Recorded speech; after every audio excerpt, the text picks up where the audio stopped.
Hey there, hi there, everybody. Hello, hello. Show off that Baylor shirt. There we go. How y'all doing today, Twitch chat? My lovelies. My lurkers and non-lurkers. Hello, hello. B says, I think that's my favorite shirt of the merch. I've heard several comments to that effect. I'm really happy with how this one came out. It just fits the channel theme too well. Inject cheesecake directly into the veins. Okay, cheesecake is also a S tier dessert, just to be clear. Cheesecake is glorious. My personal favorite is raspberry. Raspberry cheesecake or cheesecake with raspberry and whipped cream topping. But I am a raspberry fan, personally. Let's go, Toaster King. It is Wednesday. Hey there, Leslie PC. How's it going, Pun Pun? Ryan exclamation. Cheesecake way too good. Peanut butter pie. Ooh. Yes, please. I am also a peanut butter fiend.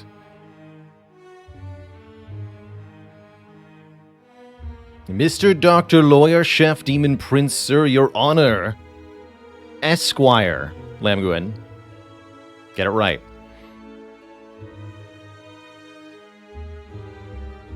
Let's go into Ranted Lad, Enrique K.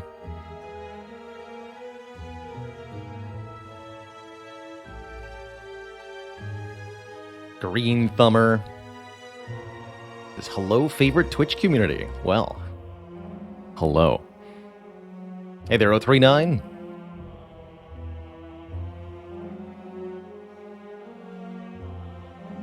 To Jackster, thanks for 2 full years. That is a long time. Glint, during the pre-roll, said, challenge idea for the Watcher, transform 2, but transform the Eruption in the Vigilance. That actually does sound kind of fun. Might have to do that sometime, see if we can still win. I'll keep my eyes peeled for Transform 2 starts on Watcher. And Tyler MTC almost with the 3 full years. 35 months. That's 1 metric year, plus 1 regular year, plus 1 dad year. Baker's year. Why have I never played Noita? I have played a little bit of Noita. I think it's a very intriguing game, but there are some design decisions with that game that make it very obtuse to me. It is indeed a very difficult game, a very mysterious game. And I think the way the wand system is done in that game is quite ingenious.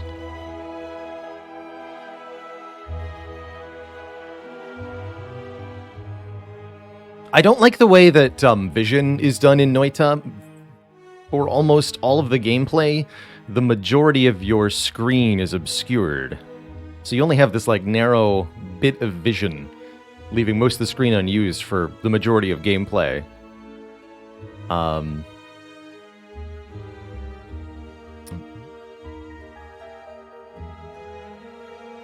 get some weird oddities with terrain too, but it's a very cool game conceptually. I really like it. The world that it puts the player into.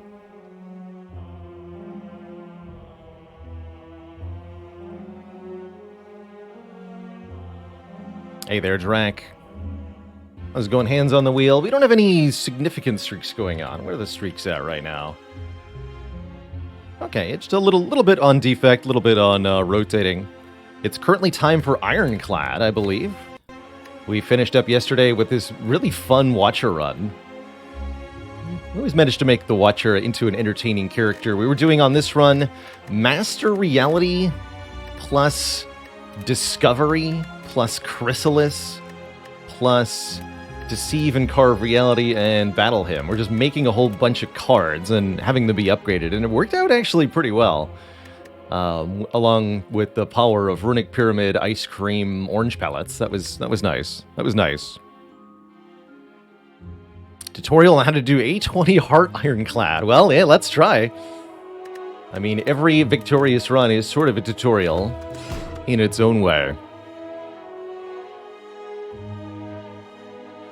No upgraded Ascender's Bane. It's true. Lesson learned, just refused to upgrade it for some reason.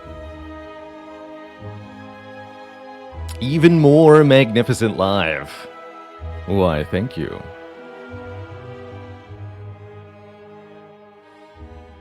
We're on the right save file, right? Yes, E20. Wonderful. Let's embark. These are weird starting options. What do we got going on here? Early elites. Slime boss at the end. Kind of an awkward looking act overall. Pretty challenging. Either we have to fight an elite with no rest site, or we only get... We could do 2 this way, actually. It's not too bad.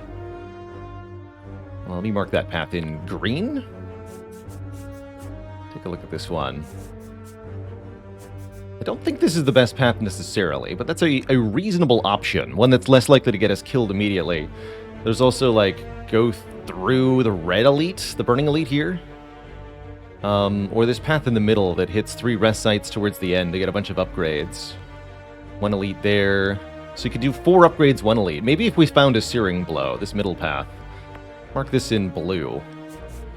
I like the blue. I hear.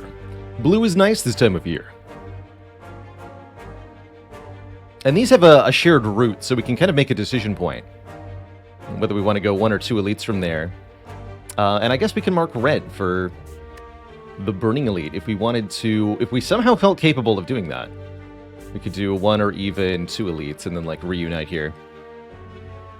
So, 3 different paths all start in the same general area. There's also an option to go to a store here, which could maybe let us take a curse. Although I'd be more inclined to take a card or a common relic as a starting bonus here. I think Boss Swap is a pretty risky choice with Slime Boss as your act boss on Ironclad. You really do want that heal 6 each combat to help keep you healthy. Winning the Slime Boss fight does sometimes require having some health to trade away. Usually you want more than 38 health going into Slime Boss specifically. And there's also a couple of Ironclad cards that deal damage to us. Hemokinesis, Combust, Brutality, that would really help a lot in the Slime Boss fight that we'd like to be able to take. And having heal 6 at the end of each fight would definitely make that a lot easier too. So I'm inclined to take a Common Relic as my start. Although I could see a small purpose to actually just taking a Choose a Card start. Normally a fairly mundane feeling start. Choose a Card does get you a bit of an advantage for the first few fights. That said, that's kind of true of Relic as well. Bufferfish, thanks for 22 months.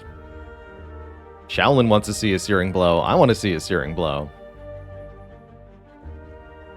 Toaster King says, a positive quote for any lovely people feeling stuck today. Do what you can with what you have, where you are. Do not plan for who you want to be. Fall in love with who you are. The rest will follow. I really like that. Yes. Yes. Part of improving yourself actually kind of requires accepting where you currently are. And being okay with that.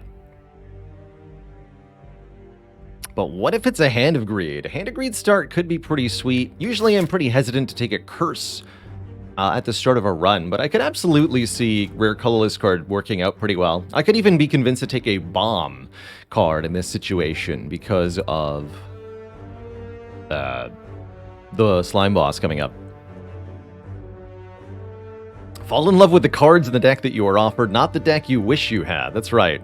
Build or add cards to the deck that you have, not the deck you want to have.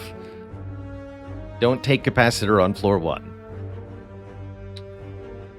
Just don't do it. Scroll Feeder says, is Searing Blow ever good? Yes. Yes. I think it can be extremely good. My general recommendation is path to as many fires as you can and upgrade the Searing Blow over everything else. Don't even upgrade an Armaments. Don't upgrade an Apotheosis. Just upgrade the Searing Blow more and more and more. The goal is to get the Searing Blow to kill most enemies in one hit. And you need to keep the deck small besides that. So you really don't want to add many cards other than the Searing Blow, because you want to draw it as much as possible. So aim for 15 to 20 cards maximum. Cards like Headbutt, Battle Trance are very, very good. You can use Exhaust like True Grit and Second Wind and Burning Pact to get rid of non-Searing Blow cards. But always remember to upgrade the Searing Blow over basically everything else. Some of my easiest Ascension 20 Heart wins have been with Searing Blow, actually. It's one of my favorite ways to win, and there's many examples on the YouTube of victorious Searing Blow runs. I really do like it as a card.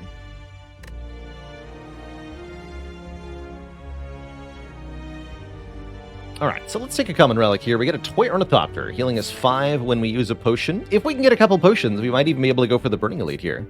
But let's start on the green path and see where the rewards take us, I suppose. Not as lousy as this fight usually is. This one rolled pretty low health, they both rolled really low damage. If we draw half decently, we should be able to gain health from this encounter, thanks to the heal 6 post-combat of the Burning Blood. Do have to take one more here, unfortunately. So we've taken 3, but we'll heal 6. That means we have gained health. We even get a potion, which is a fantastic start. A strength potion is excellent for tackling a elite, specifically an early Burning Elite. So I'm actually feeling like the red path is already about 70% accomplished. And there's that card I wanted to be able to take, Hemokinesis. We've got plenty of healing to make up for a little bit of self-damage. This card does absolutely fantastic damage relative to the energy cost. And is one of the cards I specifically called out as something that can help a lot in the slime boss. So yeah, you better believe I'm going to take a Hemokinesis here. This does absolutely enormous damage relative to the energy cost, and now I'd say we're about 85% of the way to being able to take the Burning Elite. So it's almost guaranteed that we're going to be able to do that now. That's pretty exciting.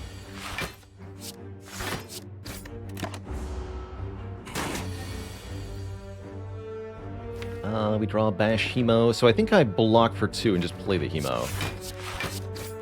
Actually, depending on what Jawworm does, we maybe don't even play the Hemo. Actually, is that enough damage? We do 8 plus 22. That won't be enough. Very well.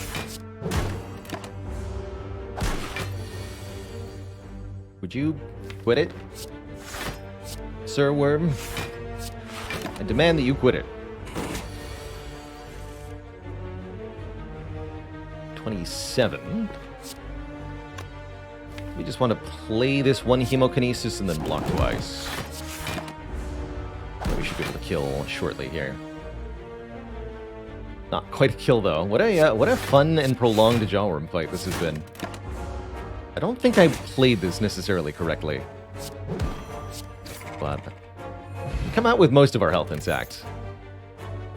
Alright, do I want a Clothesline or a Ghostly Armor? I actually really like the energy efficiency of Ghostly Armor.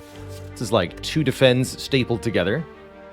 Really helps against the non-Gremlinob elites in particular. Clothesline is decent in the early game. The damage and weaken is pretty solid, and we talked in a couple previous Ironclad runs about how this card sort of comes around again in the late game. Act 3 and 4, when you've got lots of energy and enemies do tons of damage, spending 2 energy for 3 turns a week is a pretty good deal. But I think I'll take the really efficient Ghostly Armor here. We're going to dodge the shop so that I can get some more combat rewards. And we'll face down a Cultist. Greetings, Cultist. This should be a very easy fight, and I bet we healed a full, as long as we draw Ghostly Armor on a reasonable time frame. I might also just go Strike, Strike, Hemo. Let's see. Yeah, because this will kill. We take 2, win, heal to 73, or I can defend, take 1. Next turn I can defend Ghostly Armor and strike. We might be able to win by taking 1 damage if I play defend here. Let's see, can I dead draw? I could draw all blocks next turn, but then I would still be able to draw a kill. So yeah, actually, I will play the defend. I think we can save the 1 health. Easily. Good. And then we have a guaranteed kill next turn, right? Because we always draw 2 strikes. So there's no need to bash, and we can full block. Okay, so I did save the 1. It was probably worth it. Early Iron Wave can be takeable, but is not my favorite card. Still lacking a second potion. We'll probably end up going into a 4th combat here. Just so that we can try to get another potion, try to get a bit more rewards for this Burning Elite. I also don't feel great about the cards we've seen. We could take an Armaments, which is another block card. Lets us upgrade a card in hand, which can be pretty useful, especially since we're going to be behind on upgrades, at least initially. And Armaments ends up being a really good card in a lot of Ironclad decks, I tend to find. It does leave us with a weakness to Gremlin Knob, but that's why we take another combat. Yeah, let's take an Armaments here. And we get lucky that this guy is here. He's one of the easier fights in the Act 1 hard pool. Your 4th and subsequent encounters are going to be from a more challenging set of enemies in Act 1. Alright, can we get the full...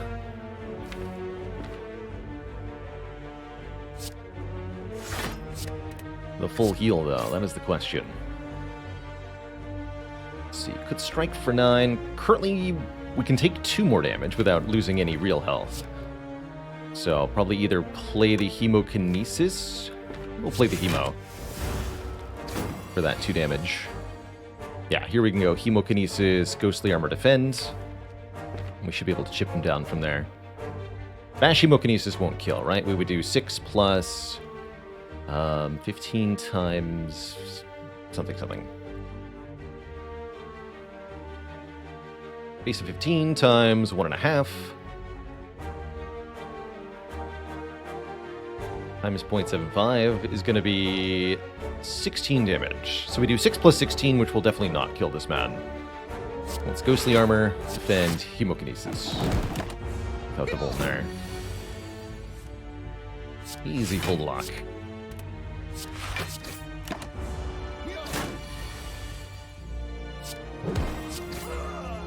Cool. Perfectly full health, and there's a damage card. Reckless Charge. Puts a Dazed into our draw pile. It's not my favorite zero-cost Ironclad attack. That would be Anger. But it is a zero-cost attack, which is very, very valuable here in Act 1. This character, the Ironclad, really has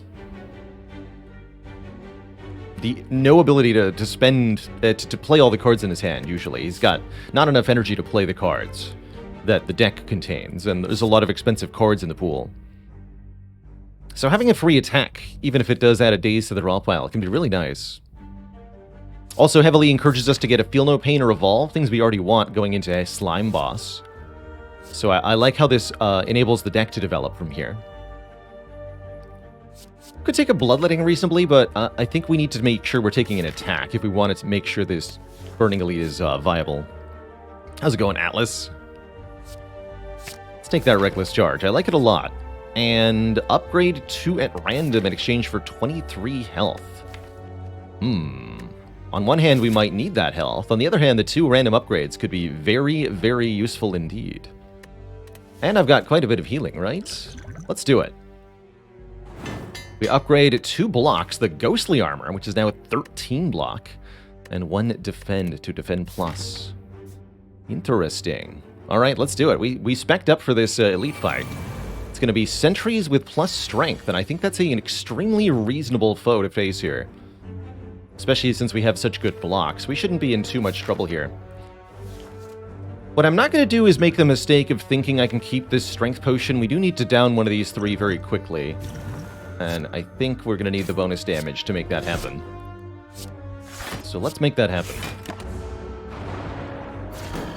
Come on, Hemokinesis. Thank you. So if I Armaments the Hemo, we actually just instantly kill perfectly this fool. And Hemokinesis is upgraded for next time we see it. Defend Plus for a perfect block. Well, maybe a little over block, but a full block nonetheless. Good stuff. Between these 2, I want to kill I want to target the one now that I expect I can kill 3 turns from here, which is probably this one. Next turn, we're blocking at least 5 out of the 7 damage. Only do 18. Let's see, I'm going to target the back one, hoping to prevent its next attack. We do have to eat this 12 and probably another 7 here. Ooh, only 10. Or only 2, excuse me. And if we're lucky, we can get a kill here, but only if we're very lucky. Oh, we are very lucky. Good. Get hecked, sir. Let's see, 22. Strike and strike plus still won't kill. So this has got to be Hemokinesis and strike this one. Strike this one. Pretty good draws overall. If we draw Ghostly Armor next turn, then we're in the money here.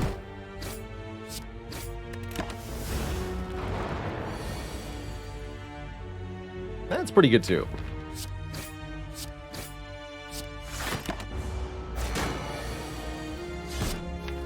Uh-oh. Actually, maybe I shouldn't have played that. All's well. Alright, to come out of this fight with 38 health, I'm pretty happy. We have a nice early green key. And a boat thingy, giving us 18 block on turn 3, which is going to be very useful against whomst ever the next elite is. We are already being offered the Corruption card.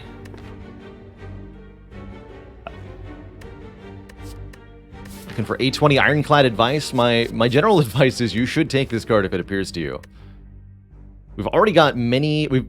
One way to kind of look at this is... the deck currently contains 6 energy of skills. So Corruption is pay 3 energy to gain 6 energy. That's pretty good.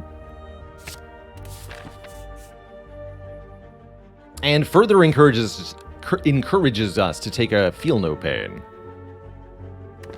Of all the cards in the game, that certainly is one of them.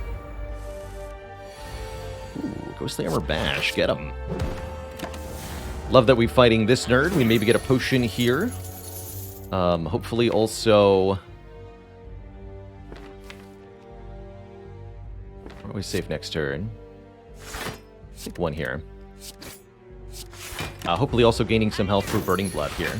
Oh, nice. We got the free attack. I think that means we get through this fight without playing the Hemokinesis. I'm going to play the Corruption, actually. The Corruption, the Defend, the Reckless Charge.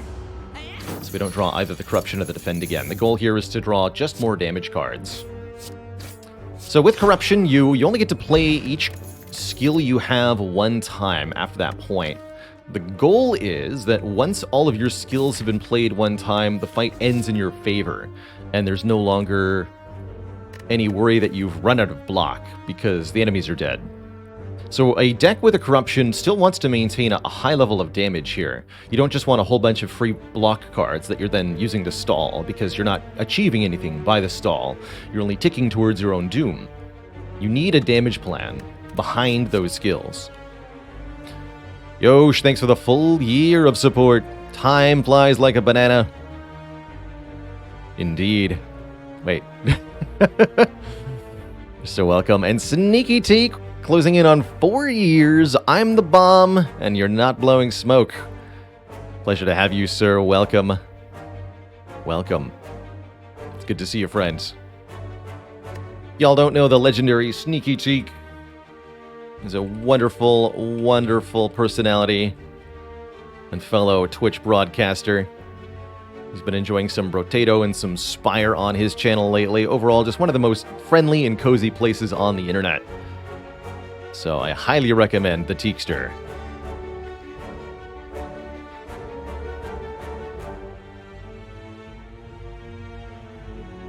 And that's where the Brotato come in.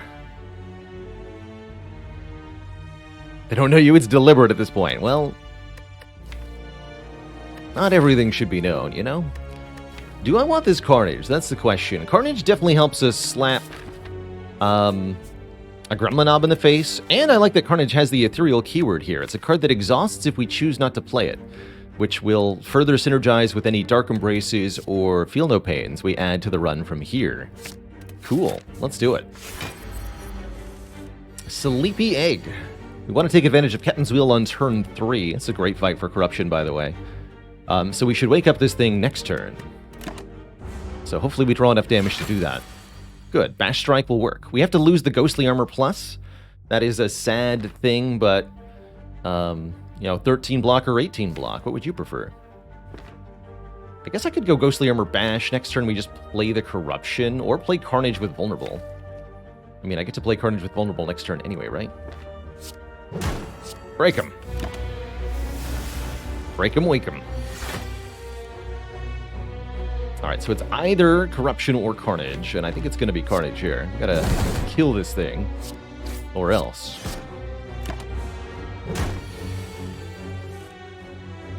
Perfect.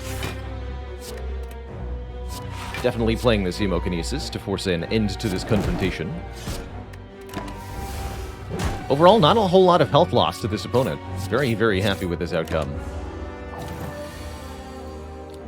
Definitely needed the Carnage. For Corruption, not doing any work in the Lagavulin fight. That's kind of unusual.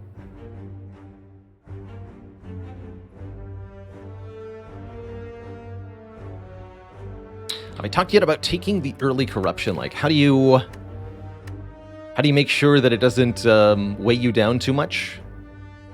You need a couple added skills. Corruption you can't take with just 4 defense. But my metric for taking a Corruption is usually either one expensive skill that already exhausts, so an Impervious or a Shockwave, or there's got to be a third one, right? Or having a copy of Feel No Pain or Dark Embrace already, for any reason. Or just having a whole bunch of added skills. And follows the old adage, if you have a Corruption, you can never have too many copies of Shrug It Off. Definitely how I feel. Body Slam, we've done the... Last time I said that I didn't want the early game Body Slam for the Corruption Dark Embrace deck, we ended up never seeing a Body Slam again. And that was sad. And I think I'm going to do the same thing. If this is the only Body Slam we ever see, then I'm sorry, Body Slam. It's not meant to be. But we'll almost assuredly pick you up if we see you later. How about a Drop Kick? We have no additional Vulnerable, so I don't think the Drop Kick's all that good. Bubble Prince says, how do you gain enough block with the Ironclad? I never feel like I have enough for Body Slam. Getting enough for Body Slam is pretty tough. You really need, like, Ghostly Armor or Power Through or Impervious. Some of the really, really big block cards for Body Slam to work out well. Or a ton of card draw. And that's the secret to making Body Slam work really well, is tons of card draw. Corruption Dark Embrace or lots of Shrugs make Body Slam excellent. But Body Slam is almost never good in Act 1.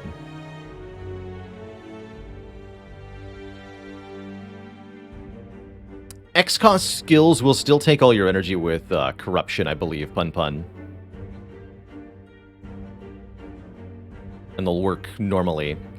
If you have 0 energy and you play them, they'll just exhaust. Great question, though. Yeah, I'm going to skip all these. Sneaky Teak says, sometimes Body Slam is good enough just because it's a 0-cost attack when upgraded. That's true. Body Slam is a very important upgrade. Armaments really helps a lot in that regard. And if you are trying to play 3 attacks, because you have a Kunai Shuriken or something, Body Slam can really, really help with that. Or if you just have a lot of strength and not a lot of energy, Body Slam can also be not as good as Anger, but still fine. Ooh, Ink Bottle is also a way to make Body Slam a lot better. Every time you play 10 cards, draw 1. I was thinking on this recently. This is arguably one of the better card draw relics in the game, even up there with Bag of Preparation. Although it's not quite as good as Bag of Preparation, I think, a lot of the time. But in any decently churning deck, if you're playing a reasonable number of cards per turn, it's 1 card draw every other turn, and that's a ton of card draw. I see we've run into some nerds here. It's actually not as bad as it looks. This is one of the nastier encounters you can meet in Act 1. In fact, I'd say this might be the single worst encounter of Act 1. Maybe if this was a medium green slime, it'd be worse.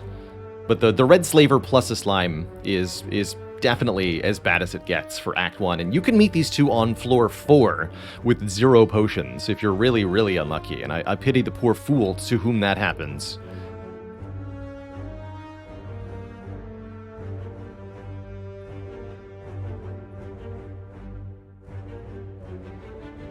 Using the upgraded Carnage, we can kill the Gray Slime this turn, leaving us with just the Slaver. I'm actually considering using the Speed Potion here, because the Speed Potion blocks for quite a lot with his armaments. If I'm killing the the gray slime, which I will be, then we're taking 14 damage. If I block 5, I'll take 9, but if I block 10, I'll take 1. So we save 8 by using the speed potion here. That's pretty good. That's a pretty good Act 1 speed potion. I'm pretty happy with that. So sadly, the upgraded Carnage is 1 off of a kill. That means it might actually be better to upgrade the Reckless Charge. 20 plus 10 still kills, right?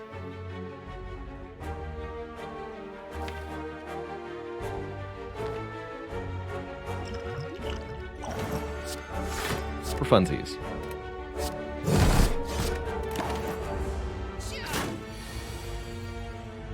Tori putting in work. We're going to get 18 block next turn, so being vulnerable, not so bad. He will also be vulnerable. Do I use this Hemokinesis here? Bash is pretty worthless with only 2 strikes to the draw pile. Probably playing Corruption next turn, realistically. Strike Hemo is 21, whereas Bash only does 8. I think I played the Strike in the Hemo here. It's also 2 cards for Ink Bottle. Oh, we're not drawing Corruption. Bummer. Okay, Strike. Defend. Don't lose this card. And look at that. With Hemokinesis, we can score a kill here. We're going to draw 1, though. It's only 21. Can't guarantee anything, so we'll strike. Cool. Don't even have to play the Hemo. Perfect. Play the Defend to make sure Ink Bottle's on a very slightly higher number and get out of the fight. With 45 health, we are offered one of my favorite strength gain cards, Spot Weakness. If the enemy intends to attack, gain 4 strength. 4 strength that lasts for the rest of the fight. Really powerful, although a little questionable with Slime Boss as our opponent. It's also a skill, meaning it's free with Corruption. I'm in. Even if you could only play Spot Weakness 1 time, it's a very powerful card. So, we want to get 3 rest sites from here, for sure. We'll upgrade what? Probably Armaments? And Spot Weakness, maybe the Carnage? Probably the Carnage. We'll see if maybe we get another better card. Let's start with the Armaments, so that it upgrades every other card in our hand. From here, we want to get more card draw, ideally. Oh man, the Warp Tongs appear. Could go to the store, pay for the curse removal.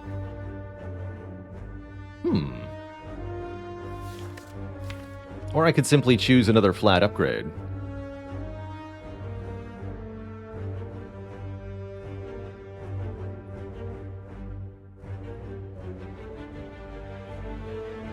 And with over 300 gold... We must have gotten money from our chest, right? I'm trying to figure out how we ended up with so much money. Atlas WW says, is it senseless to take Apotheosis if you have Warp Tongs? Mostly. There are situations where it can be useful if you're able to generate cards mid-combat. For example, if you're a defect with Creative AI, and you have Apotheosis and Warp Tongs, well, after you play the Apotheosis, everything in the deck will be upgraded, so the only thing the Warp Tongs is able to do is upgrade the power created by Creative AI each turn.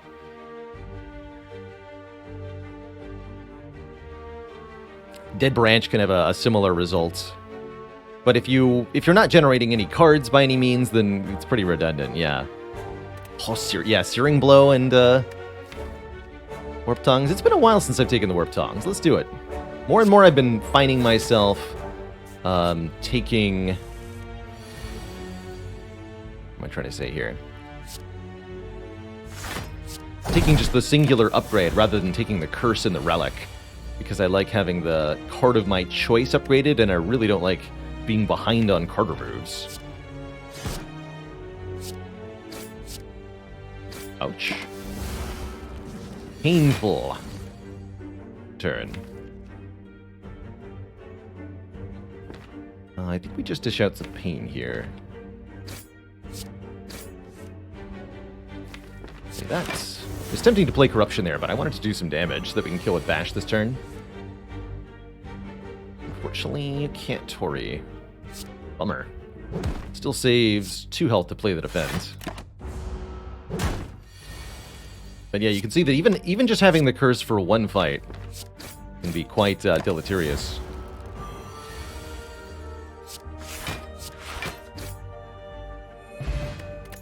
You get a Snecko Oil, pretty useful potion. A Shockwave is an incredible skill on its own, but once you've got a Corruption, it's even better, because it's likely to just be free.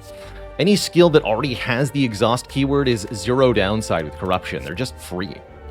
I also do like Headbutt a lot to put specific cards back on top of the deck. A really nice broad manipulation card. But I'm going to click the first Shockwave I see here, for sure.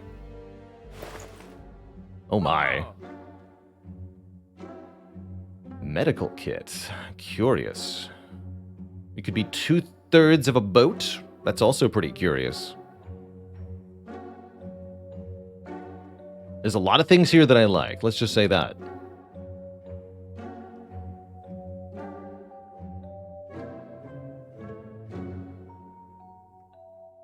I honestly really want that discovery with Corruption. It's another skill that says exhaust on it with an energy cost, so pretty sweet. Havoc on sale? Probably not the Havoc, but...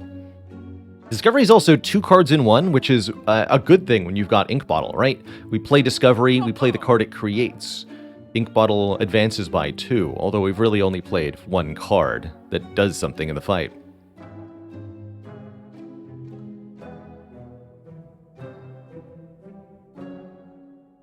Definitely have to remove the pain. If only I could go double relics.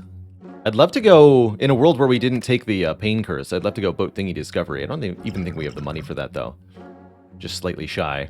But that's what I would want from the store, is these 2 things. I think we have to settle with card removal, Discovery, Preserved Insect, or maybe just card removal, Boat Thingy. But I want that Discovery. That seems fun. So let's see what we can buy after that. Either the Preserved Insect or the Medical Kit.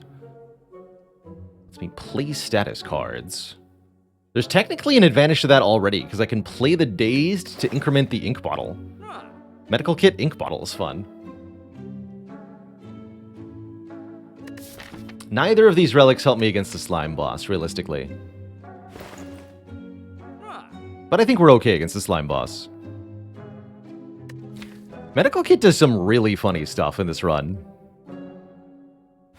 I think normally I would take Insect. Let's try taking Medical Kit. Let's do it. I can't wait to see where this goes. I mean, we've already got a Reckless Charge. Like, there's some hot shenanigans we can get up to here. I'm going to rest... sorry, no, I'm going to upgrade before Slime Boss. I think we'll upgrade the Carnage. Just make sure that that hits as hard as it can. We did talk about that momentarily earlier. Easy Arma, strike. Actually, strike first. Draw a card. Ooh. Alright, I'm in.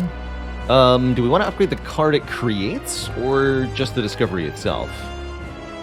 So that we can play it again. I think I want to upgrade the card this creates. What do you got? Bust Plus. Let's do it. Get in there, Discovery. Combust for this fight and only this fight. How cool. Spot weakness doing a spot weakness thing. That's okay. We've got free block next turn. I can play the Dazed. It's a card.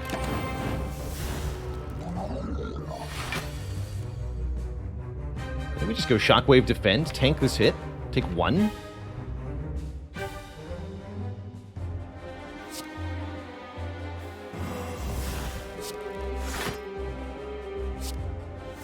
The power. The blap. Fortunately, we just shuffled Carnage out of the draw pile because of Ink Bottle. That's fine, though. We've done so much damage. The Combust will take us home here. Because we're going to easily split these into these fools. So we Spot Weakness, bash one of them. The Combust will bring it to exactly 20. So we can avoid this hit. We'll have to take 18, which is not cool. Or I could use the Snecko Oil here to try to fix this situation. But I don't know that the situation needs to be fixed. Kind of lousy draws next turn. Going low on health. Maybe the situation does need fixing. Okay, let's use the Snick Oil. I'm going to draw 5 and randomize the cost of everything in our hand. That hopefully is going to work out a little better. We can always play the Bash or the Armaments. Or a whole lot of stuff.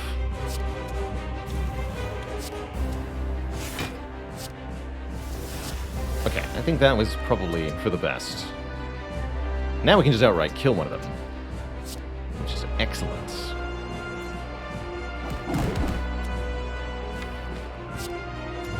I don't want that dazed, actually. Use this. Okay, I feel pretty comfortable now. I think we'll be just fine. GG, nerd. Oh, don't play any more cards. Excellent. Excellent fight. A card from your exhaust pile into your hand. More skills for corruption to feed upon.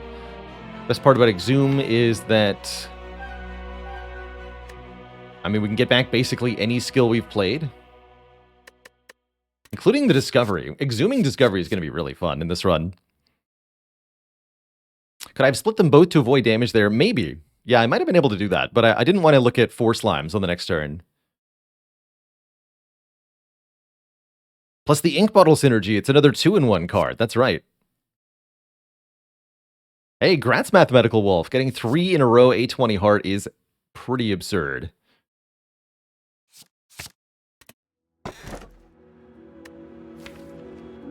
That's a pretty good Pandora's box.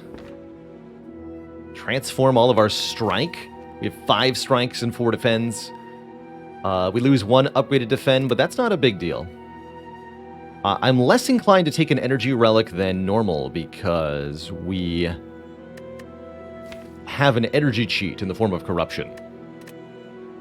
However, we should also think about Philosopher's Stone here. Philosopher's Stone gives all enemies 1 strength, but gives us an energy every turn. Normally, I don't like this relic much, but the major downside of the Philosopher's Stone is mostly negated by this relic here, Tori. Whenever you would receive 5 or less unblocked attack damage, reduce it down to 1. Tori takes away all the extra damage the heart does with Philosopher's Stone, as well as a couple other nasty enemies like the birds, and potentially Snake Plant can be mitigated significantly.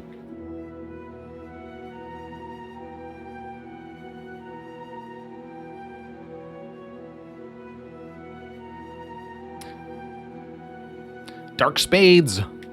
What did Pandora play with when she was but a child?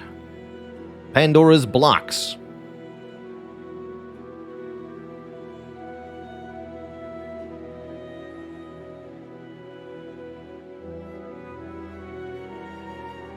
I don't know, we set out an intention before each run, Death Draw. I never know what the Spire is going to throw at me, and so I never really know quite what's going to happen. You don't get the truly unique and wacky runs if you don't go outside the beaten path a little bit. I mean, that's partly what we're doing with this Discovery card. Let's keep going with unique. I think Pandora's Box could be really, really good here. One, we're looking for any exhaust interactions. A Feel No Pain or a Dark Embrace would transform this deck entirely. We're looking to get more skills, and I think if we transform 9 cards, we're pretty likely to get a bunch of skills in the mix, too. Potentially more expensive skills than defends. We've got a couple here. It's actually mostly attacks. We did get that Body Slam after all. We also got a very valuable Second Wind, an Intimidate, a Warcry, Metallicize, and another Hemo. I'd say overall this is a little bit below par, but workable. Definitely workable. Hey there, Drunk Akuma. I pronounce it Baylor Lord. Originally the name of a demon in Dungeons and Dragons that I was obsessed with as a teenager. We don't have a whole lot of money, huh? So these early shops are pretty unappealing. How do we feel about elites right now? Kind of scared of elites, but also kind of not scared. We do want to, I suppose, fix the deck. Oftentimes with Pandora's Box, you get a bunch of weird cards, and then you're a bit of a sticky situation because your deck isn't really coherent. Usually Pandora's Box needs 1 or 2 key upgrades and 1 or 2 key removals before it actually starts to feel good. And that's almost assuredly the case here. I'm probably going to remove the duplicate hemokinesis. So I guess I will go to an early shop, because I do want to get rid of a stinky card here. And we'll try to get some upgrades. So let's start like this. We'll get some card rewards with early fights, dunk the duplicate hemo, and start to figure out what we're doing. We can also afford a Dark Embrace or Feel No Pain if we see one in the shop. So this is another good reason to go to a store, is the chance that we get one of those. Alright, Discovery, what do you got for me? Free Searing Blow, huh? Hilariously, the upgraded Discovery means I can't exhume it. It's fine. Put the Exhume on top? I'm definitely playing this Carnage. And the Sever Soul. That's a lot of damage, actually. Shockwave doesn't do a whole lot. Yeah, put the Exhume on top.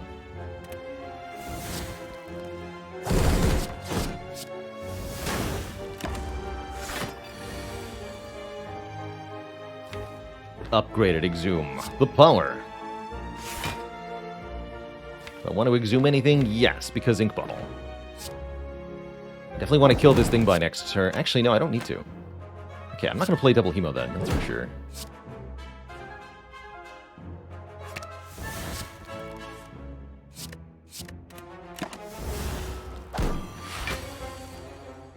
Alright, all is well.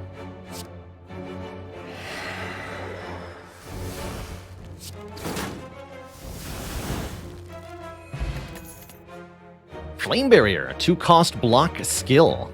Very good with our corruption, for sure. One of my favorite cards, personally. Headbutt's pretty decent as well. But we're wanting a little bit more block. Yeah, was that a no rare Pandora's? I didn't even notice, but yes. We got no rares. That's actually quite rare to have that happen, funnily enough. So, let's do that again. Thunderclap? Sure.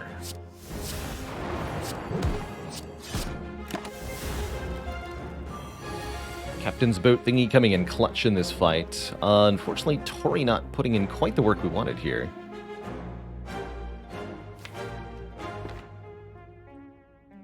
Bummer. I think I play the Metallicize? Yeah, let's do that. Since we block that so cleanly.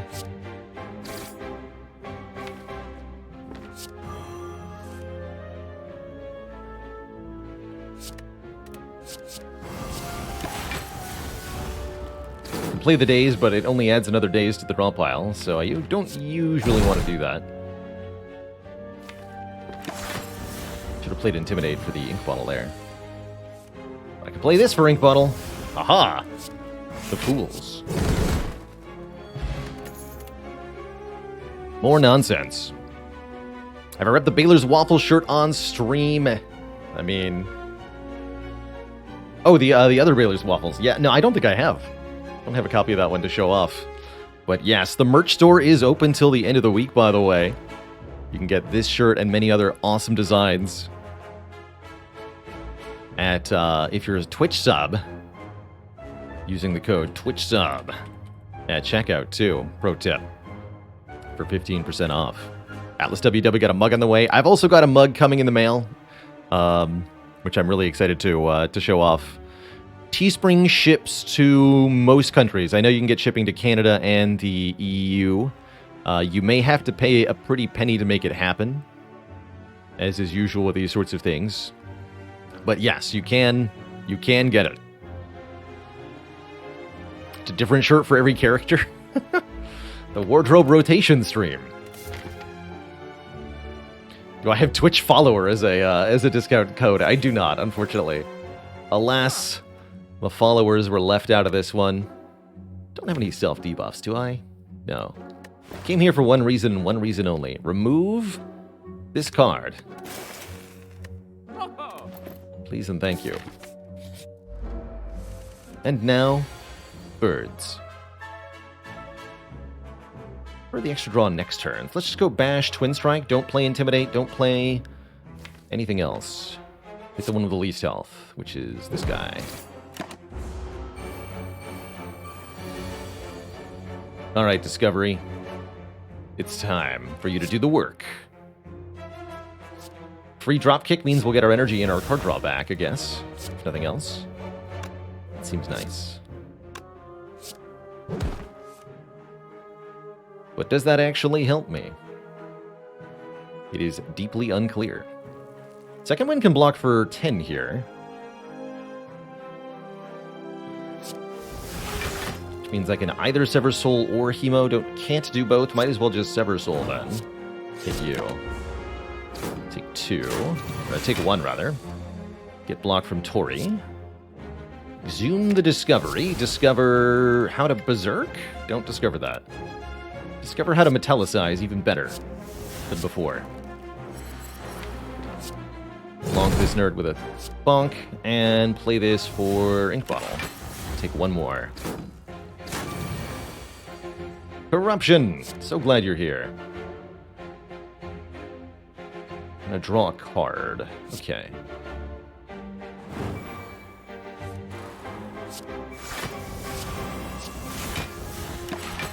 One again. And then we should be able to kill pretty decisively starting now. With free skills.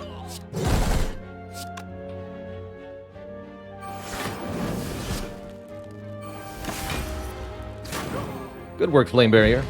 All right, we actually managed to heal off that fight. We can pick either a second Flame Barrier or a second spot weakness. Personally, I am a double Flame Barrier believer with the corruption here. 2 cost skills are where it's at, truly. Could consider going this way. We're actually doing pretty well. Let's see what the event holds.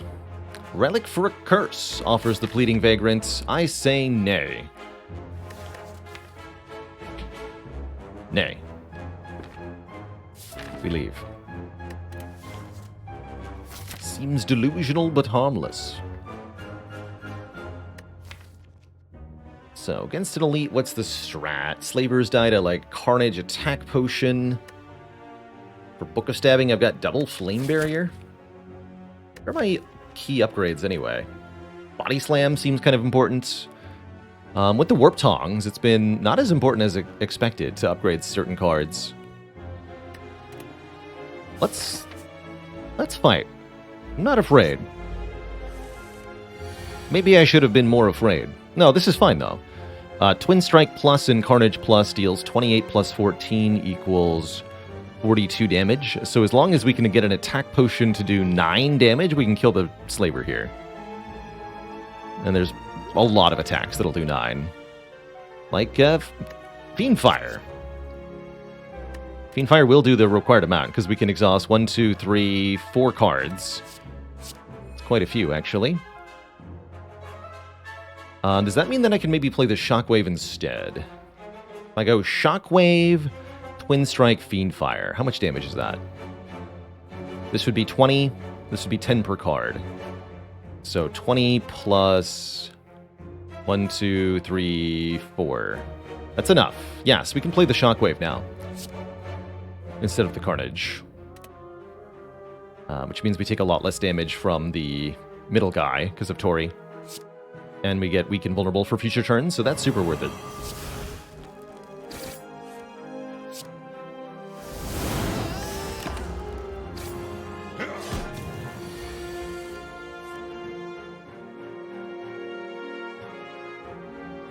Do we play Corruption now? I think we should, yeah. Do Armaments first, so we get to draw that again, potentially. This is 2 cost. Plants.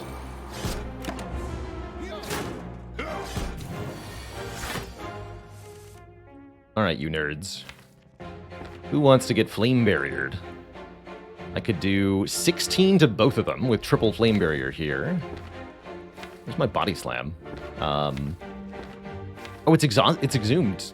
We can exhume Body Slam. Okay, let's do this. The Bonkening. 51 damage. Let's go. Alright, well, stop adding wounds to the deck. I mean, I can destroy them anyway, but yeah. Get them. Get destroyed, sir.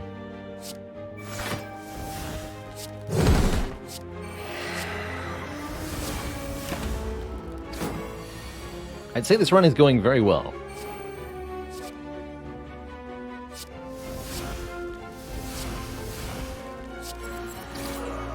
Making sure we set up Rank Bottle for a future fight. Unceasing Top. Interesting. We ever have no cards in our hand during a turn, draw a card. Notably, a deck with a medical kit so that we can exhaust status cards, and corruption to make all of our skills free. Unceasing Top has interesting possibilities, let's say. Do we want a rage? Maybe? Is this infinite? It could be the beginnings of something weird, that's for sure. I don't think I'm going to take this unupgraded rage, but there is potential there. I would take that rage if it said plus, that's for sure.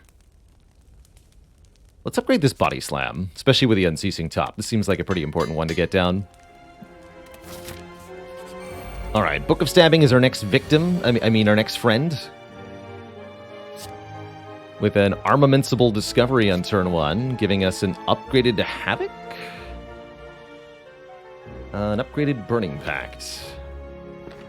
Go with an upgraded Burning Pact.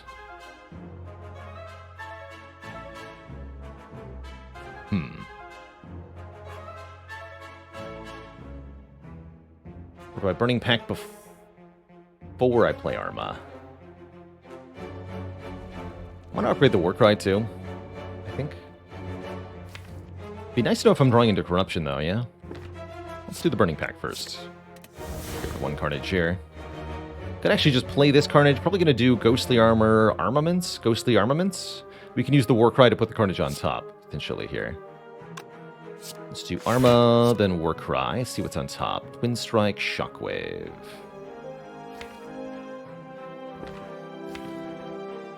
Probably want to put Shockwave on top, actually. Lose the Carnage entirely.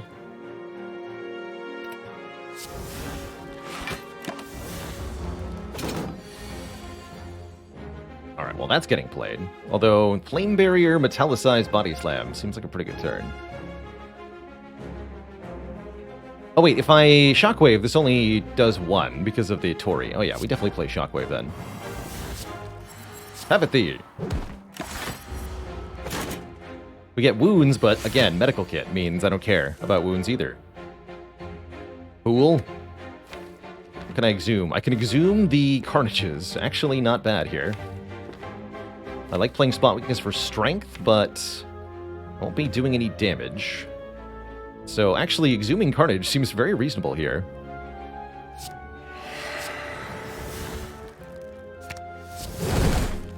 Oh, heck.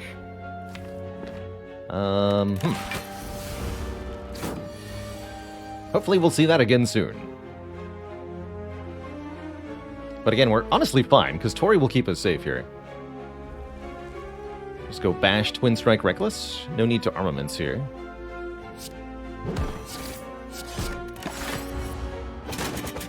Tori laughs at your pathetic attempts to hurt me. Fool. Now feast on Flame Barrier. Exhaust the Carnage again. Let's do it.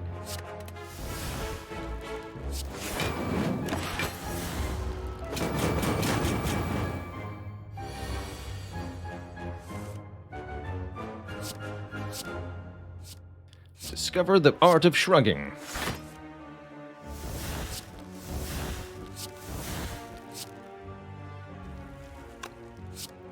So close, yet so far. Weird Book of Stabbing fight, that's for sure. Corruption was on the bottom, of course it was. Alright, what have we got? A free Corruption, my god, the power. Don't worry, Unceasing Top will save us. Oh, dang it. Tori will save us. Ow.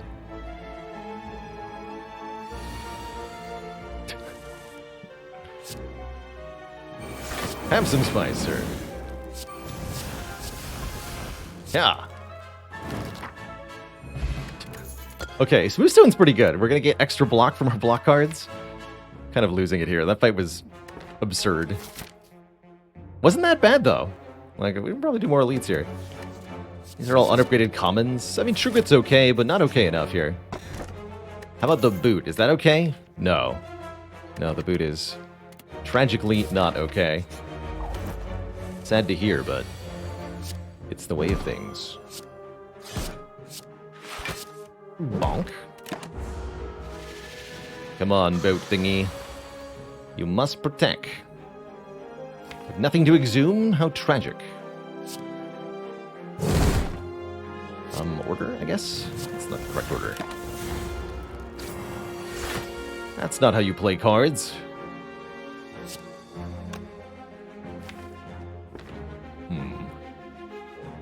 Arma and Shockwave, or the drawing Corruption next turn, huh? Let's just do the finishing touches here.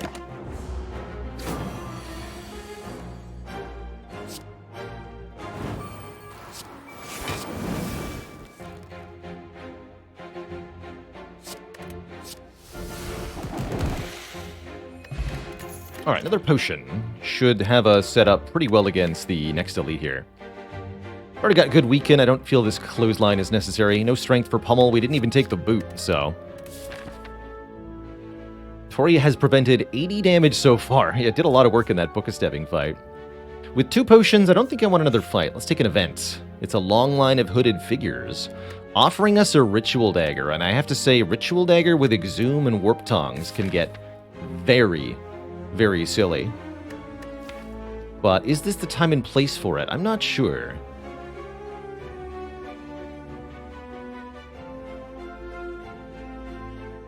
It does get really dumb with Exhume. Of course, then I have to, like, try to double dagger each fight. That's pretty difficult. Without a Dark Embrace, that's going to be tough to do. But we don't have to buff it in every combat. Alright, let's take it. Let's take it.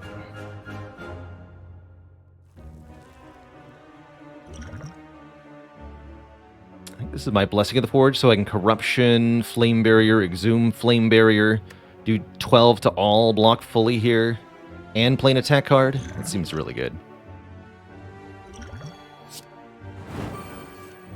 And Shockwave. Excelente.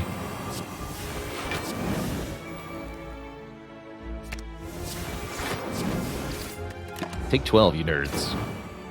Could also use the Explosive Potion here, but maybe we want to use that in the Collector fight. See how the draws go here.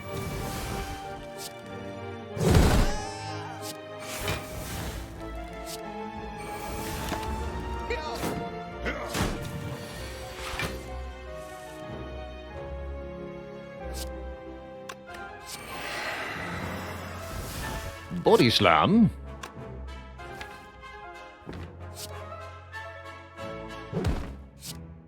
Okay, I don't want him to die quite yet. I want to use the Ritual Dagger. Whoops. Oh yeah, we have that thing. We actually do get to Armaments it, which is perfect. So it'll permanently upgrade by 5 here. And then I Discovery and Exhume and get the dagger back instantly. Dang. We tried, Twitch chat. We tried.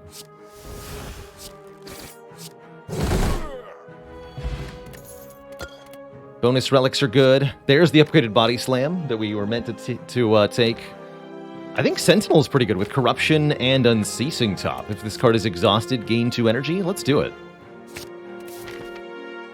And you know what? Let's keep fighting elites. Upgrades are stinky anyway. Plus we want more fights for the Ritual Dagger to level up in.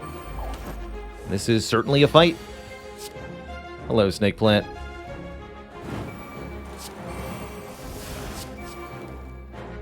It is nice to see you today. No, it isn't. Eee, good timing, though. Well, he knew not to attack into the Flame Barrier. Cheeky, very cheeky.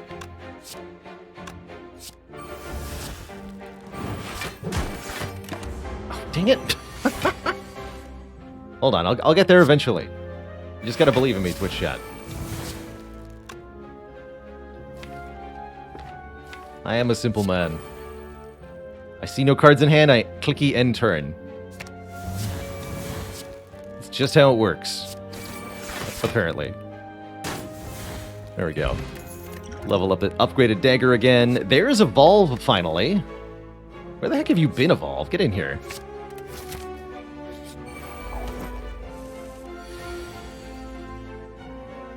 Where have you been?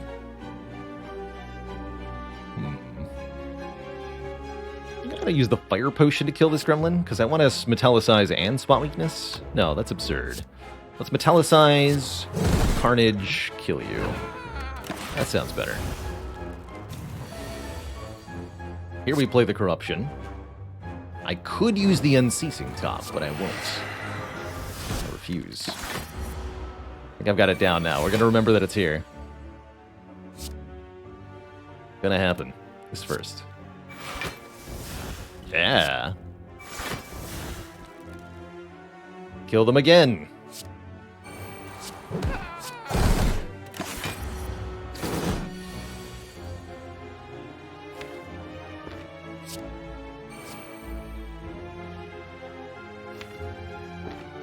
If you dual wield Ritual Dagger, you get weird results. A Heavy Blade.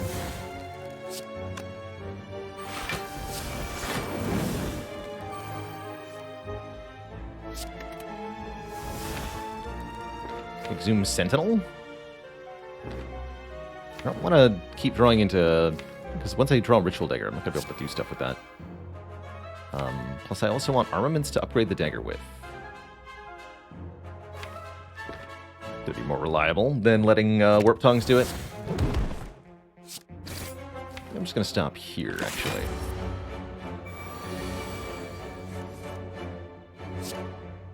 Good job, Evolve.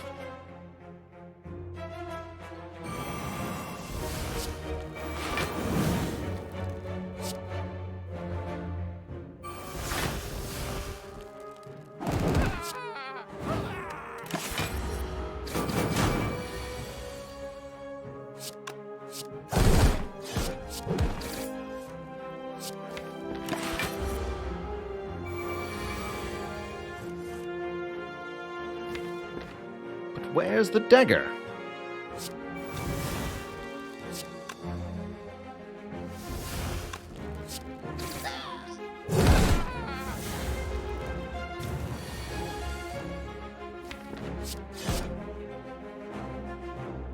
Kills, but that's not what we're looking for. We want upgraded Ritual Dagger. You've got to be kidding me.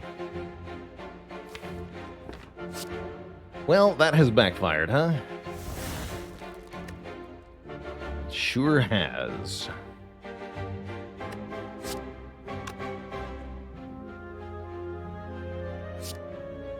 Or has it?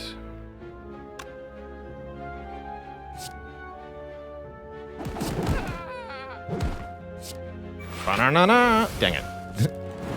Fair enough. No Ritual Dagger for us. Our own misplay. Next to the miserable Warp Tongues, missing it over and over again. How dare you, Warp Tongues? And I'll not take a headbutt, although it's actually worth considering, especially with Unceasing Top. It's not too bad. I'm gonna upgrade the Sentinel, actually, of all things. More energy, please.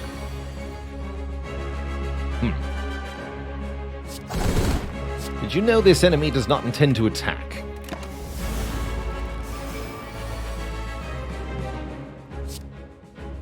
I just learned this. Great draw on the Intimidate here. Still take some damage, unfortunately. Probably a good fight for the Explosive Potion, but let's hold off for a moment.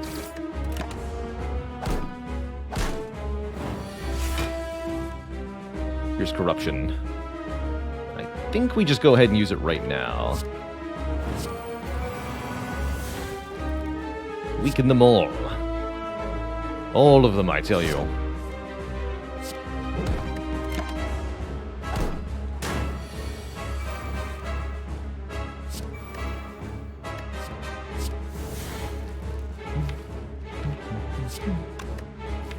Let's do that twice. Disarm, disarm.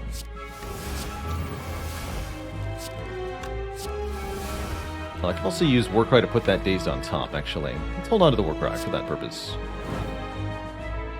Actually, no, I'm playing Sever Soul, so... let's...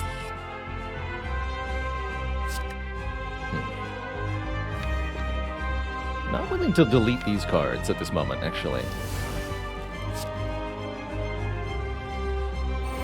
Only one. Can't just be destroying all your skills willy-nilly with the corruption. That can backfire really badly. Hello, Immolate. Actually don't want to play the Immolate, as the Collector's about to summon a new Torchhead minion. And if I kill the 7 hit point one, we'll get a new one at full health.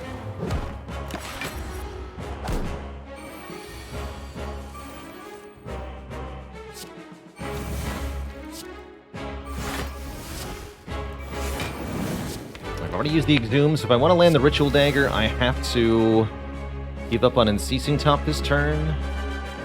Actually, hold on. We can do better than that.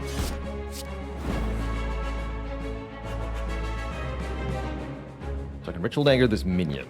Winning this fight seems actually kind of difficult from here, so let's do it. We're already full blocking. That's good enough for me.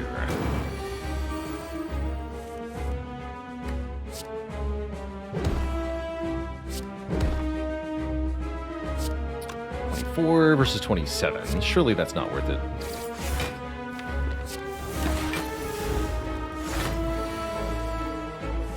Summoning again.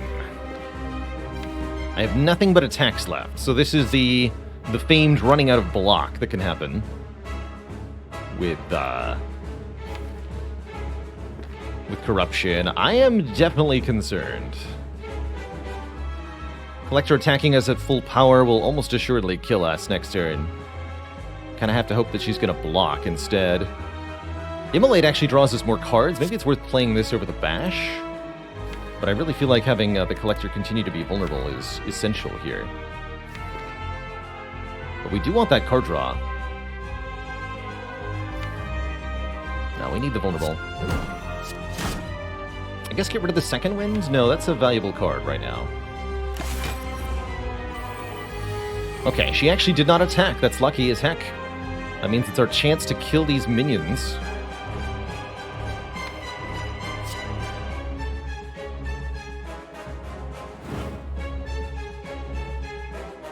$18 is actually a big difference here, although we can do Twin Strike Body Slam and kill. Let's play this next. Okay, we do draw Reckless Charge. Got it.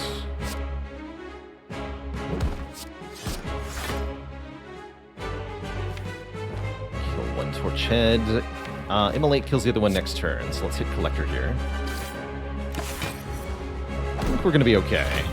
All the debuffs are gone, and Collector doesn't even attack again. Wow, this is the least aggro Collector I've seen in quite a while.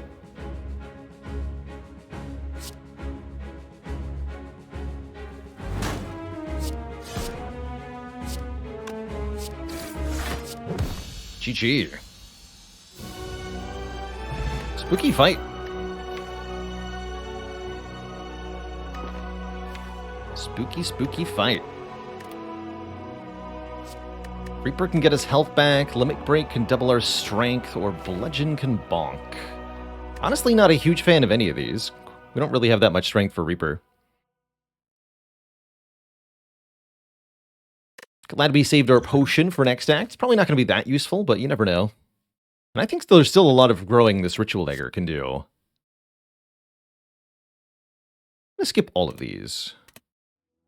Truly. Do we add Runic Pyramid? It's going to make Ritual Dagger much easier to land. What about Mark of Pain?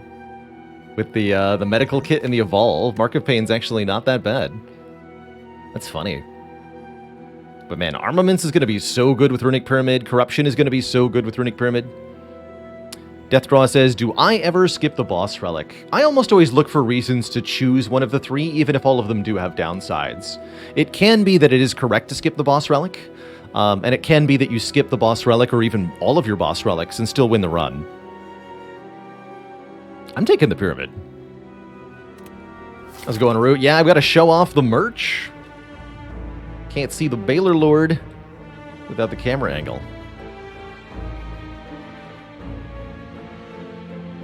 We can do 4 more elites this act. Let's go, Twitch chat. Can't believe I passed over Preserved Insect for this run, but here we are. I like events, and I like shops. This looks grand. Perfectly grand. Hi, friend. Evolve's a bit weird with Runic Pyramid, but just trust me. This will be cool.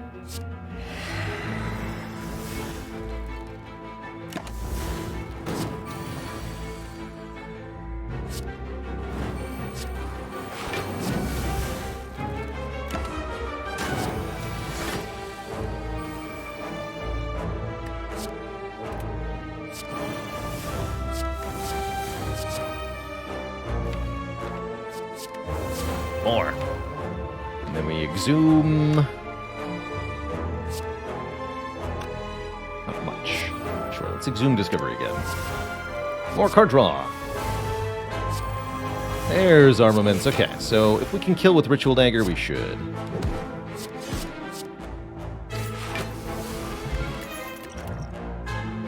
Havoc Plus plays and exhausts whatever the top card is on the draw pile, and that could definitely be some important stuff.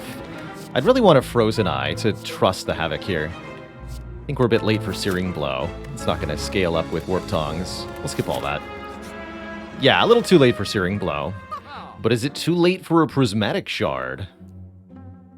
Actually, also, this Omamori could, like, instantly pay off with 999 gold. So there's that consideration as well.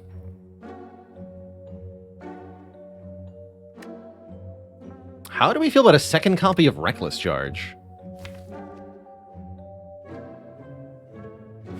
That's interesting, too.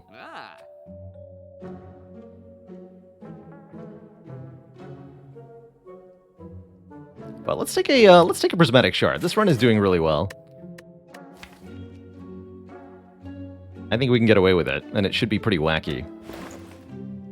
There's lots of skills from the other characters we could pick up. And I'll just take the fight in Mind Bloom if we see it. How about Bloodletting or Reckless Charge? Would Lesson Learned work with Searing Blow? Yes. Yes, it would.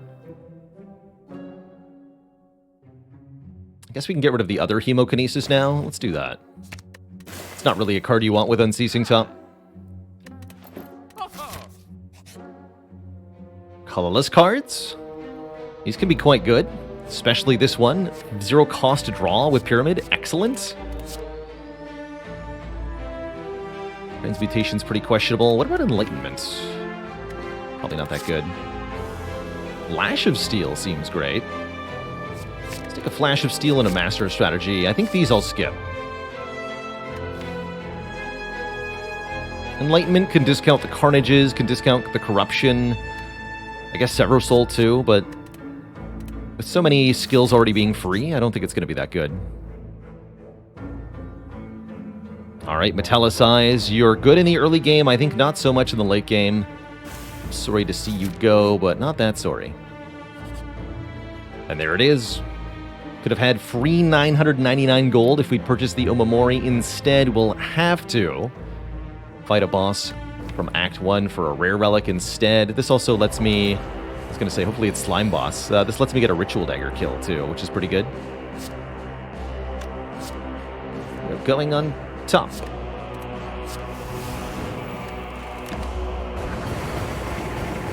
Double Flame Barrier? Heck yeah, let's go.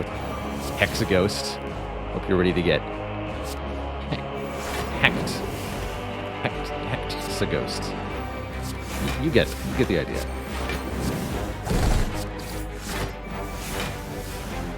Bonk. Spronk. And more toast. Take 16 times 6 damage, which would actually kill with the Body Slam here. But I want the Ritual Dagger to do the dirty deed here. Look at that. 96 return damage. The power. The sheer power.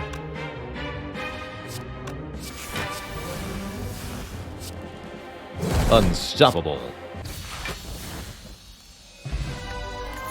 But would calipers be good here? Allowing us to retain... Hello? Allowing us to retain some of our block if we make a lot? I think Prismatic Shard is supposed to do something here.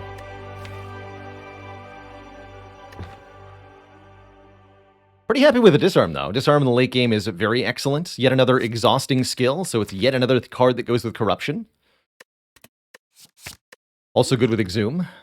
This will lose the Explosive Potion. Keep the Fire Potion. Fire Potion good for sniping a Reptomancer Dagger, I guess. And I'm just going to give the manual upgrade to the Ritual Dagger so I can stop chasing it down. Giant Dad. How you doing, Dad? Let's draw some cards, shall we?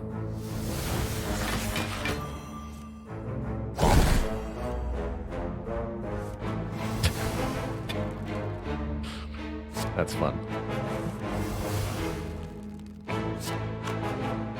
Msaney, thank you so much for the insane 10 gifted subs. Welcome to this cozy sub club, everybody. I'm dual-wielding Reckless Charge, and you can't stop me.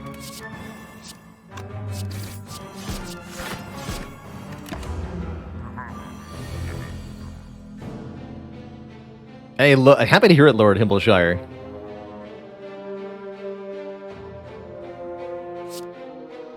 Try to make the verbal narration thorough. I like to think I do a decent job at that. Alright, there's my Corruption. We don't need to upgrade the dagger because it's already upgraded. Let's just go Armaments, Corruption. And we can actually wait on the Shockwave till next turn.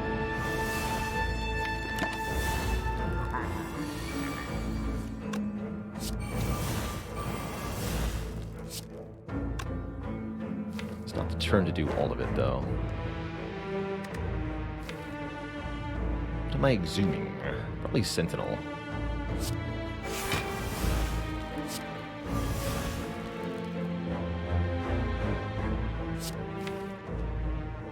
Dual-wielding the Body Slam? Yes. Well, potentially, anyway. Okay, stop here. We need to be not, yeah, dual-wield the Body Slam. Perfection.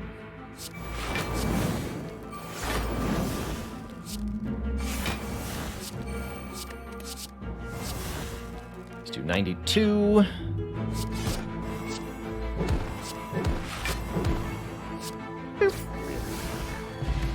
The Red Needle gives us more block that we can stack with the Calipers.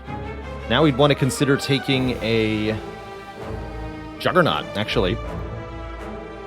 Protect Flechette's Flying Knee Plus. Does the deck want a Flying Knee? Not really. It's still not bad, but not amazing. Can we go infinite with a Dropkick from here?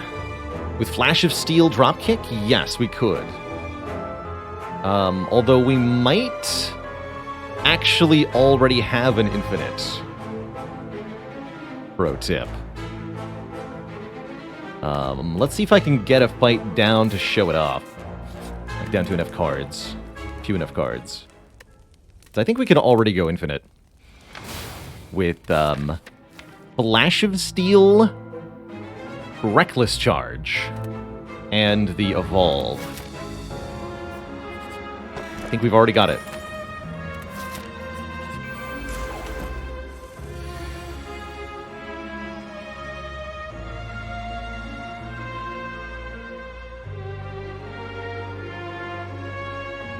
The slowest infinite, Superman, somebody on the Slay the Spire subreddit posted something recently about, like, a Tungsten Rod Necronomic Curse infinite where you had to play the Necronomic Curse 10 times to be able to draw, like, Body Slam.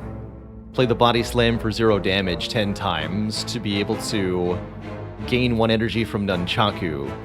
and then use that to play like a strike or something mundane, or, like do 1 damage. And they mapped that it would be like 50,000 card plays to win a fight. That's the slowest possible infinite. Whatever that is. That hot nonsense. That's the one. Actually, probably just gonna sever soul these fools and rely upon the unceasing top here. Let's do it. You go dead now.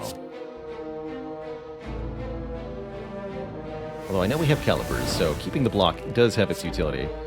Get a more cry. Thank you, medical kit.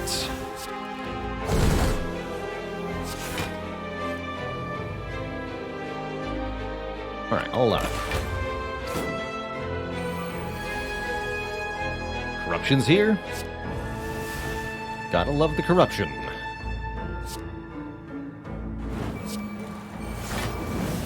Three damage. We don't have boot? We don't have boot! What is this travesty? What do you mean I don't have boot? Where's the boot? This... Master strategy or flame barrier? With flame barrier. Yeah, this won't do enough damage. I guess I can use the fire potion. That seems fine. Enjoy your 12 damage.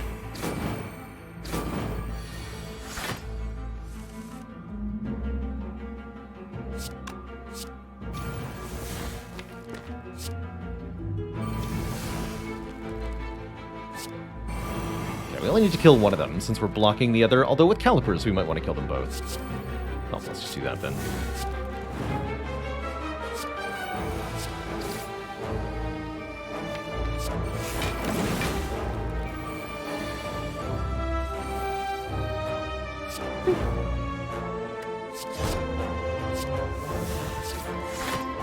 Oh my. Shovel lets us dig for relics at rest sites. We're offered an upgraded True Grit, and I think that's really good. Rebound is pretty cool with Unceasing top, too. There's some very cute things we could do with the rebound. Like putting a card back on top and then playing it again, essentially. Finally, we get a multi-Ritual Dagger fight. Here, we can level the Ritual Dagger multiple times by exhuming it, playing it again. Pretty good.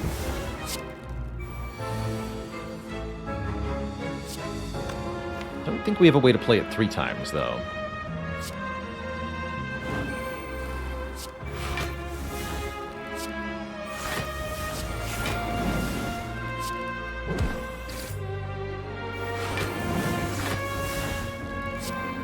Oh, I did. But it's too late, you fool. Baylor, you fool.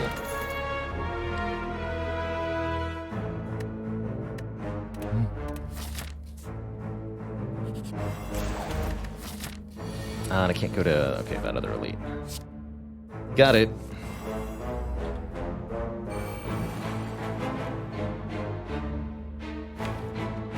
Sure. Oh, hello. Don't mind if I do, actually. Riacade. Very exciting stuff.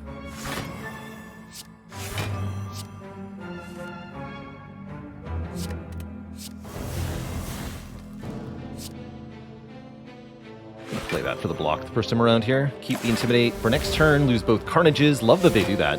Can't believe we still haven't seen a Feel No Pain, though. How tragic.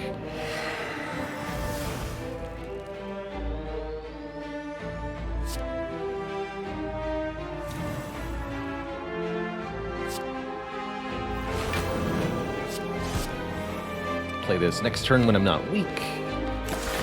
When the Giant Head is vulnerable.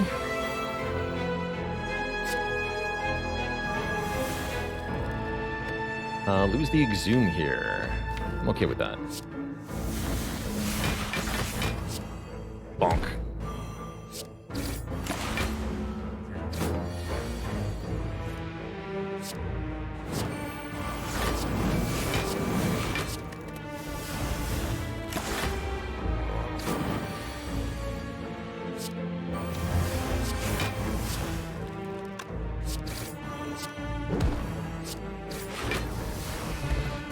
Heal 2, not bad. We could take a second shockwave if we felt like one wasn't enough. And it's definitely not enough for Donu and Deka, so let's take one more. Probably also want 2 against Spire Spear and Spire Shield. Okay, let's not miss the chance for 3 Ritual Daggers this fight. Make it happen. Make it happen. You in the back. You're first, kid. That's right. Heard me.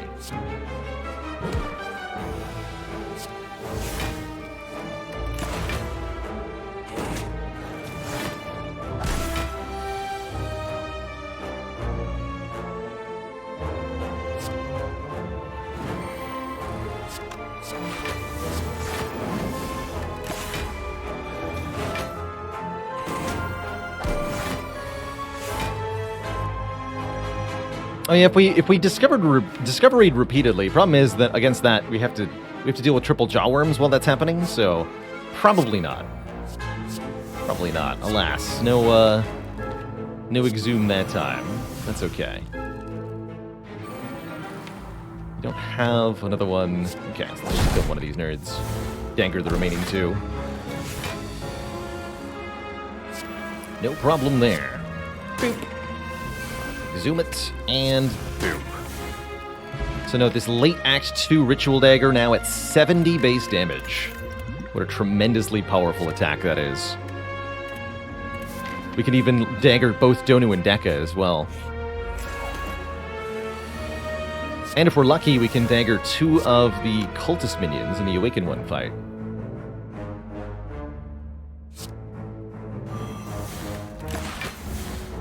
Don't think a Rampage would have been that good here. We'd rather cycle the Body Slam than something like a Rampage. Poor Rampage. I wish it was a better card, but it's really, really not. It again made an Exhume. I'll still take it here. It's funny as heck. This won't do real damage to you. Just be disarmed to heck, why don't ya? Yeah, that's right. Taste the pain. 105, so we gotta do more than that.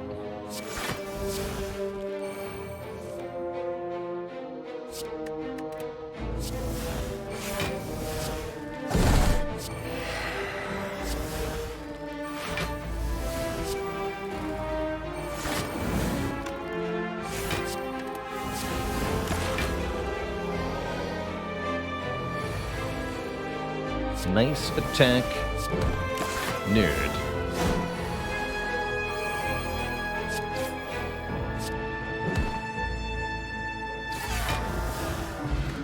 Bottle Lightning means we always have a particular skill in the opening hand. Probably bottle the Master of Strategy here for bonus card draw on turn 1. With Runic Pyramid, I think that's almost assuredly our best play. That then gives us a good incentive to upgrade that Master of Strategy, so we guarantee draw 4 extra cards on turn 1. Let's do it. Not gonna dig for that reason. We definitely want this upgraded. But I might dig an Act 4 here. Build your own bag of prep, that's right.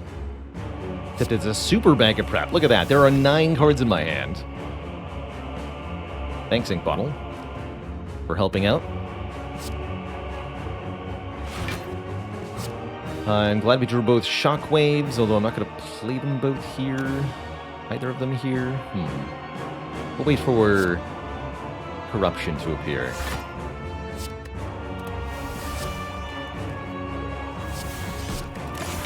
Go for Donu first, as usual. Donu buffs the strength of both of them, whereas Deka adds Dazed to the deck and blocks things that we are not afraid of whatsoever.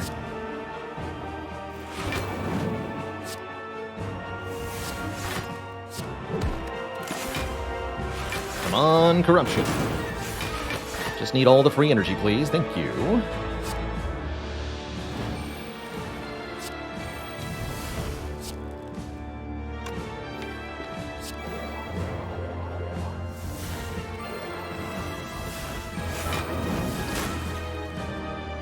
Zoom is being used on Ritual Dagger, don't mistake that.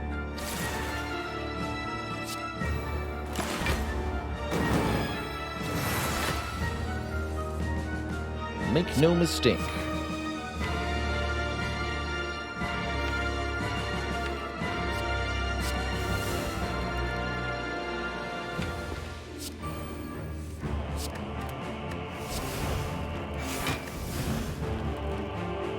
Second wind. Block with this, but then I lose the Exhume. Don't play second winds. Repeat, do not play second wind. There we go. Excellent.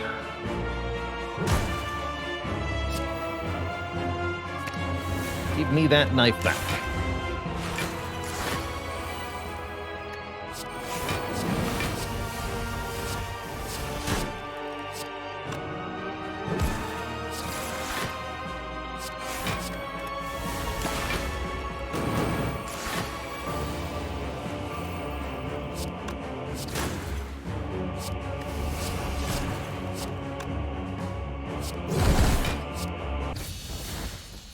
GG. Time Eater's up next, the last no awakened one, so the dagger has to stay at a mere 90 base damage after this fight. Truly a shame. It is, but such is the way of things. My second winning here. Now we're playing Evolve. And True Grit. And Spotless. Take a little bit here.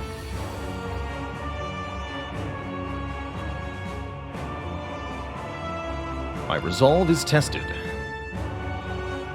Actually, an early second wind is reasonable, but we need to... It's like a shockwave second wind. Lose double flame barrier hurts a bit, but makes room in hand in an important way. Shouldn't be a long fight against Time Eater. At least that is the hope.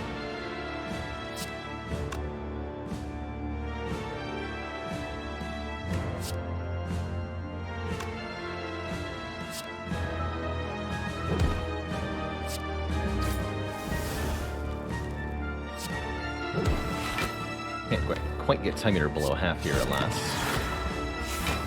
Pretty close, though. Looks like I'll have to corrupt.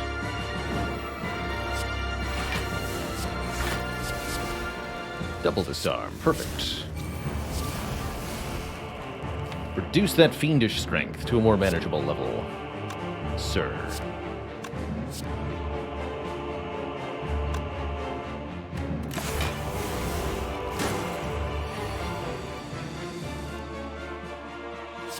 At once, I command thee.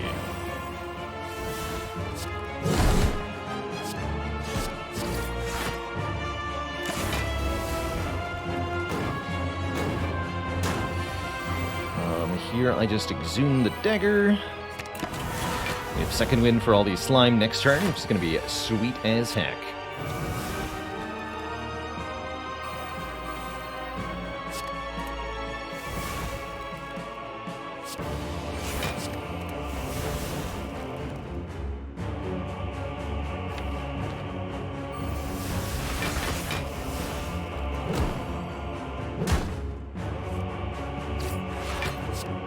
So close.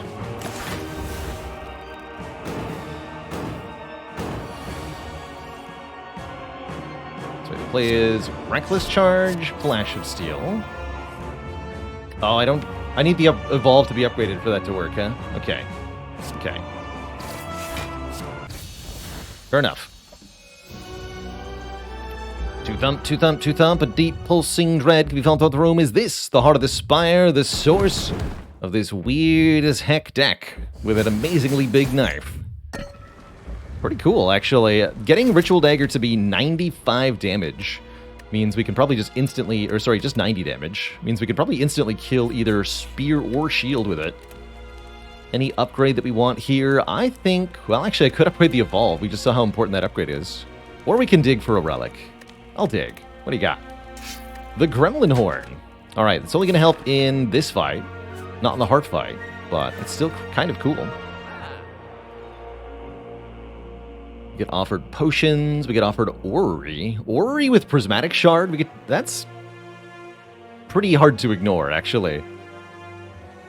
We get to look at 5 cross-class card rewards. And there's definitely some interesting skills we might find in there. Or powers. Let's see. Enlightenment Plus. Apotheosis. Well, that's probably one. Free Apotheosis, by the way. Tantrum. Intimidate Plus versus Blind. Blind in Shambles. I'll take that Intimidate. And a Demon Form or a Battle Trance. Battle Trance is great. Demon Form feels unnecessary?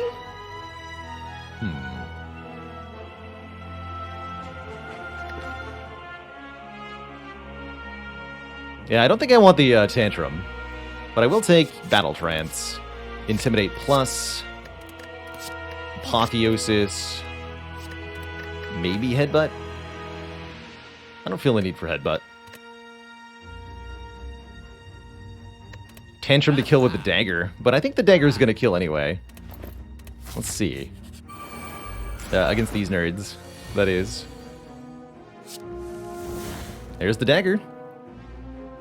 If I had Tantrum in hand, it would be a perfect kill on the Spire, I'm just saying. Spire. I think we do want to kill the shield first. We can pretty easily block the Spire's efforts. I'm not afraid of the burns in this fight. So let's get started this way.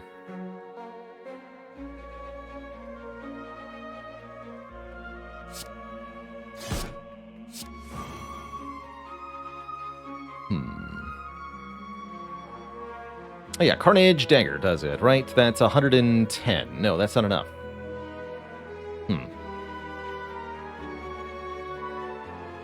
Dang, if only we'd fought the Awakened one. This would be a perfect kill.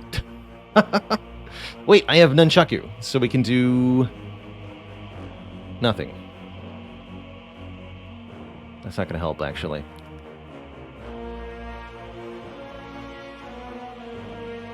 Bash won't work because of the artifact on the enemy. So we probably play Corruption here. Try to kill it next turn. Let's go double barrier. And I guess the second win too? Sure.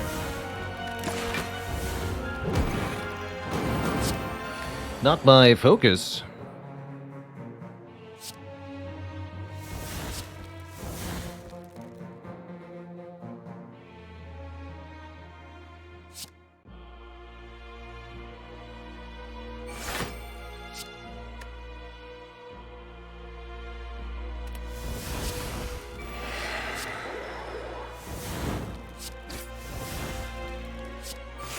The blockening.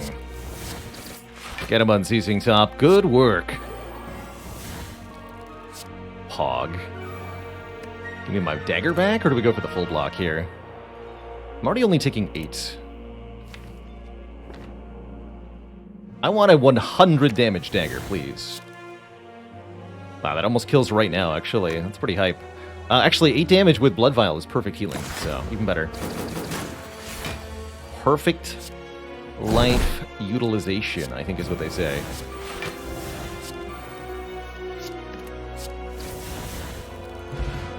Sweet. You show him, Blood Vial. 1,000 cuts.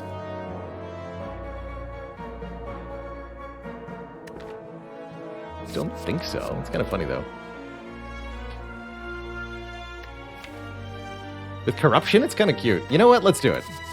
Get in here, 1,000 cuts. Speed Potion over Strength Potion. Yes, I want to accumulate many Blanc. For the big strong.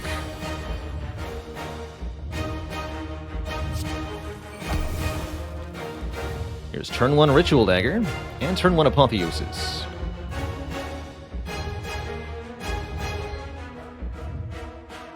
This is definitely getting played, but it heals me 5, so I want to finish this stuff. It's actually really tempting to go Bash Ritual Dagger before the vulnerable, before the debuffs apply to us. We lose the Ghostly Armor. I can use the Warcry to put it on top, though. Just try to do 150, and this will block for a bit, as well as making room in hand. go on top so that you don't be destroyed.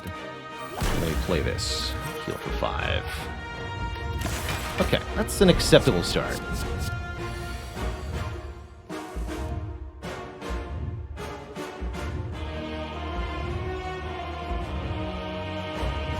This is a pretty mediocre turn for us. Probably Ghostly Armor Shockwave here. We need to weaken the heart. Next turn will be fine, though. We have Tori and the Captain's Wheel coming in. So we take a whole lot of damage this turn, and that should be it for the whole fight, realistically. We're not going to take more than this.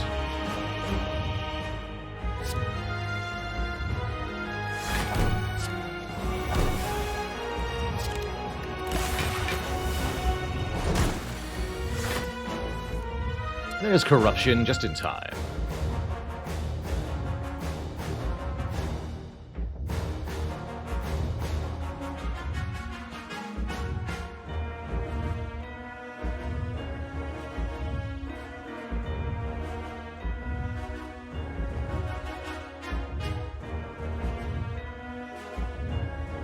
I'm trying to figure out what exactly I choose to play here, though.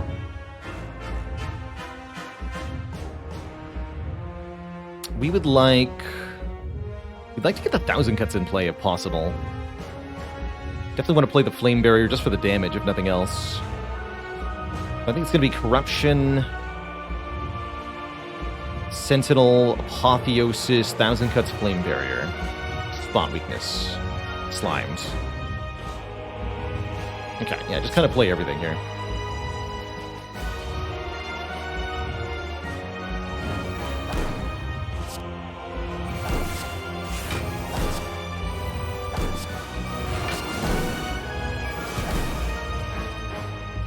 Okay, current block. I don't want to lose any plated armor if possible. Currently we're blocking 24 plus 6 plus 3. So I can play one more card without taking damage. Art of War is going to currently give me extra energy, so let's play the Slimes. Get rid of that. Not play the Twin Strike. Take 90 damage back, you nerd. And here we go. Now we can start to do stuff. I'm going to destroy that Sever Soul.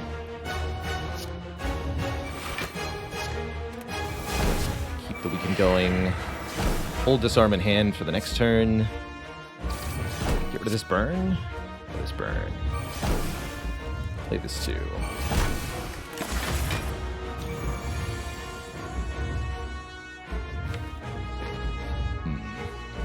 Took us a little while to get our Evolve in hand, unfortunately. Sender's Bane in hand is also a problem. Is this our Speed Potion? No, we've got Tori. We'll use Speed Potion later, maybe with the second wind.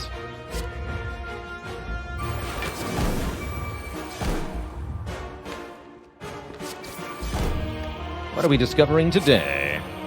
The power of Clothesline. Oh, actually, no, double Reckless Charge. Let's do it. I understand. It's double Reckless Charge time.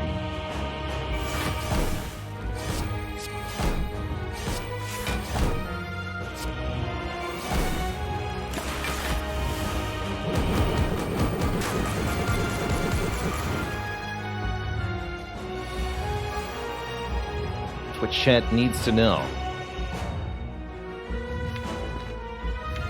What am I exhuming here? Could exhume the Ritual Dagger. Looks more like I immediately need to exhume a block card. So I'm going to exhume Flame Barrier here. Actually, no. Let's get more energy this turn. Let's exhume Sentinel here. Move this nonsense. Move this nonsense. Draw many, many, many cards, of course.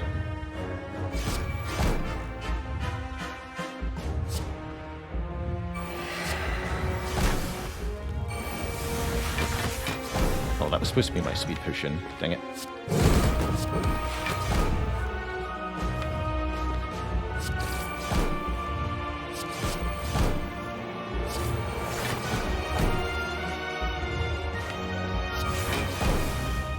Still a full block, though.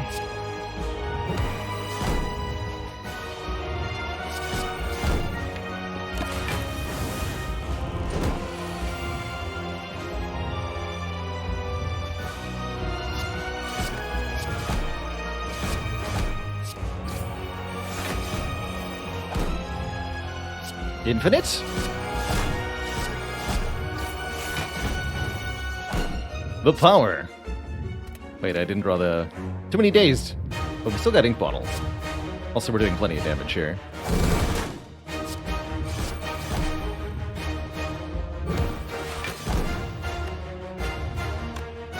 Amazing.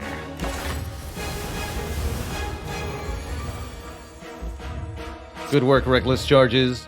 GG. GG. That was a really fun one. That was a simple delight to play that Ironclad. GG, everyone. GG. What a goofy deck, that's right.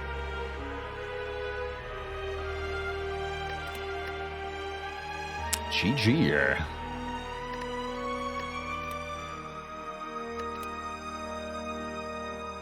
Being at the Wrinkle, thanks for the hundo bits.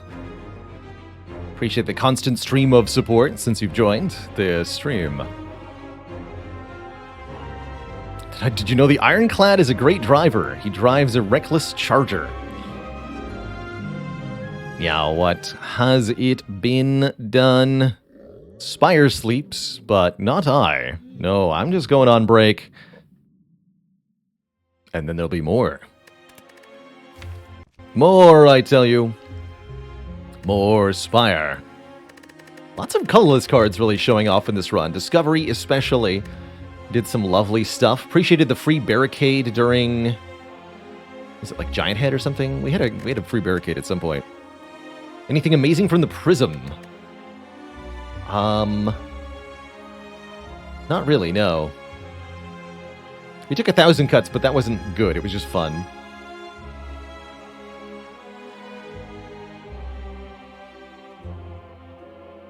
In fact, we got multiple card rewards after taking Prism, where I just got offered 3 Ironclad cards. That's pretty funny. Why was the Ironclad denied a new credit card? His account had too many reckless charges.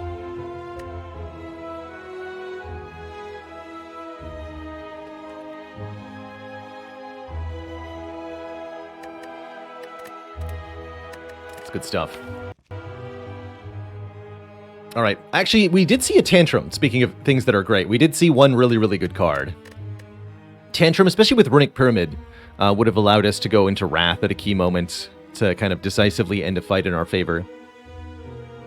It's not all that good in the Heart fight, but Tantrum Pyramid, even if you have no exit, is excellent. All right, so Silent will be up next, but before we do that, I'm going to take a quick break, refill the water, stretch the legs. When I return, my dearest chat members, there will be more Spires, so don't go nowhere. I'll be right back.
Alrighty, folks, we're back.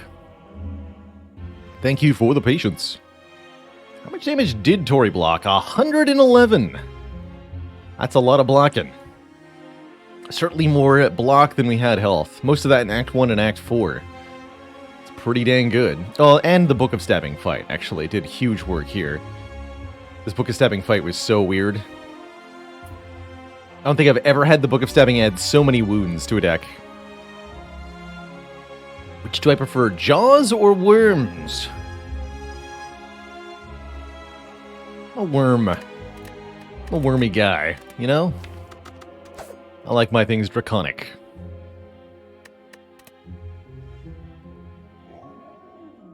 Wanashi, thanks for 8 months of support.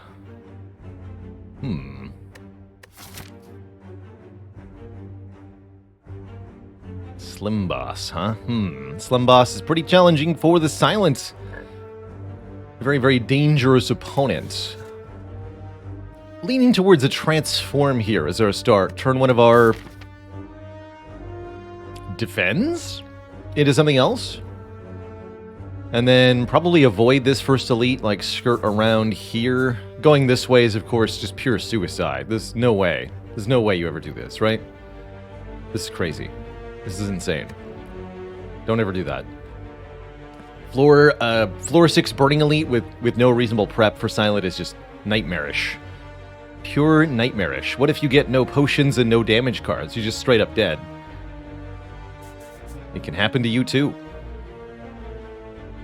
And then I guess we could opt into maybe like this path if we felt super strong somehow after 4 combats, but I don't know. This is also a situation where a potion start, maybe if you took a potion start, this would be more reasonable.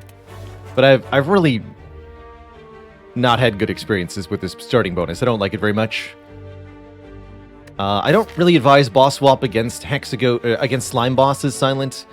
Even less so with early elites. So let's transform a defend into a random Silent card. We get Blur. That is just better than a defend, so that's kind of cool. Is Aranton Lad, it says, is it possible to get an Act 1 with literally only one path? Mostly, yes. Yes, you can have an Act 1 that has only one path right up to a guaranteed Burning Elite. That's actually some of the criteria that was looked for in the Impossible Seed.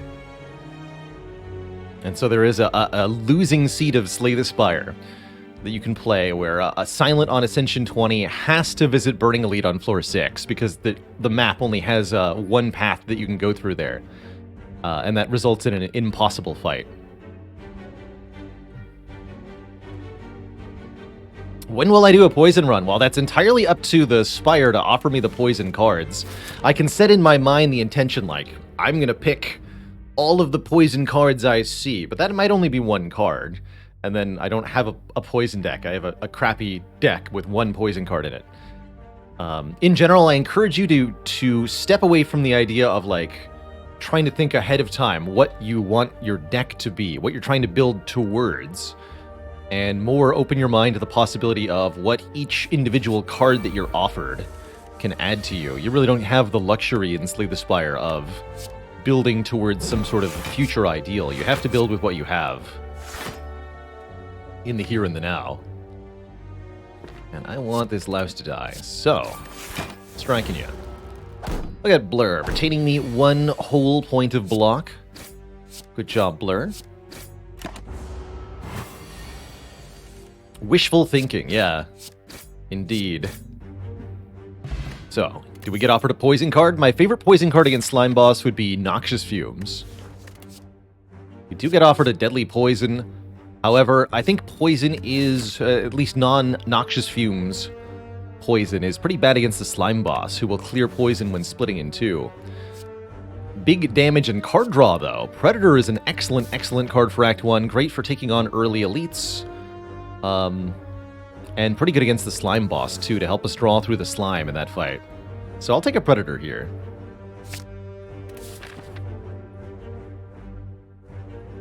Popkey says, so is the Impossible Seed a floor 6 Burning Elite that you must fight and then not enough rewards to fight it? Exactly, that's right. That's exactly what that seed ends up being. It's a super-powered Lagavulin that you can't avoid. and you can't kill with any of the cards that you can get on any path leading up to it.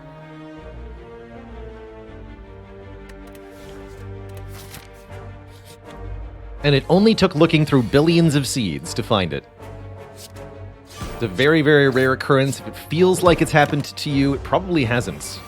That there's been an unwinnable run, even if it felt almost impossible. It's likely something you could have done differently that dramatically changes things. I wonder if I was meant to go Spike Slime first. Pretty hard to imagine that I could do better than 1 damage taken, though. So I'm going to ignore that.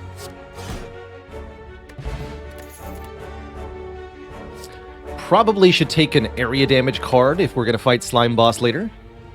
Flying Knee's not too bad either. 8 damage and next turn energy gain can be quite nice, actually. But Dagger Spray really helps for Slime Boss, especially if we can upgrade it. It'll be 12 to all enemies. Scales well with strength, too.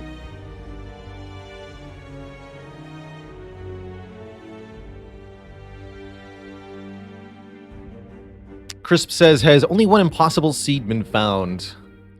I think only 1 has been, like, shared.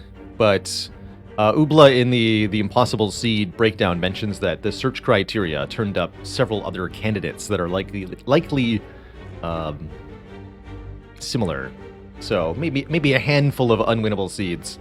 It's also theorized that different conditions can create different unwinnable seeds for other characters. And one ongoing community project is to find an unwinnable Watcher seed, which is theorized to exist, but hasn't been proven yet. Can't wait to see that one when it happens.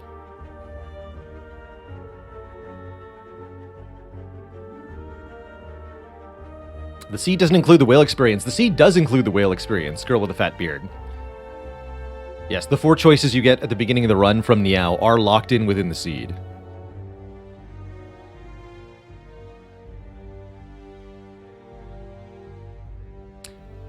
Zeko says, I think there's a distinction to be made about absolutely impossible and high percentage of failure, like picking 2 similar-looking paths that have wildly different rewards. True. Yes. There are seeds that are winnable, but the winning decision hinges on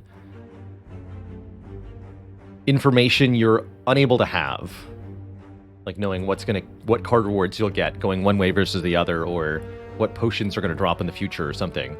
So you just kind of have to blindly guess correctly in order to win.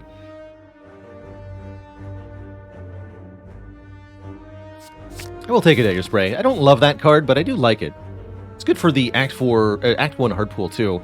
Speaking of, we're going to keep taking combats as long as I have 2 empty potion slots, for sure. I'll fight as many fights as it takes here. Get him, Blur.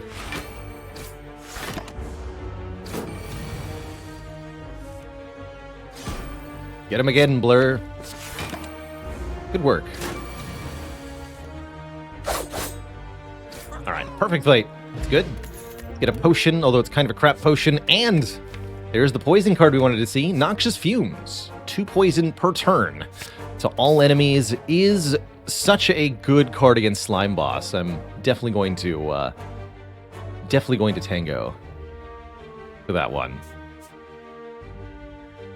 Could opt into the shop at this point. Maybe commit to extra elites here. It's a bit spooky, though. Have to, buy a good potion. I think we just take the green path. Get a few more card rewards here. Surely the green path will be easy, he mused. Getting murdered immediately. Thief plus a medium gray slime is a real problem. Thief will attack us next turn for 11 again, but will be frail. And the slime will also attack me. So we're looking at 20-ish damage next turn with frailty. Realistically, that means we need the slime to be dead next turn. With the Predator, we'll draw 7 out of 9 cards. Let's see, this brings you to 19. I mean, realistically, it's Survivor, right? Blocking 8 is too valuable. 19 is killable with Strike, Strike, Dagger Spray, but it's going to require a little bit of luck. Worst case scenario, I'll just Speed Potion, triple defend, even with the Frail. That won't be bad. Hiya! But we do, in fact, draw Dagger Spray, Strike, Strike. So let's just kill the slime, neutralize the thief, take 8. And I have no idea if we can get our money back from this guy, quite frankly. Since he attacked a third time, I'm going to go with yes, we can. Okay, 2 more turns in which to kill him. 31 damage? That should be doable.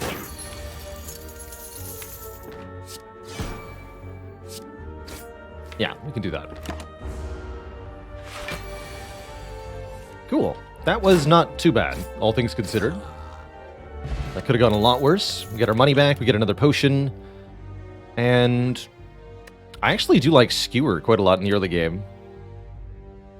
Bit weird with the Predator along the side, but it's a great damage card. I don't think the potions we got are good enough for us to go red path here. As much as I'd like them to be. I'll grab a Flying Knee. One last damage coming here. Oh, come on. You guys couldn't have rolled 15 health? Really? Please. Contemplating using a potion here. Probably better off using it in the elite fight, though. Even if it is from the knob. The speed potion could be quite good. So this is what? Blur, Survivor, Flying Knee? We could Predator to kill the middle one, but it doesn't do anything for me this turn. I do Flying Knee the middle one. It's the only one guaranteed to attack us next turn. Let's do this.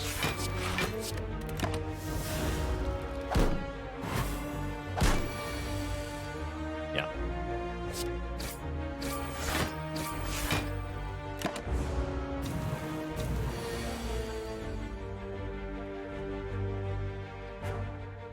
Hello? How did this happen? Terrifying. 22 damage from 2 lice. It's an increasingly good dexterity potion, actually. I'm going to use it now.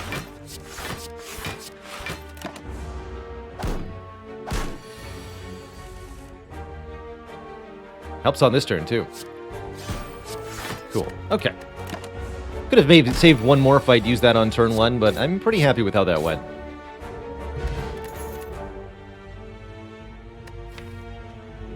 Desperation Sucker Punch, or what? I always go to this store instead of fighting 2 elites, but I don't know, though.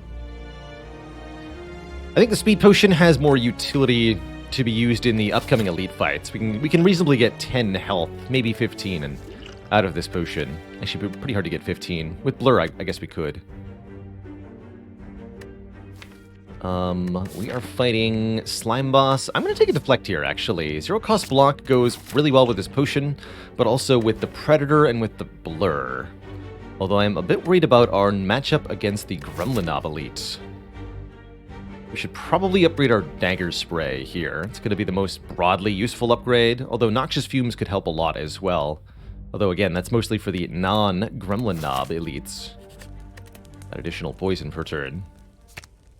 So I think it's either Noxious Fumes or Dagger Spray that I upgrade. Or Neutralize. No, not Neutralize. We want Fumes upgraded for a lot of reasons later on. I might need to rest before Slime Boss. Let's upgrade the Fumes now.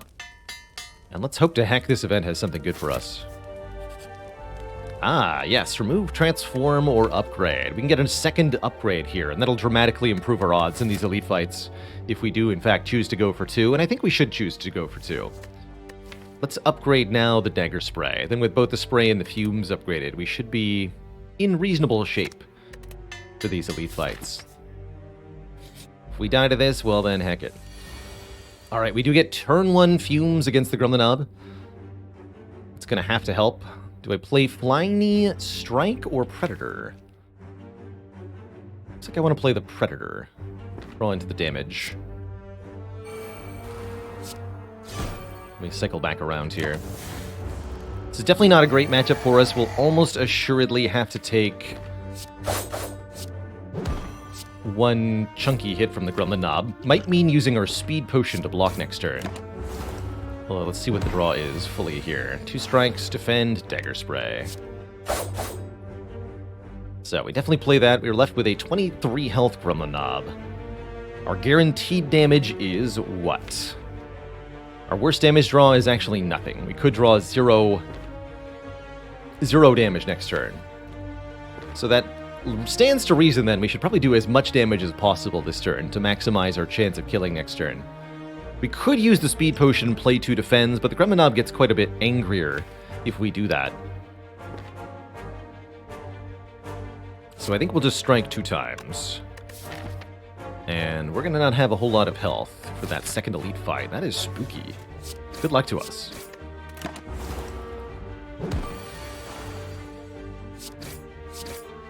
We get an Ancient Tea Set, giving bonus energy after exiting a rest site. We're offered a Terror, one of the best damage multiplication cards there is for Silence. I think even with Fumes, we probably want a Terror here. Really hoping this is a Lagavulin fight. And a Maw-Bank, giving us money every floor until we spun some at a store. Thing is, I think we're headed straight for this store. So I should probably take the Sapphire Key here. That's all dependent on us getting past this next elite, though. It is Lagavulin. Okay. So against this opponent, we want to play Terror and Fumes before waking them up. We have up to 3 turns here to sort ourselves out. Perfect. Terror and Fumes, then we wake up next turn. This is the perfect draw for this fight so far. We even got Blur. Not worth the speed potion, though. We should actually just strike for as much as we can. I can always full block next turn with speed potion. Forget this Blur. Just do the damage. Wake that egg up. And perfect. We even have 4 energy here. This is definitely the time for the speed potion. This is what we've been waiting for, Twitch chat. Look at this. Our best turn normally. Predator, defend, blur, deflect, block for 14, take 6. With the speed potion, we instead block for 29, take 0, retain 9 block. That's pretty cool.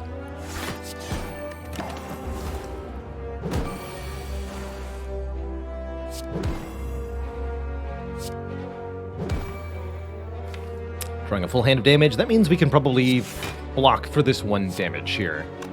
Because our guarantee damage is 18 plus 18 again, 36. Plus the poison, yeah, we don't need to strike here. Perfect Lagavulin fight, thanks to the speed potion. Okay.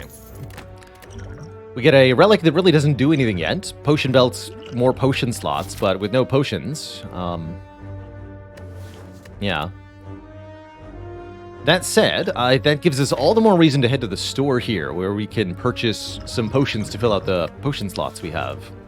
We also still have to get through some more fights here, so our task is not yet done.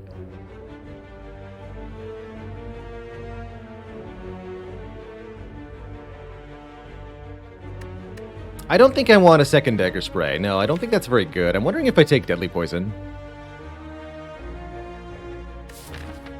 I don't really think that helps either. I'm just going to skip all of these. Alright, 1 Solo Thief. That's not too bad. That is much more reasonable than what we've fought before. What are we doing here?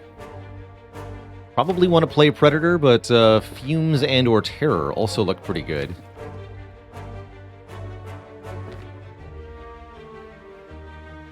But full block plus Terror.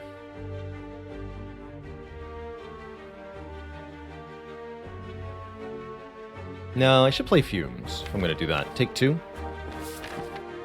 Yeah, take 2. Okay. Play both of these. Good. No problem, then. We should... What's our worst damage draw? 3 strikes is 27 damage, so as long as I play these 2 strikes, we always kill next turn, so we don't need to blur any block here.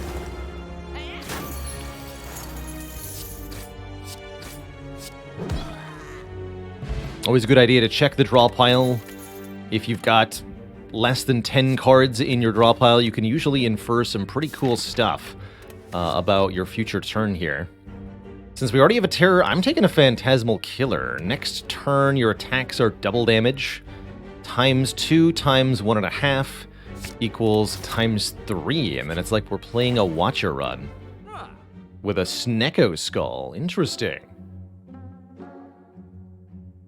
Or I could take Molten Egg for the future, but I think the Molten Egg here is a trap. A huge trap that we should not fall for.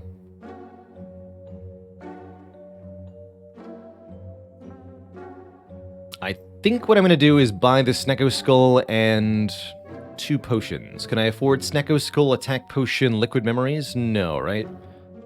Actually, wait. Math. Close.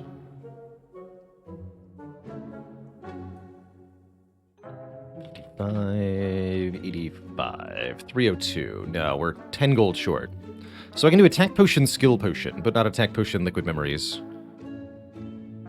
Skull Remove Attack Potion. Oh, that's Xaxes. If we're 10 off of the Liquid Memories, then we can buy the card remove at 75.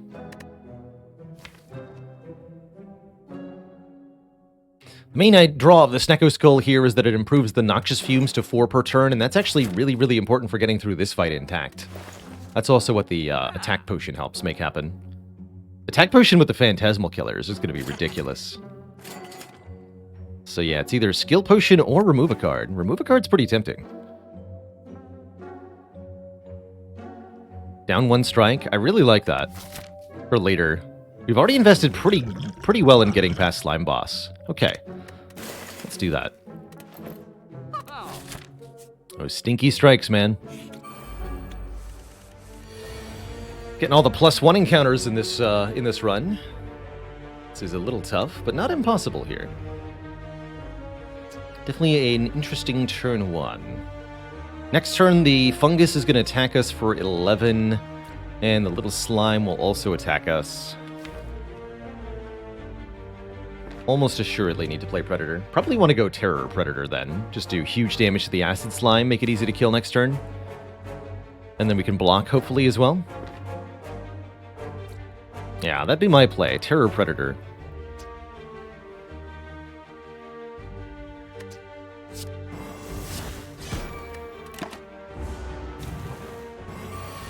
Why is Egg a trap?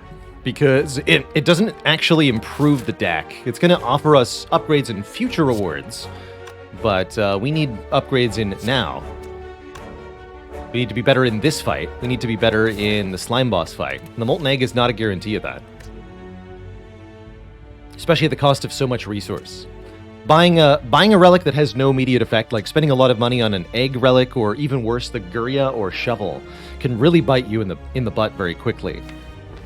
Because of how much you kind of put yourself behind the power curve. I think we take another 2 here. Deflect, defend. Unfortunately, this is 1 damage short of a kill, but that's fine.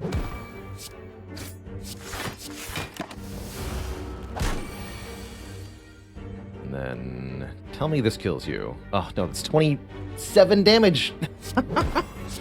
Why is it 27 damage? No. All right, take 3. Keep the potion. Yeah.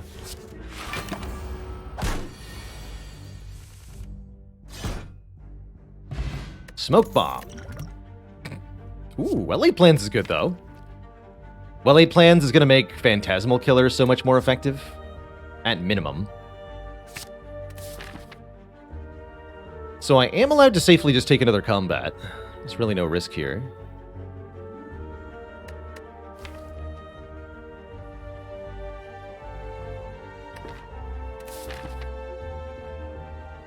Since I have the Smoke Bomb. Or I can take an event, try to get a heal or something. Problem is, the event could actually try to damage me. So there's a chance the event goes really badly. Yeah, Gremlin, this event could be wheel into stab, but we actually just unavoidably die. Very small chance, but it could happen. Whereas there's no chance to unavoidably die in the combat. Even if it is a lousy fight. I think this is a pretty good fight to roll, actually. Although these lice rolled pretty high damage, we can retain some block and activate the curl up on 2 of them here. Which should set us up for a reasonable next turn. Let's discard that. We're not playing that. So, neutralize you, strike you.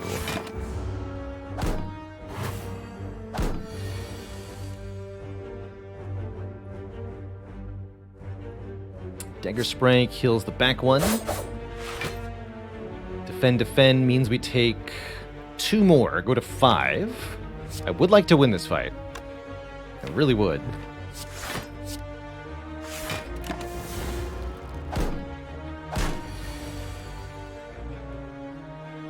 No! I have to take 2 more. Dang it, Flying Knee. Predator, where are you at? Please. Am I about to do Slime Boss on 3 health? I think I am. More on that in a moment. Potion time? No way. These potions are for Slime Boss.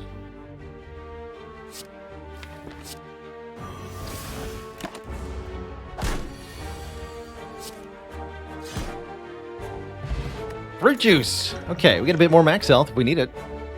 And some cards that I don't want. So, we could fruit juice and rest. That put us to 8 out of 71. What is 30% of 71? 21. So we'd go to 8 plus 21 is 29. The thing is, 29 health still dies to Slime Crush, right?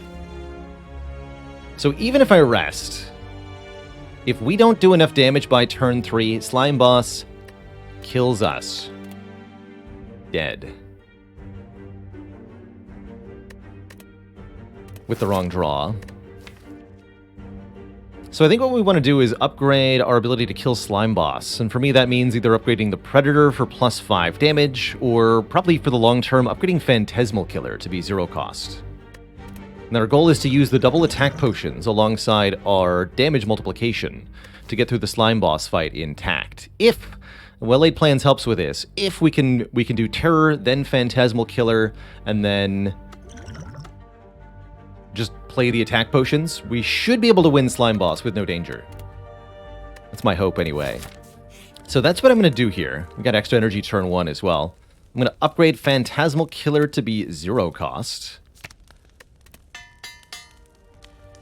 And we're going to stride boldly into Slime Boss with 3 hit points. The reason that we can do this, realistically, is because the Slime Boss attacks infrequently for very large amounts of damage, and because this deck is capable of doing such good bursted damage with the Phantasmal Killer, that I think we get to get away with this. And in fact, it looks like with this draw order, this is going to be very, very bad for the Slime Boss. Here goes.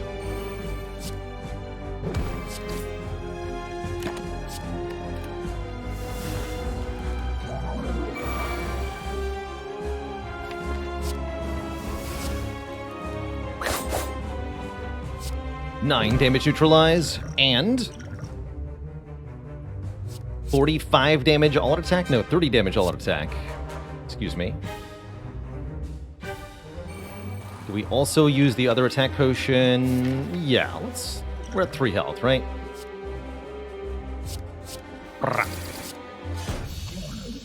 GG. Alright. That isn't Envenom with Snecko Skull. That's kind of interesting, actually. Second copy of Phantasmal Killer, or, of course, Wraith Form for Intangible is always desirable. A calculated use of potions.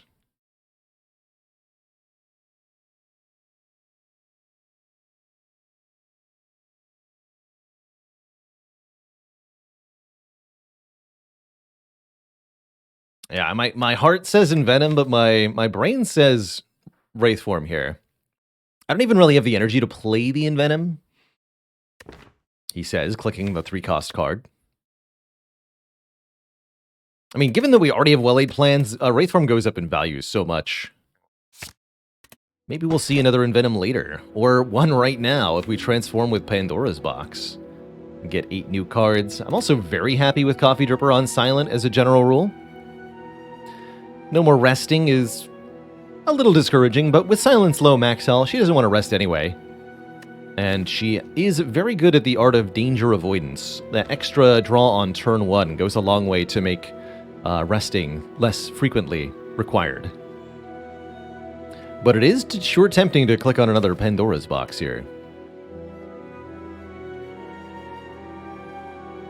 I'm going to take the energy, but that's a tempting Pandora's.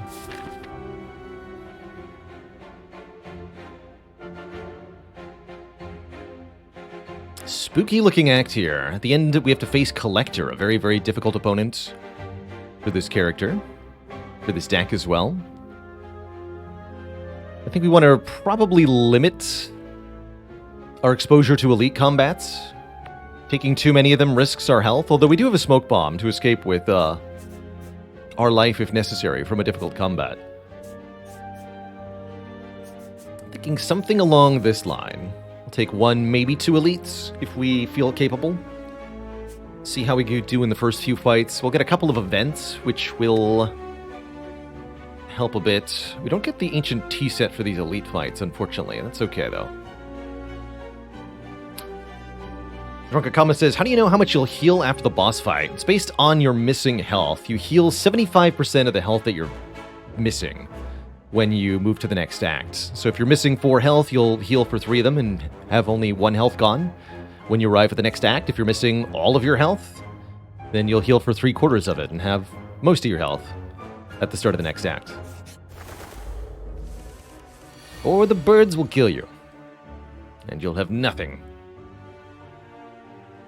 Already a contender for Smoke Bomb here, but I think with Dagger Spray, we should be alright. We can take out 1 of them from the air.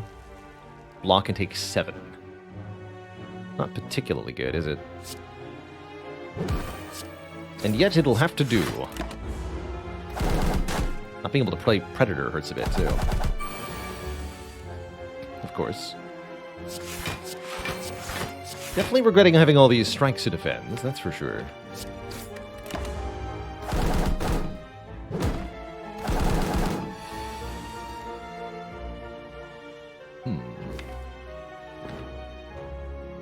I'm increasingly worried that I've made a terrible mistake.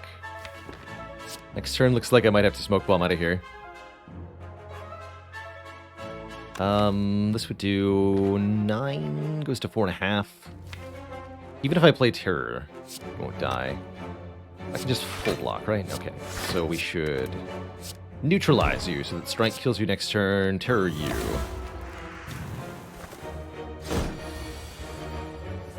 Yeah, dang it. I should have Smoke Bombed on turn 1. Bummer. I thought we could actually win this. Bye!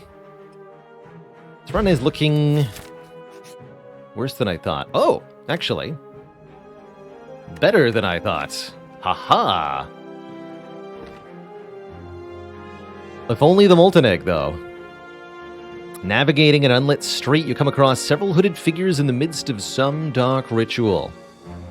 This one is going to reward us for holding on to the fruit juice, because this loses us a percentage of our max health to gain bites. But bites are going to be a way for us to get our health back. With the coffee dripper, I think that's exceedingly important and should allow us to take more elites this act, too, which is going to be crucial. And then, immediately afterwards, ghosts ambush you. The new vampire offer you a deal. Would you like to be spooky AF? In addition to being a vampire? I have no idea. I don't think so. With the Wraith form, it's a little tempting, right?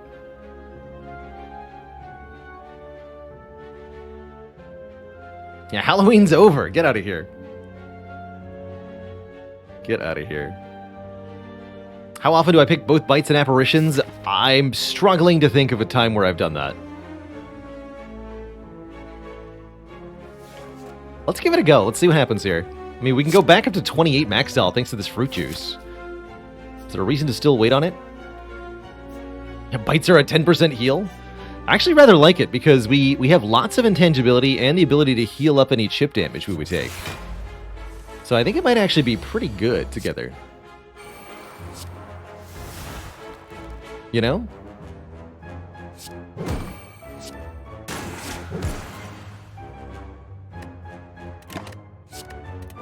Second needs a Centennial puzzle now, though.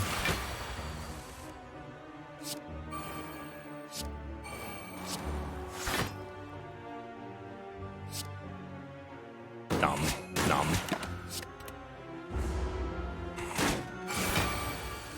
They also can heal off of our nonsense. 30. 45 plus 36.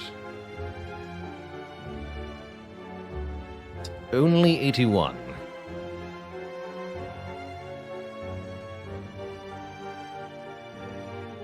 Wait, really? I'll leave it. 1 hit point? Why is it always 1 hit point? Let me double check that. 18 times 3 plus 12 times 3. 36 plus 45 plus 4 poison equals we can do 85 damage to this opponent this turn.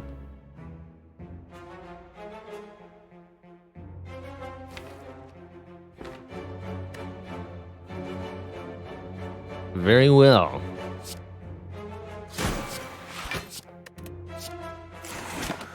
The long game, then. I'm gonna get my health back. Just you watch. Actually, not gonna play the Terror currently. Hold this instead. Play Wraith Form here. And get back as much as my health as I can get. Gonna be all of it. Not all of it, but many of it. At least several hit points.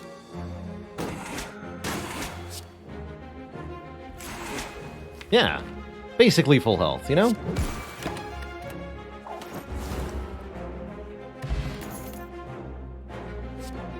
Acrobatics pretty good on 4 energy. I like the ability to discard the apparitions, too.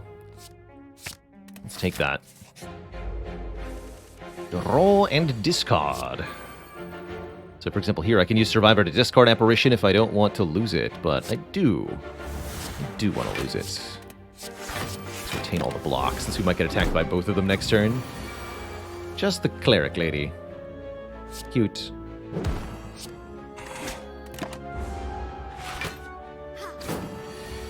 Bit of a problematic fight for us, huh? Definitely.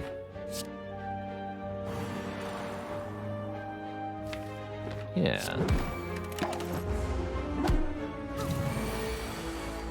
So I guess our goal each fight is to use the intangible turns that we have.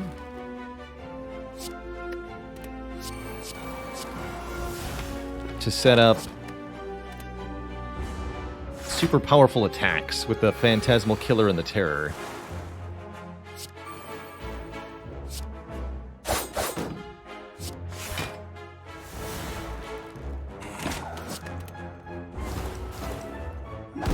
And heal back any damage we take while setting up with the bites.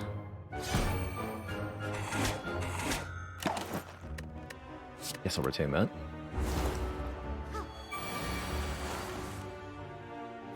Calm. Senator Ezio, thank you so much for the Prime sub. Welcome to the Cozy Sub Club. Full health like it ain't no thing. Pretty uninspiring cards here. So, we're gonna upgrade Wraith Form, right? Yeah, we're gonna upgrade a Wraith Form first, for sure. I don't think I should do this. We got no good potions? Like, how could this happen? This is terrifying. My lowest max HP A20 win, higher than this, for sure. I don't think I've ever won with this few max health. Ever. Discard that. 22 block that I can't use. If only you'd attacked me. What gives, Snake Plants? What gives?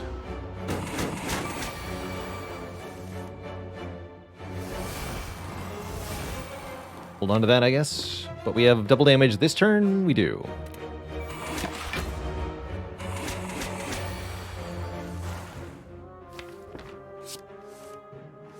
Simply keep the Wraith Form.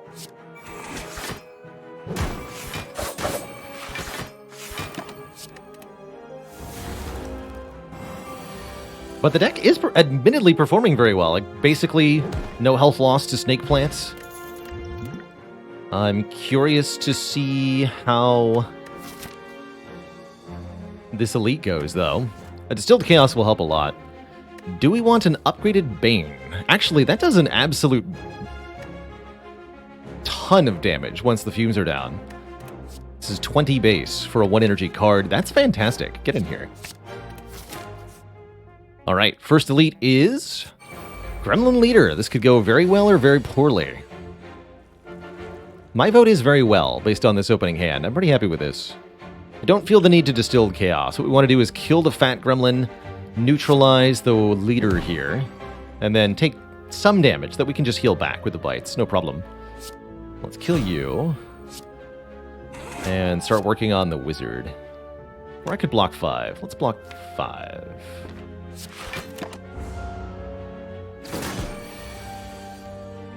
Perfect. Fumes. Well laid. Look for Phantasmal. Perfect. Play Phantasmal. Play Flying Knee. Keep the Wraith form. We have double damage and bonus energy this turn. We're going to draw Dagger Spray. It's amazing. Get Dagger Sprayed, you nerds.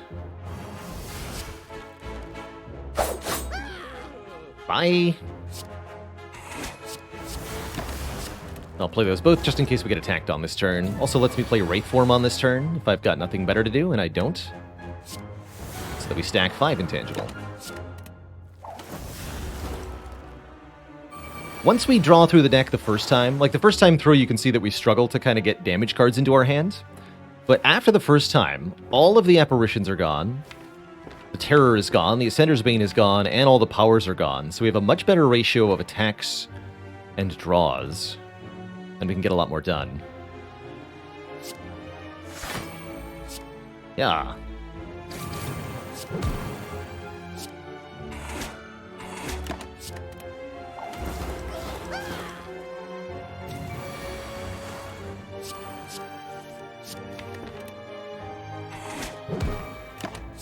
Prepare for death.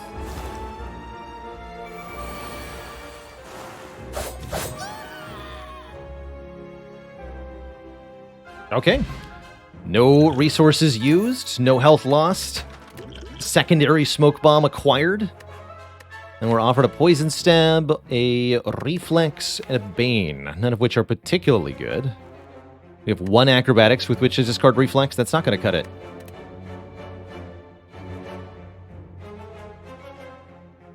Would Strange Spoon be good here? Yes. Strange Spoon would be incredible here. This deck would love Strange Spoon. Although we don't always want to keep Terror. Otherwise it just works on the apparitions, and that'd be incredible.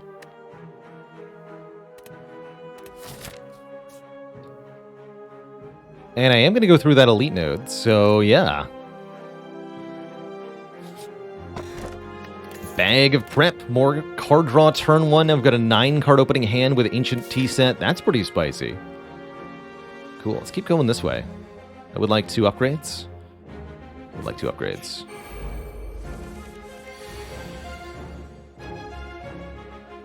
Oh man, and the Orichalcum is automatic block too. I didn't even notice that initially. Orichalcum is a big deal here. Play the Predator. We're looking to draw to the Fumes and the Terror, etc. But yeah, passive automatic block is amazing. Especially with the Wraith form destroying our dexterity over time.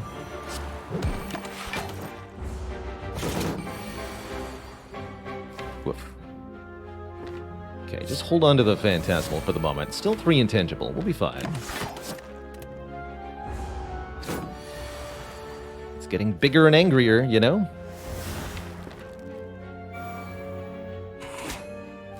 Keep this in hand for multiplied damage. I believe Fumes was literally on the bottom of the deck here.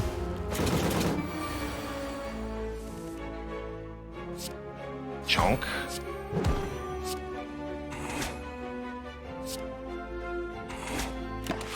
And Blanc. Perfect. Thank you, Orichalcum. You've done good work this day.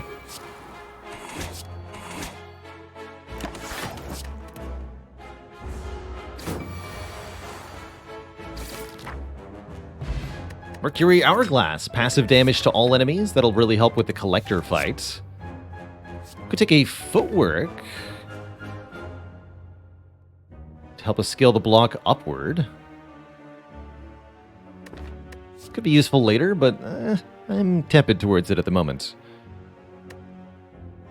Backstab could be nice with a large opening hand, but I feel like it's important for us to draw the other cards that we have, and I don't want to diminish our opening draw. So I'm going to skip all of these, actually.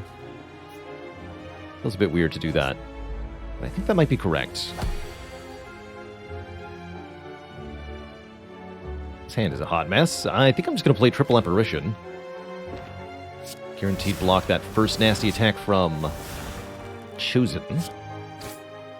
So we'll just put the damage on the cultist.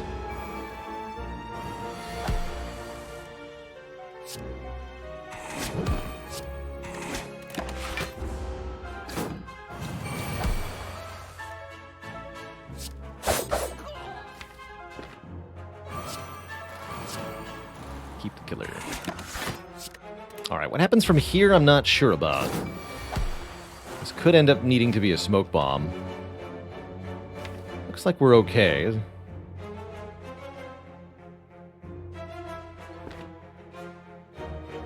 I could go Terror and then Acrobatics. Perfect. Not going to play this Phantasmal Killer. We're going to discard it. Keep the Defend. Is it slightly better than Deflect? Always get attack next turn by Chosen. Not 100% sure what we're going to stare down. 27. That's not too bad. I block for 23.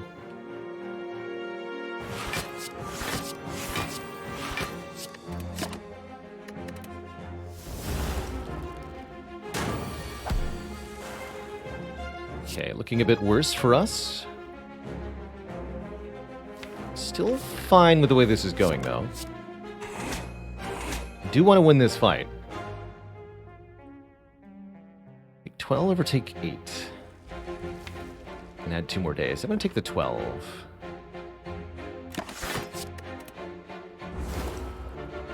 It's only half of my health. What's the problem? Second Bane Plus. How curious. That feels too cumbersome. I don't think we want that. Likewise, I don't want another Poison Stab. Unupgraded. I do want to consider Ori. I do want to consider Dark Shackles. Malaise is a bit expensive, but I do kind of like it.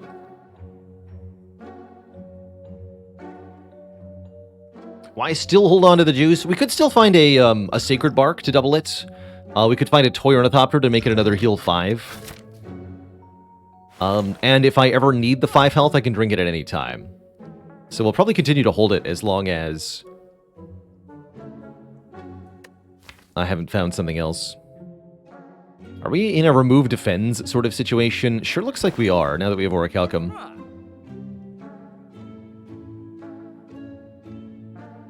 No Strange Spoon, it's true. Ori could either be amazing or completely worthless. Worst of all, I can't buy the Ori and a card remove, so I'm going to go Dark Shackles and remove defend. Good luck to us. Alright, you need to be retained too, and I'll probably upgrade one of the apparitions next. Alright, this should be an easy go to full health. You die, sir.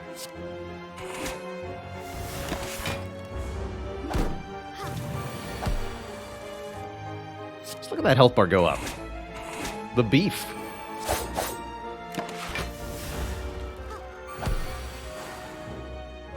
The beef is real.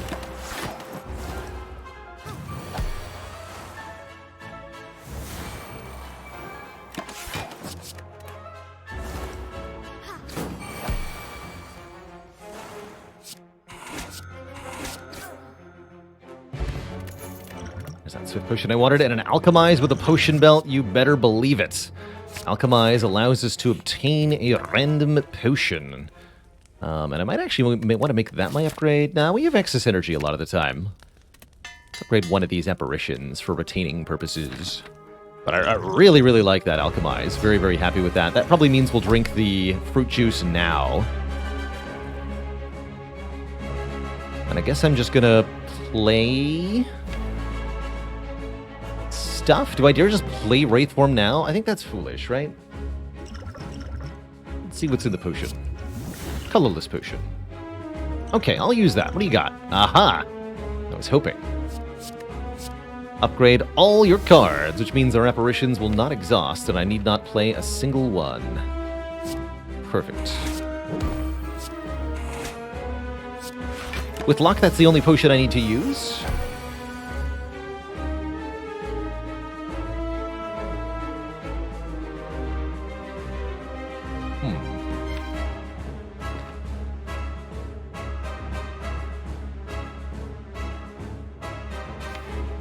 Hello, luck. Are you there?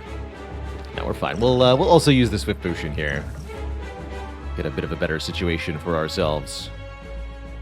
Seems just fine. Go, Survivor, Defend, keep 2 bites.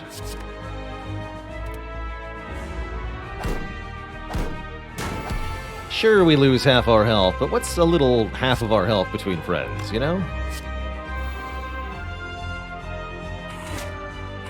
Delicious.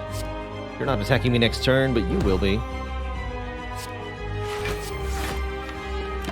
This and this.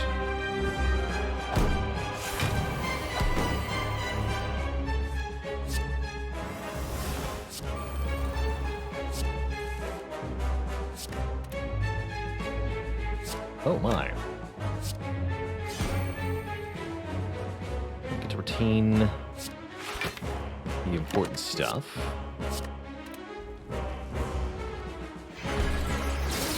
Looking pretty good here. We can just be intangible for all of the debuff turns now. Sounds pretty good to me.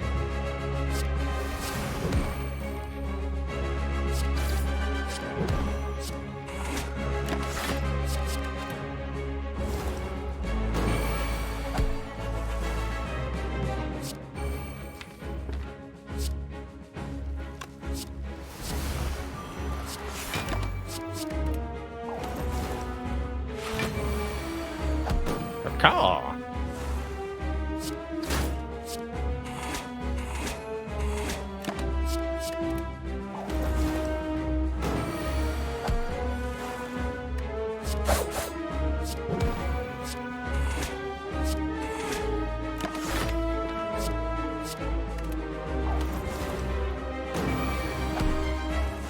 More minions? I'm afraid it's too late for that, Collector. Your time has come.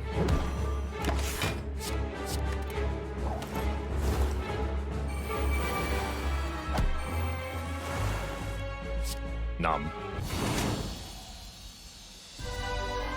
Delicious. All right, we're through the fight. And we are, in fact, offered an Envenom again. I think it's time we took that Envenom. That's actually going to be really good damage scaling. 2 poison per time we hit a foe. Could go double Alchemize with 4 potion slots, but I think 1 Alchemize will probably be enough for now. Let's take an Envenom here. Ring of the Serpent, Sozu, Astrolabe. Curious.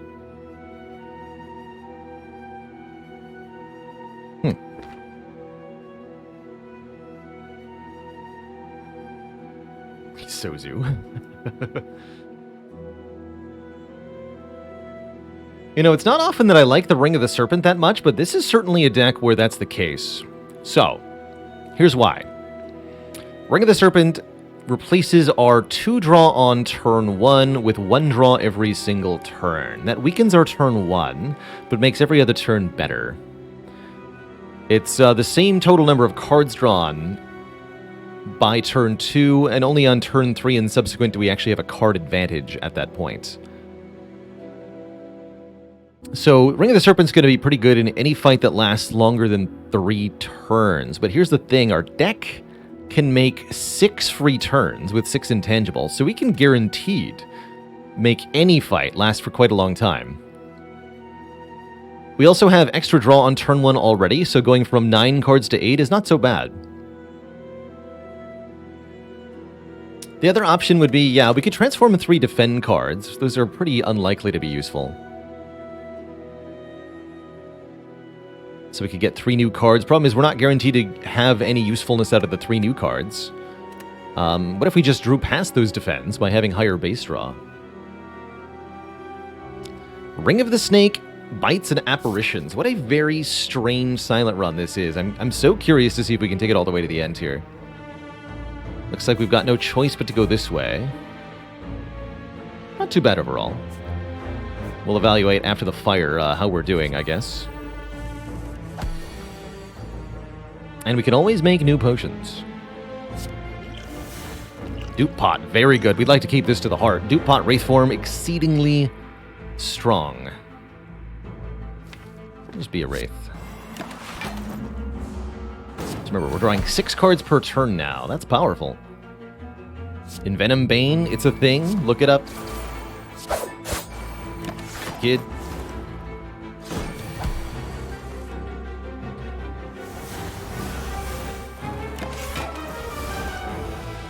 This also helps us get to the powers more quickly, helps us draw our intangible more easily. It's a big deal to have that bonus draw.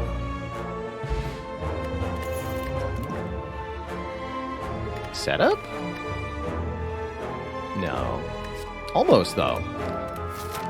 If it was upgraded, I'd actually take it. Lambacat, thanks for 13 months. Meow.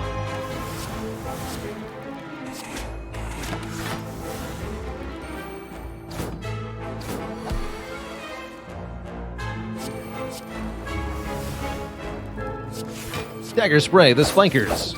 Easy.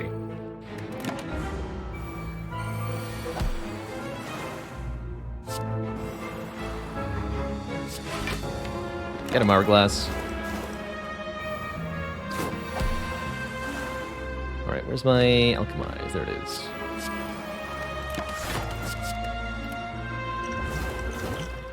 So, given that this deck has 28 max health, I think actually holding on to the Smoke Bomb might be wise. We can't use it against the Burning Elite, because we'll fail to get to the heart if we do that, but I don't see a lot of use for this regen potion, right? We can easily get to full health anyway, since we only have 28 health. Give me a second duplication potion? Okay. We are most of the way there towards being able to win the endgame now with these potions. I'm very excited about that. Easy dub. The dub-dub.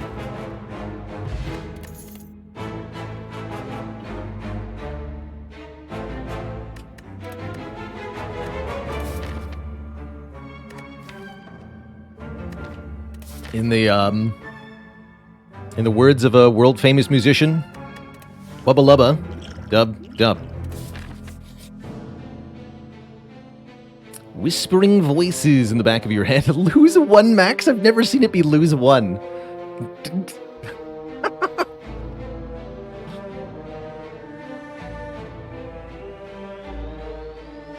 Lose 1 max health.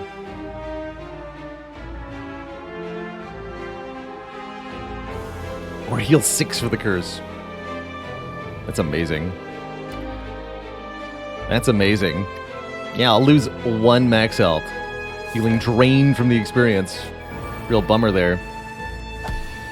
Could have taken Madnesses to make certain cards free. Problem is this deck already has so many like one-time cards. Like one-time use exhaust cards that we are looking to play. I think adding more would just be a bit of a problem for us. You, Predator. Draw 8 next turn.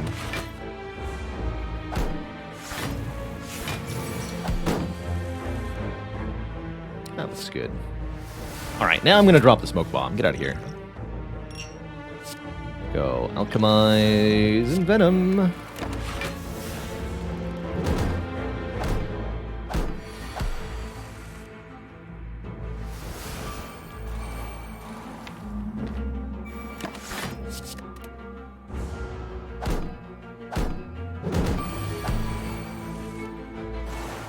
Get him, Dagger Spray. The power.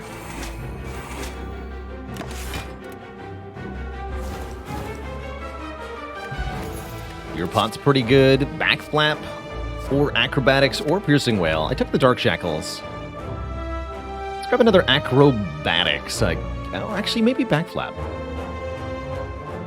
A little bit of block. This could help against Hearts quite a bit. Because we do need some block, just a little bit. Let's do it. How about Distilled Chaos? That's better than a Fear Potion.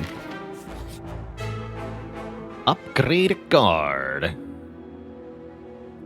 Don't mind if I do. We still need a bit more energy efficiency, so let's get this Envenom upgraded. I'm also willing to upgrade the Alchemize in the near future here. Alright, this looks pretty innocuous. Definitely playing this. Looks like we're drawing. We could do... Actually, could just play Wraithworm's Apparition, but I really want to get Fumes and Venom down. Let's go Backflap. And Venom. Bane kills... you, right? Just Dark Shackles that. Play Fumes. This turn could be scary, but we have draw 6 plus the Distilled Chaos, no matter what. Looks like I am going to use the Distilled Chaos. This is a pretty sad turn, actually. At least the Reptomancer's not attacking us, too. Be a real nightmare. Alright, good luck. Defend, Terror, Defend. Powerful. Very powerful. Well, I can't say that's it, you know? That is... it's not what we wanted.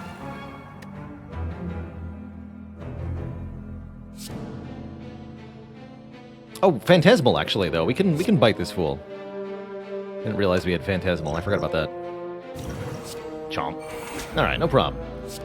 Easy full block every time.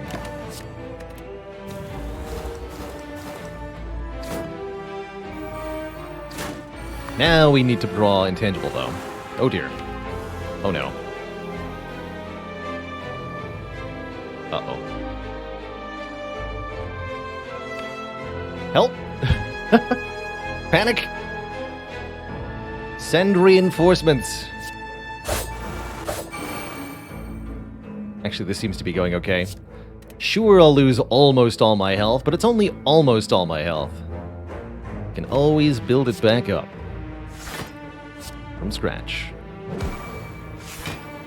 27 plus 9 is more than 34, right? That's 36? Yes, we're not dead. Okay, good talk.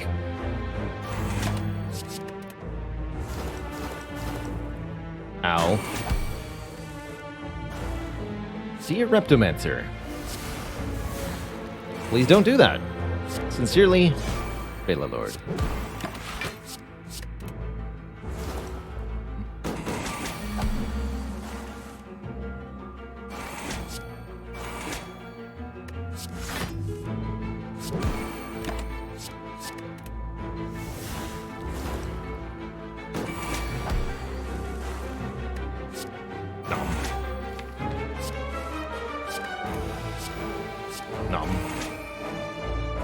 Delicious.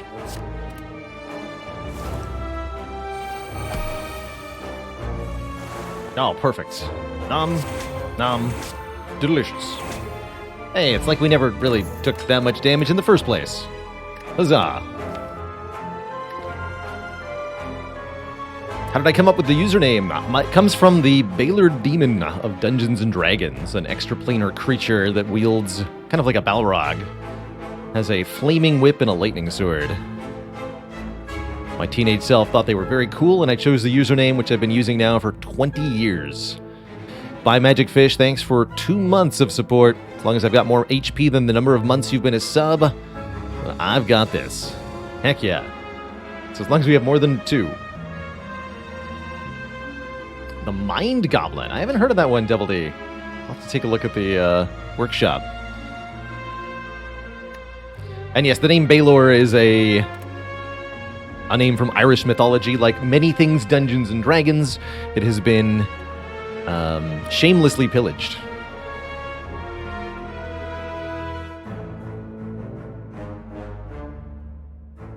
Oh no! I fell for it. Yeah, I got it. That's a new one. That's a new one. Pantsman Soy, thanks for 3 months of support. Got him.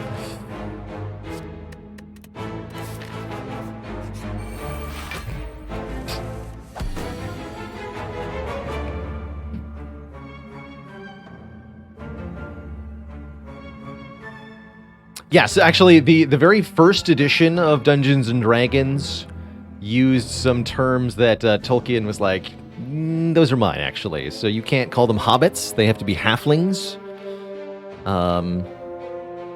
You can't call them Balrogs. There's probably a few others still in there too.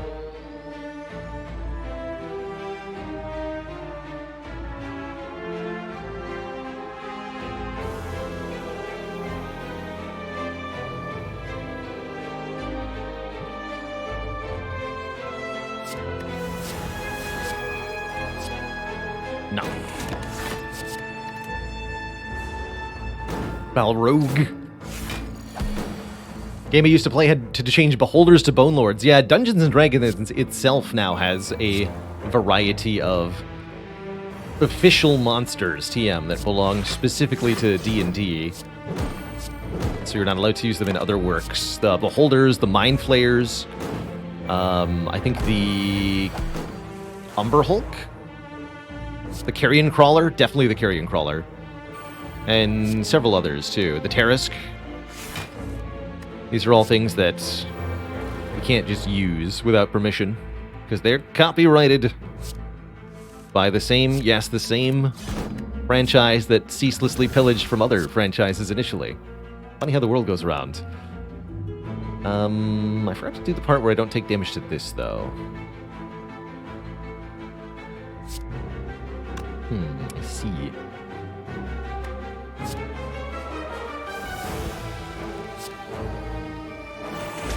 That's fine.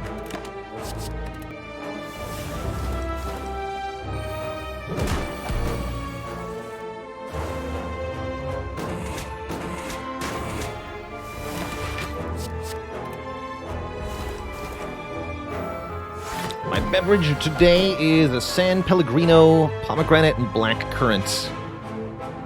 These are one of my favorites. It's like a little bit sparkling beverage, a little bit actual fruit juice. So it's low calorie, but not no calorie. Real sugar. They're really good. Really good.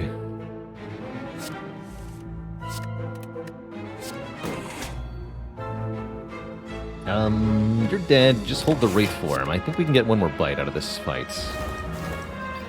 Bite. Now, we have to be intangible first. Then bite causes to take 1, but heals for 2. Net gain. This is a Caltrop stack. Yes.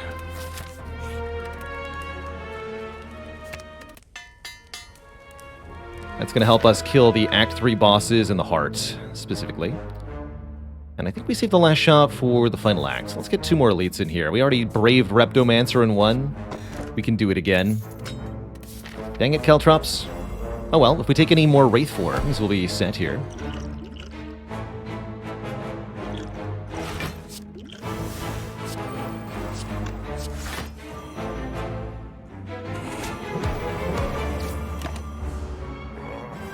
Maybe wanted to play the Dark Shackles there? Maybe.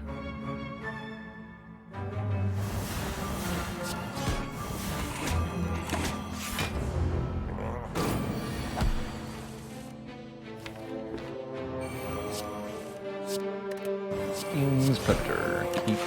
Nothing. Nothing to keep. There is nothing to keep. Oh god, I'm not intangible? Help! How did that happen? We need to end this fight post-haste here. Lest there be trouble. So I'll do play this. Bite, Tiger Spray, keep Bite Apparition. So we have 2 more free turns, and then 1 turn where we can still hit. I think that'll be enough, especially with PK. Phantasmal Killer the Bane, for sure.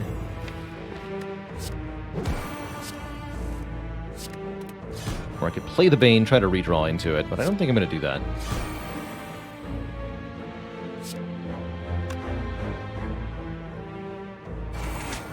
Keep Apparition Bane. Drop to a 10-card hand here. Pretty a big deal, actually. Flying Knee. Doot. Oot. 48 times 2. Just enough damage to comfortably win this fight. Good stuff. That's the goal of the deck, is have enough damage that we win the fight once we run out of intangible. Second upgraded Envenom. Interesting. 3 poison per strike. I feel like with the Caltrops, we've already got our damage against the heart sorted, and the second Envenom is only half as effective as the first one. So I don't know that I want a second copy of Envenom. How the heck are we going to beat Awakened One, or Time Eater even? I may have to use my duplication potions in those fights.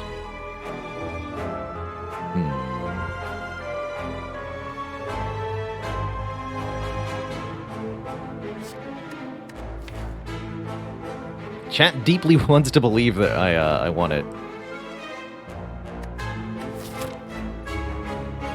I am going to need help. We're going to... Alright, alright. I don't know if that's correct, but... Here we are.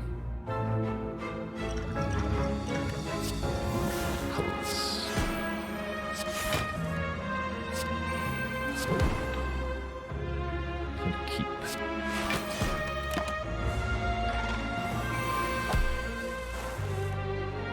Five every time. Feels good. Oh gosh. Well, one of those is getting discarded. We never get attack next turn, so I don't bother playing that apparition. We go Terror, Envenom, Phantasmal Bane.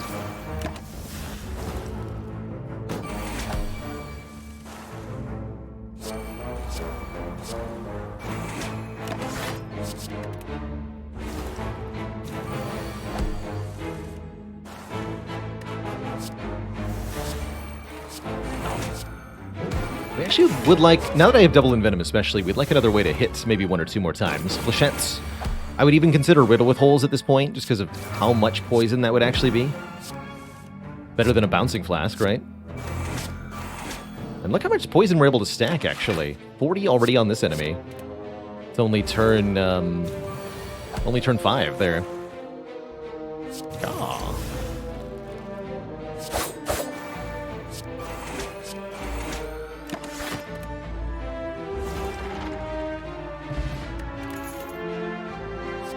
Poison Stab Loose. Should be 5 plus 3 poison. That's pretty good.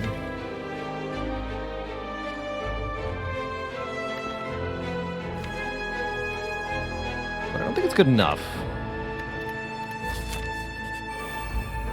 Transient should be an easy fight.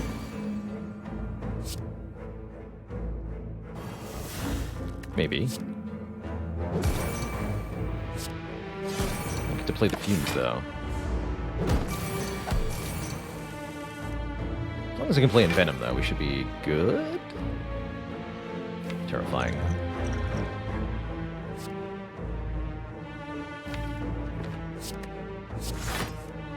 Hello? Where are the cards at?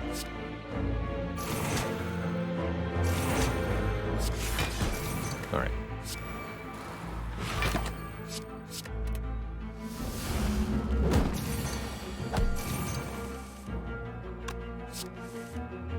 Just be intangible. It's that simple.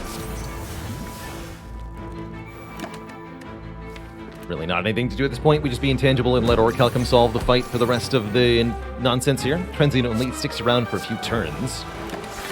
So being intangible for 6 turns is one of the easiest ways to win this fight, actually.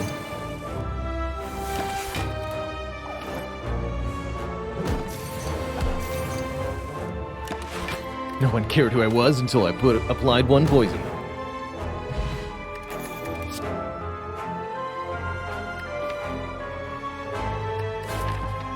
Not taking a Dagger Spray either. Attack Potion versus Colorless. I think Colorless is probably better. Grab the Recall here. We have all 3 keys.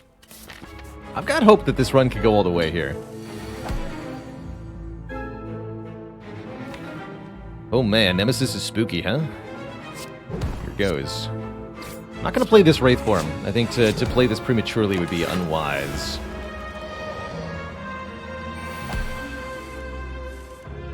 Or would it? Well, so about that lack of wisdom.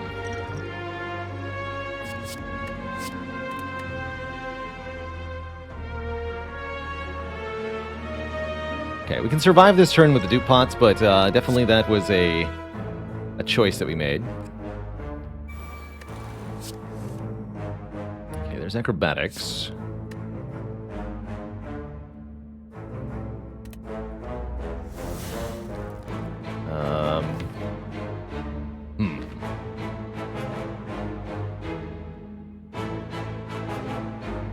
Do I just go to 2 now? Except where we're at? Should have put the acrobatics on top if I was going to do that.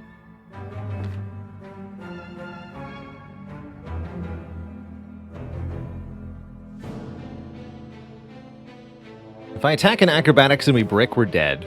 So I think we should take the guaranteed not dying line. Which is to do this. And this, I guess. Yeah, we would have died.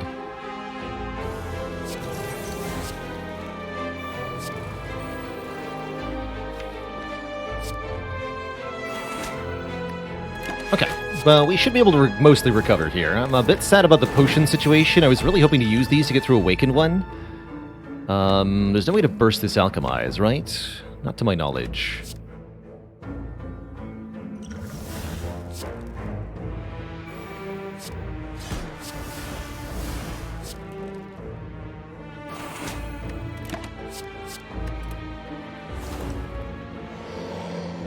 I could have dupe potted it, but I'd rather have the dupe pot, of course.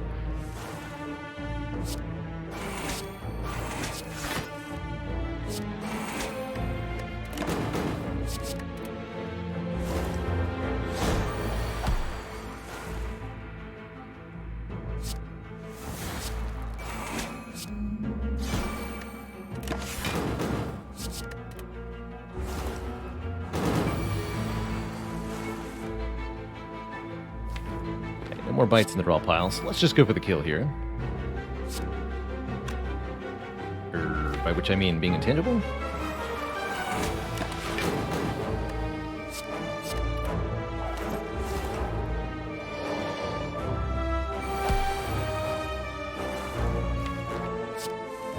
Yeah. Go for the kill. That's alright.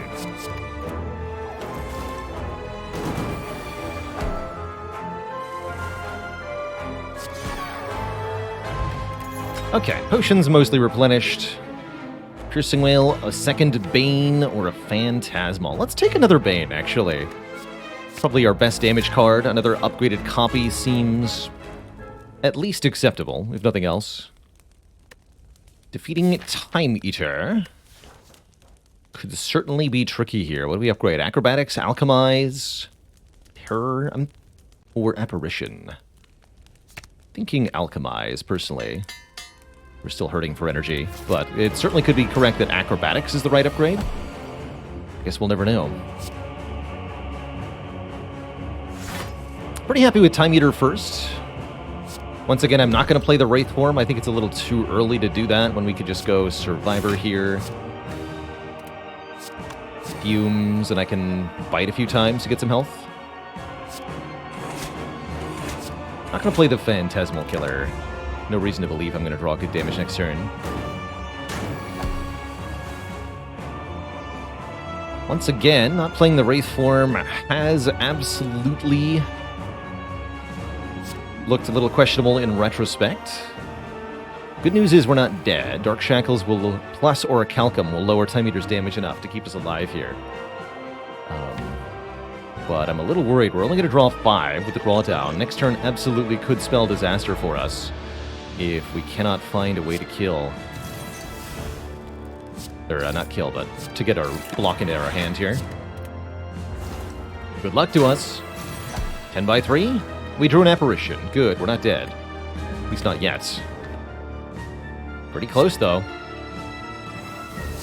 And this might not even be the most difficult boss. That's the spooky thing. Really hoping we fight Donu and Deka.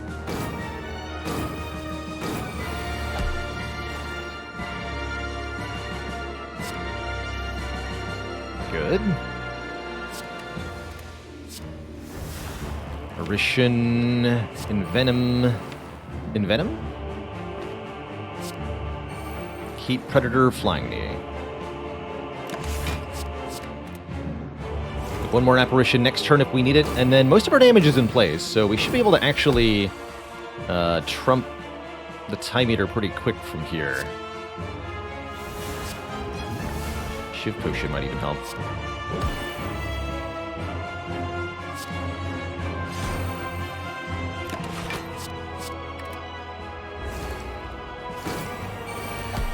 Good.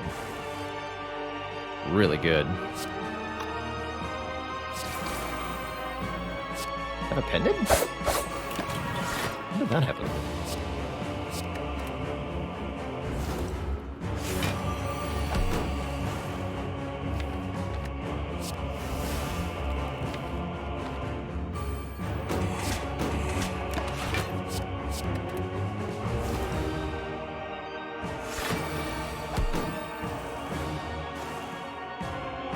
That was actually the wrong turn to use the Phantasmal, wasn't it?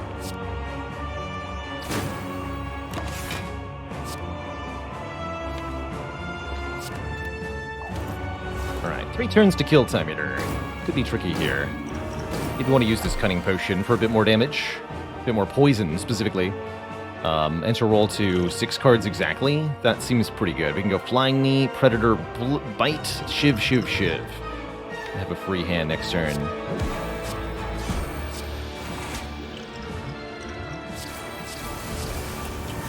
Feels right.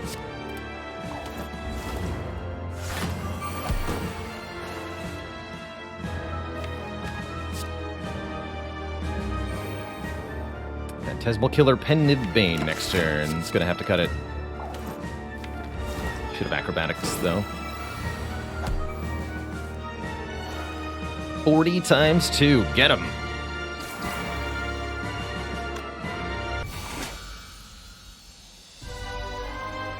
And it's not the Awakened one. Okay, I think we actually have a good chance here, Twitch chat. I was worried. I was really worried.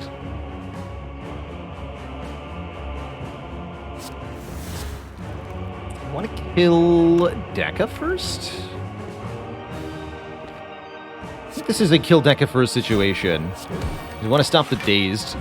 We're intangible during all the damage attacks. We really don't care about how much damage they're doing, really. What a stinky turn, though. Oof. I'm going to go ahead and use a Colorless Potion here. Yeah. Thinner. And we'd probably better play this, too.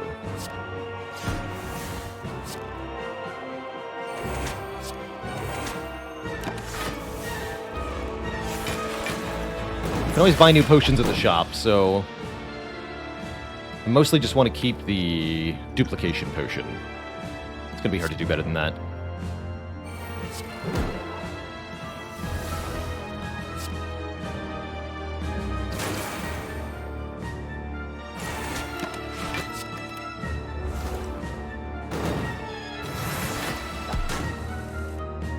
Alright, any way for me to block this at all? No. We have to wait for him here. Dang. I dare say I'm a bit concerned.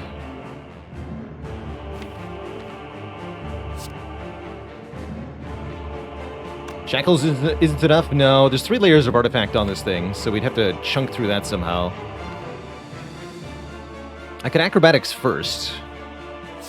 Let's go Phantasmal Killer Acro. But then I can't play all the powers, right? We have to dupe. I don't think I agree with that. So if I play this Wraith form, I have 5 turns to win. Because we block this Donu hit, we block the next Donu hit, Donu buffs, we kill before Donu attacks again. As long as we kill Deca in 4 turns, which we should be able to do.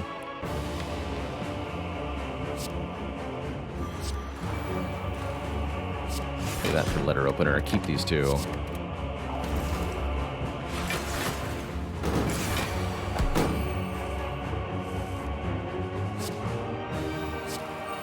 Okay, now we're set here. More or less. Shame about the Phantasmal, though. Oof. I'm an idiot. Alright, well that did not help my cause much. Here we are.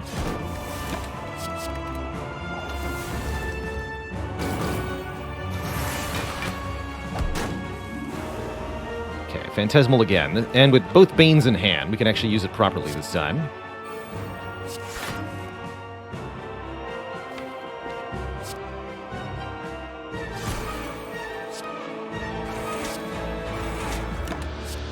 Perfect. So we kill Deka on this turn, we kill Donu next turn. That's the goal. That's going to be pretty difficult to do. Here goes.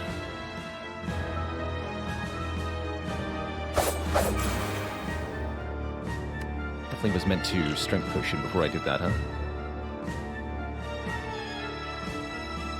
Surely we'll be fine, right?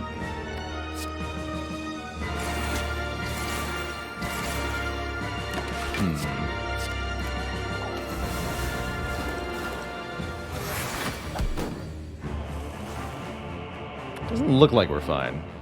Looks like we're pretty dead.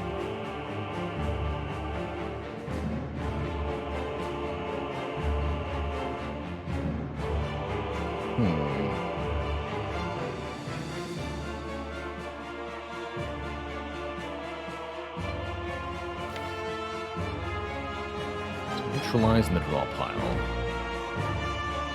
That brings us down to 18 by 2. Spots for 4.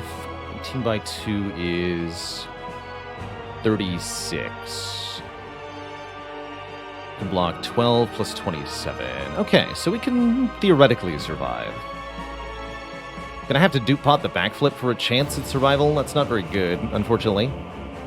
But it's our only realistic play. If we don't draw the neutralize, I don't see a way to do this. We can't ever kill here.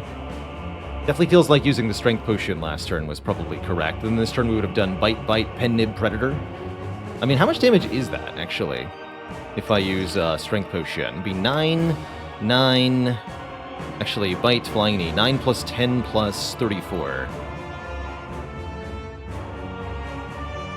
Definitely should have used the Strength Potion in this fight. That's a bummer. 53. That won't be enough.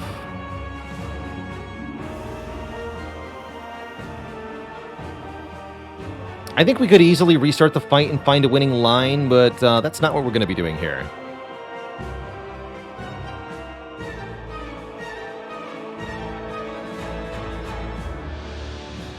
Let's see, is there a guaranteed way out? Let me just double check something here. If I Strength Potion, Fire Potion, Dupe Pot, what can we do? Each hit is 3 poison. So we do 1, 2, 3, 4 hits. 20... 10, 34, 90.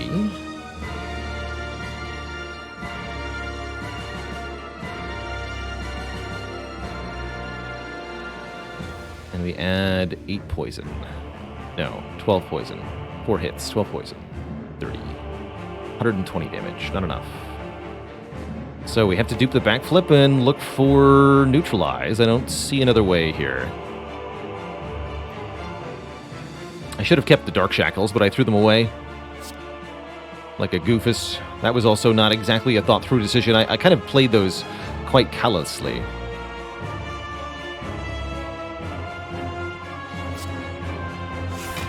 Good luck to us. Didn't get it. Okay. So it looks like we're pretty dead here. Dang. Promising run, Twitch chat, but not quite enough. GG. GG.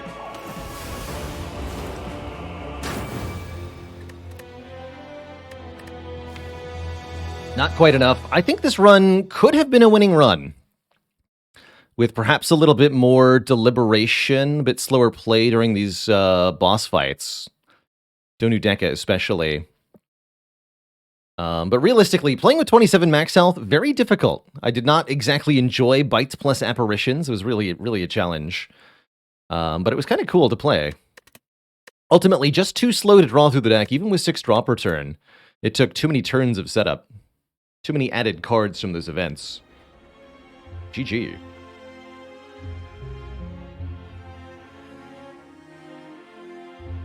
GG. Yeah, I think that was winnable with literally perfect play, but it would have to be perfect the whole time. That's exhausting, man.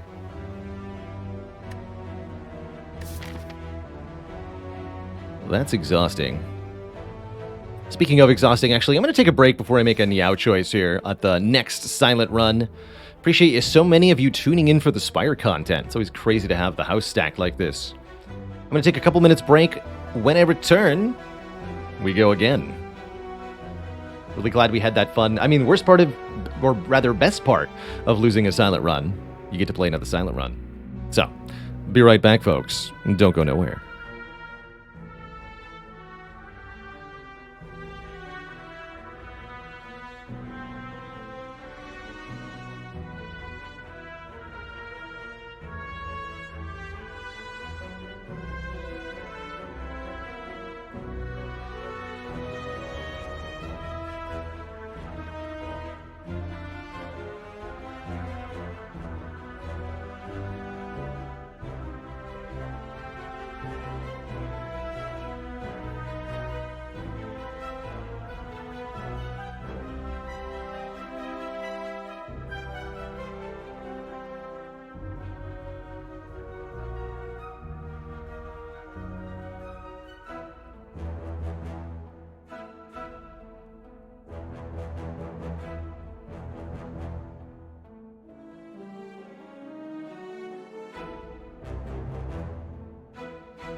Alrighty, folks, we're back. We are back. So, who's our rank boss? Guardian. Okay, that's a bit encouraging. If Guardian is our act boss, then transforming 2 strikes seems a lot more reasonable, actually.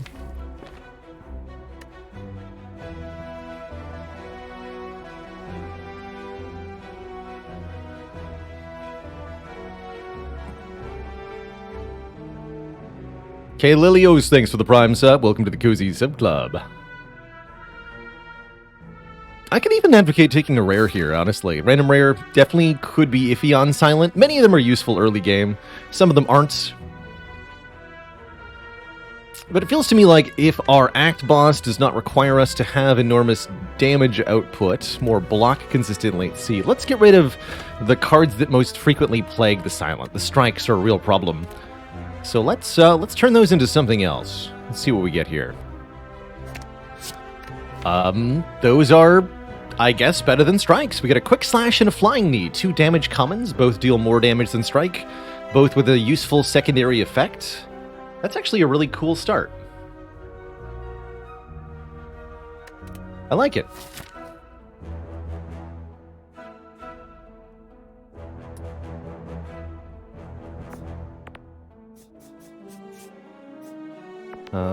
Go to the shop. If we get money here, more realistically, go this way. Fight those 2 elites. If we go to the shop, we could make a 3 elite run. With these improved starter attacks, we'll definitely do really well in the early fights. Look at that flying knee draw. Amazing. Get him.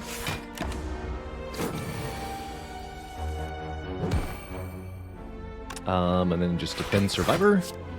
Always kill next turn. Always kill next turn.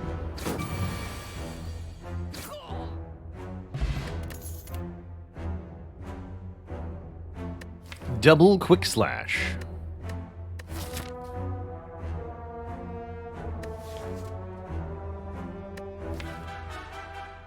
Have you ever so lashed so quickly that you drew your whole deck? Totally reasonable crippling cloud here, I suppose. I'm kind of digging, oddly enough, double quick slash here. Combined with remove more strikes.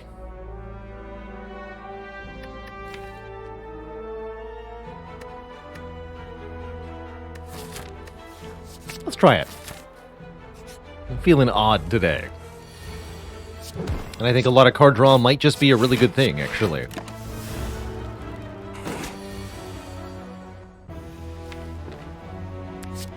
Feels like I probably ought to take 2 here.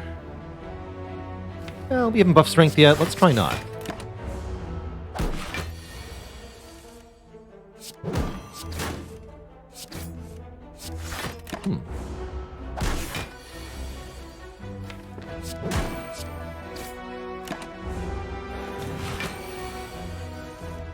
Rewarded.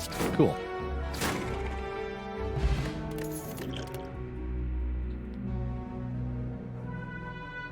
I don't think we want any of these cards, though.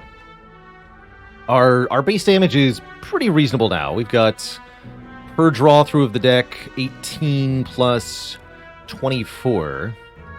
It's 45 damage, including neutralize. That's still not all that much damage, so we're going to need more than that. But I don't think a riddle with holes or a sneaky strike dramatically improves the output currently. The quick slashes upgrade for +4, so those could be an early priority for us.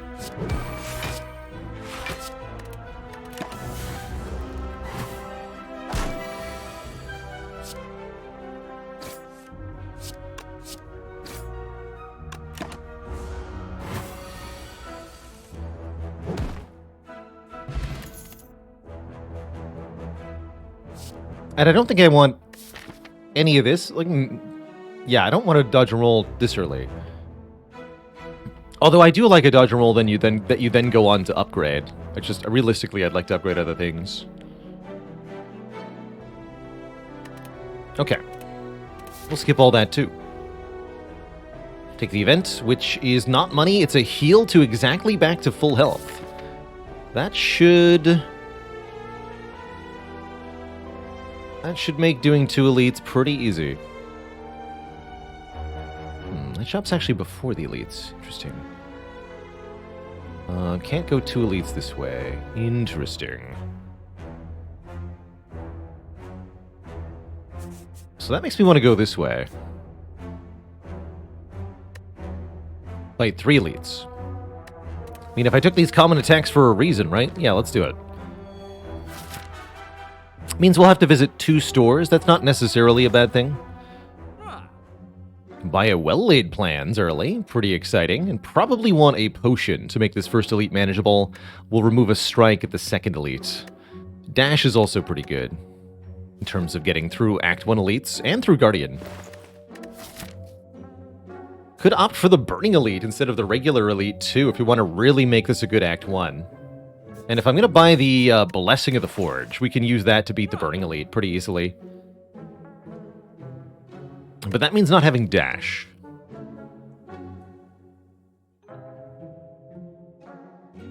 If I lose to the Burning Elite, it's a quick restart. Oh, I assure you, we won't be losing to the Burning Elite.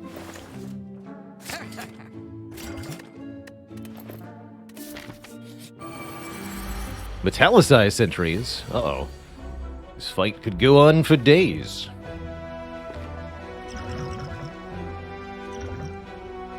I really gotta fix the quotes. It's been too long.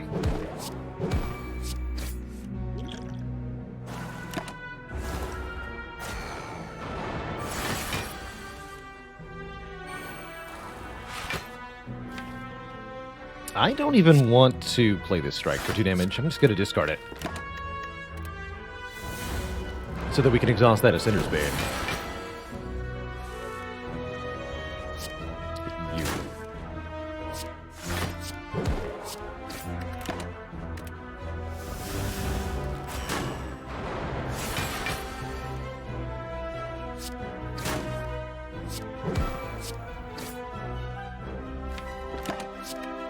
Not too bad. Not too bad at all.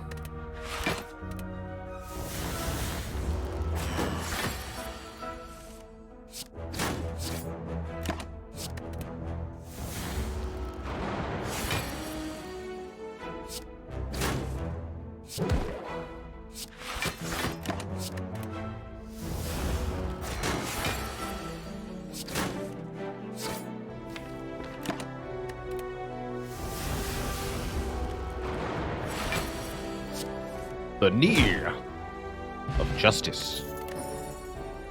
Card rewards from sleeping is not exactly what we were hoping for as our first relic, but Glass Knife sure will do as an additional card. Glass Knife is perhaps the hardest hitting silent attack there is, but it needs an early upgrade. So I really only like Glass Knife in situations where you can get an early upgrade onto it. Hopefully we'll find a chance to do that. Since we have no potions, I think we should take more fights.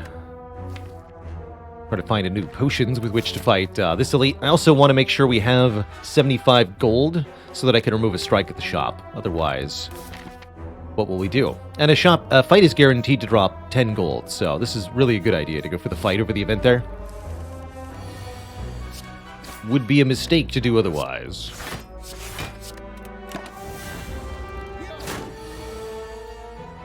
The Chunkening. Is it a kill? Oh, it sure is. Thanks, Glass Knife. Backflap. I love me some card draw, especially if we already have 2 quick slashes and a well-laid plans. This is exciting. And we're fighting Guardian. Oh yeah, we want a backflip. Card draw is a very, very valuable core element to a Silent deck. Silent has more... I'll take that for sure. Has more... starting cards than the other characters, and so card draw is a very essential resource for her. Trip would be tempting if we could afford it to go with Glass Knife.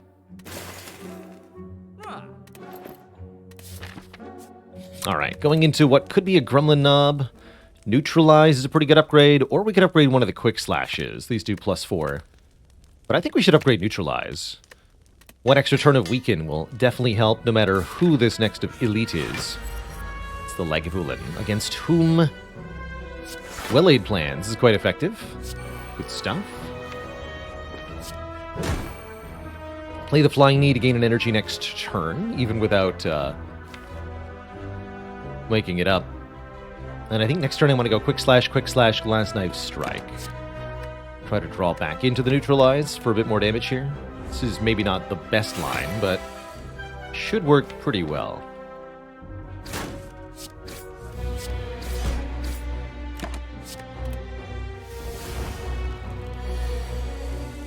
Oh, good. I was hoping to see you neutralize. Well done.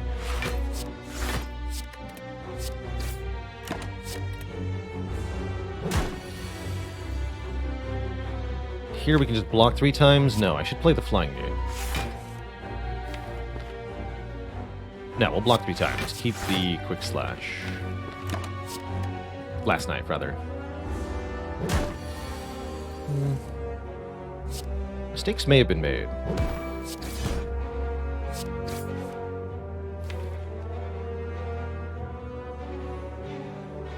$28. We're about to have -2 strength, so quick slashes will deal 6. Strikes will deal 4. I'd better still hold to this, but we're going to take a little bit more damage here. Thankfully, we draw so many cards.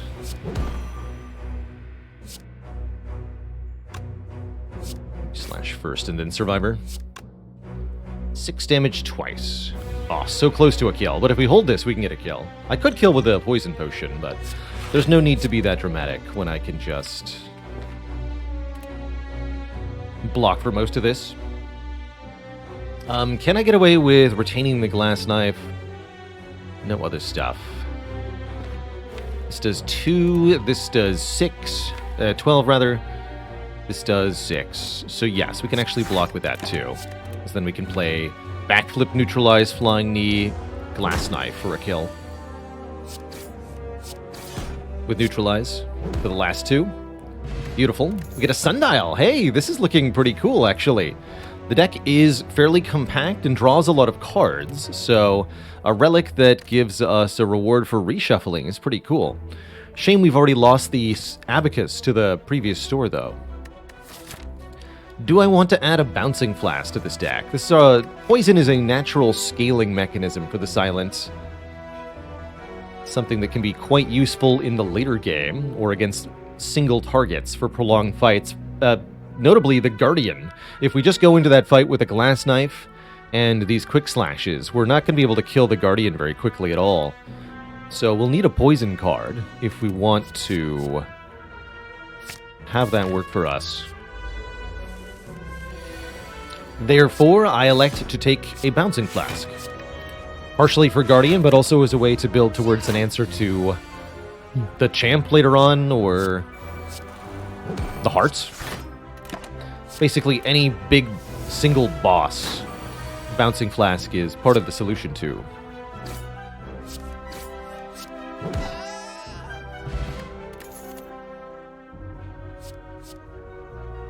Acrobatics or backflip number 2? I think I'm going backflip number 2. Personally, going into Guardian, but both of these are pretty good. Alright, is it a Gremlin Knob? Even if it is, we have a Poison Potion and hopefully early Bouncing Flask. Instead, it's the Sentries again, and just so. Seems like this won't be too bad. I actually don't want to draw the cards. Let's go Flying Knee, Defend. Hold a Backflip. Actually, no, hold a Quick Slash. Try to kill this Sentry next turn. If we take 15 and win here, that's a good fight.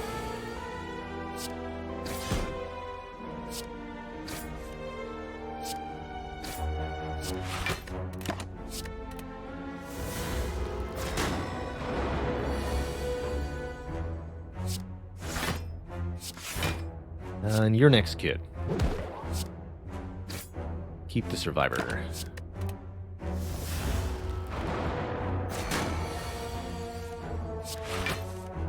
Continue to keep the Survivor.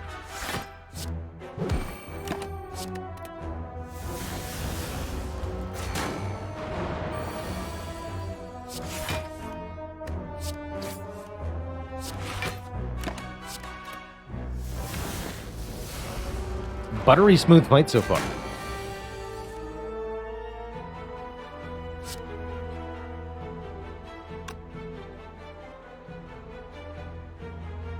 I'm going to try something weird. Full blocked.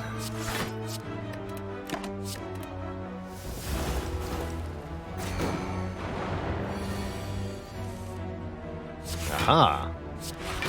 The power.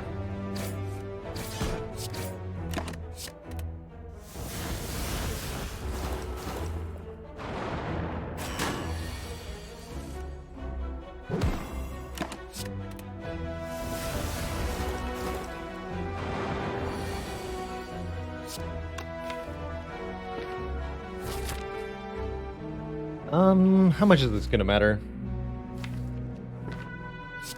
Let's try to increment the sundial here. Might as well.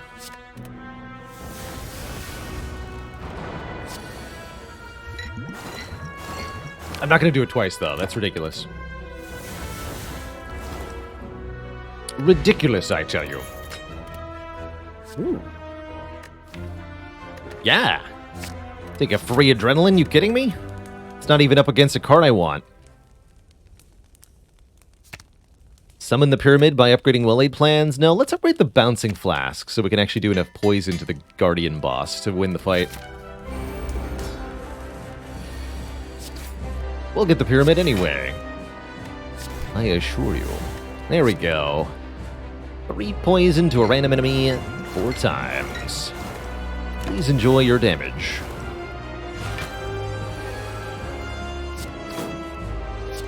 Sorry about your face.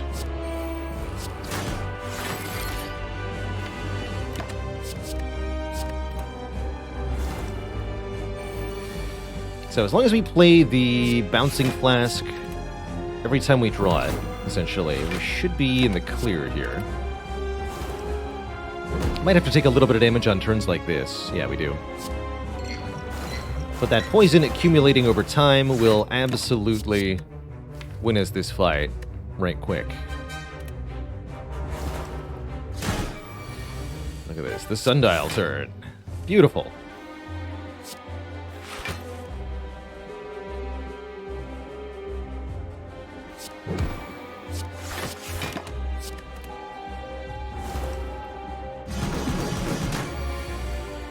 Oh, really beautiful.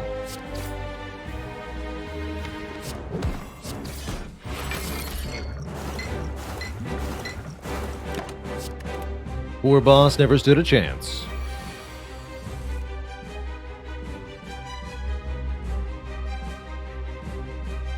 Please try to enjoy each instance of damage equally. That's right. Good Spire advice in general. All damage is made equal, really. It doesn't matter how you're doing it to an enemy. It just matters that you do it. Ultimately, Spire is a game about doing damage. In every single fight in the game, your goal is to do damage as much as possible, as quickly as possible. Pretty much. So that is the heart and soul of a deck, is how it does damage. Blocking, optional. Oh man, what an amazing grand finale. Let's do it, Twitch chat. Grand finale can only be played if there are no cards in the draw pile. Well, guess what? I'm down 3 strikes. I have a draw 1, a draw 1, a draw 2, a draw 2, a draw 2, and a sundial. And the will to remove more strikes. This is a very, very powerful grand finale. Normally, this can only be played if there's no cards in the draw pile, so you must tightly control which cards and how many you draw, and that's precisely what this deck already has control over. I think this is going to be a very, very powerful grand finale. Do we also get the pyramid? No. It's Hovering Kite, Ectoplasm, Sacred Bark. Hovering Kite is curious. I actually would like to add stuff like Acrobatics from here. First time we discard a card each turn, gain an energy. That's pretty good. And Calculated Gamble would look pretty sweet. I think we should strongly avoid Ectoplasm. Card removes are worth their weight in, well, gold. And if we lose access to gold, we're going to lose access to some card removes. Sacred Bark, last but not least, double potions could be very strong, particularly on Silent here. But I think I'd prefer the habitual energy of the Hovering Kite. Let's take it. Now we just need to find Acrobatics Plus. And fight some elites and such. How do we do in elite fights? Pretty good, right? Current priorities for the deck: upgrade the well-laid plans to retain 2, upgrade the finale for more damage, continue to remove starter cards.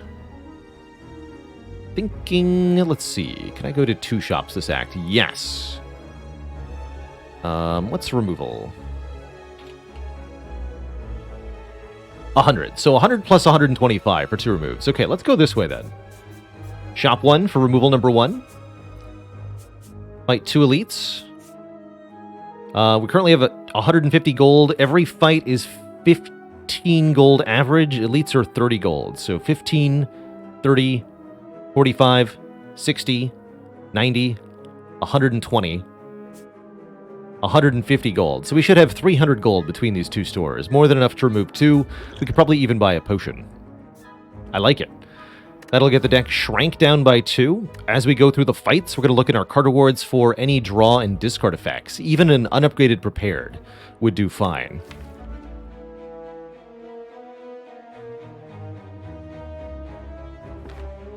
They make the deck lighter.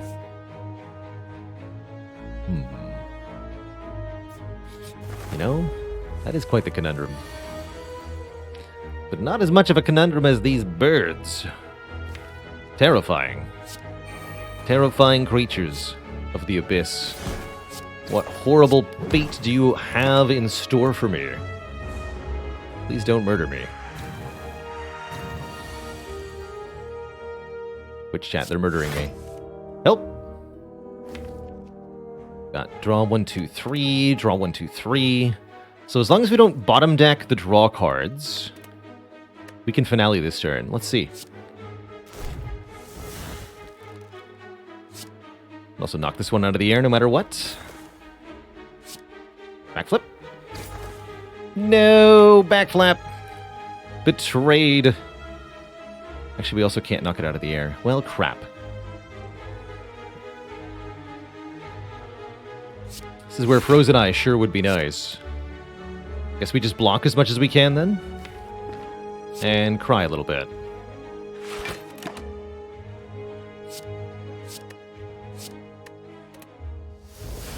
Let's try again.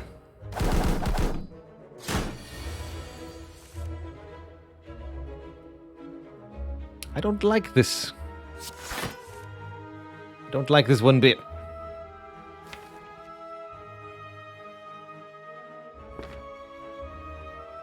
This is kind of horrifying.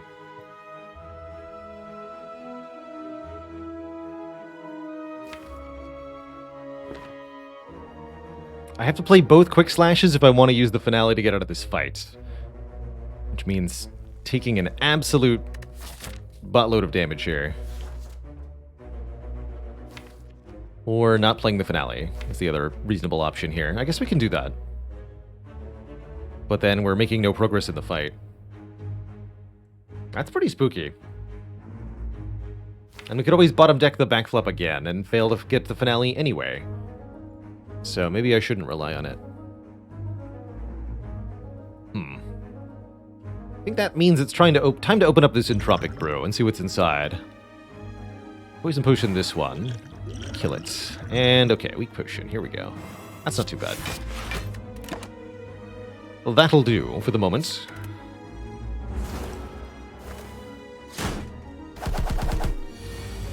Much more manageable situation overall.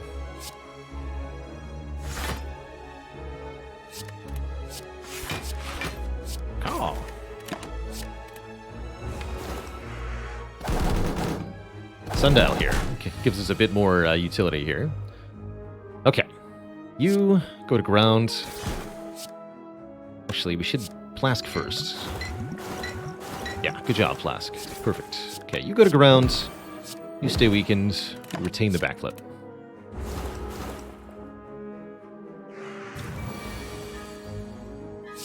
Looking good.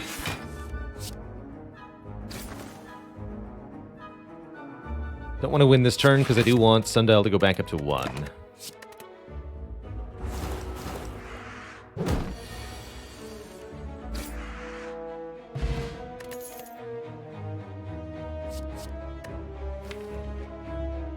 all of these have their place, honestly. They're all pretty good.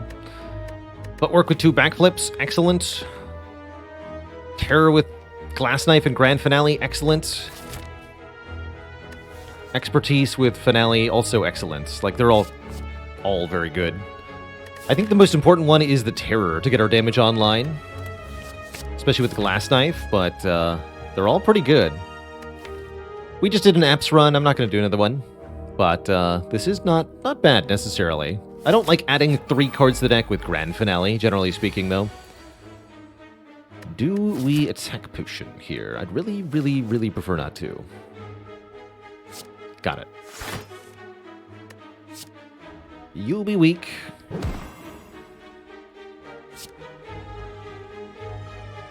I think I just need to take some damage here. We're not retaining Finale, are we? Well, we could be, actually. That would be the easy way to win this fight. Alright, let's try to do that. Forget the Terror and the Glass Knife, go well-laid plans, defend. Keep the Finale in my hand.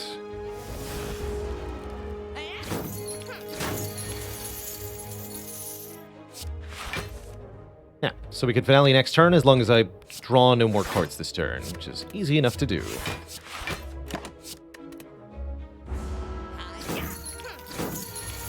Grand Finale!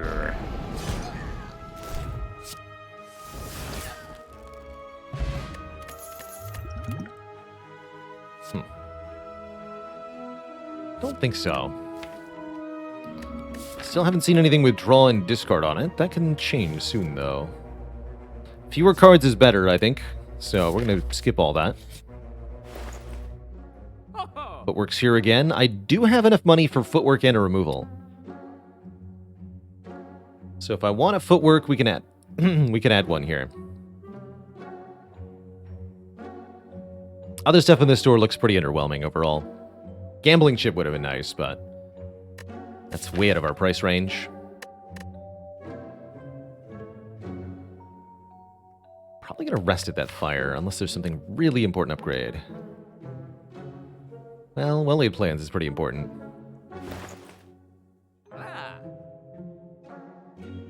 I do think we want feet, generally speaking. I don't know that I can afford feet in the next few fights. Hard drawn and energy is very expensive in a deck that only has 3 per turn base, and that's trying to get to a Grand Finale at the bottom. Really want to keep as slim as possible here. I think that does mean skipping the feet for now.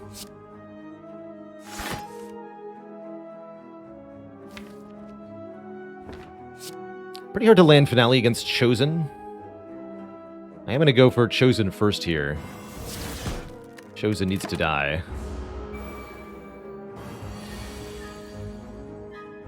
Oh boy.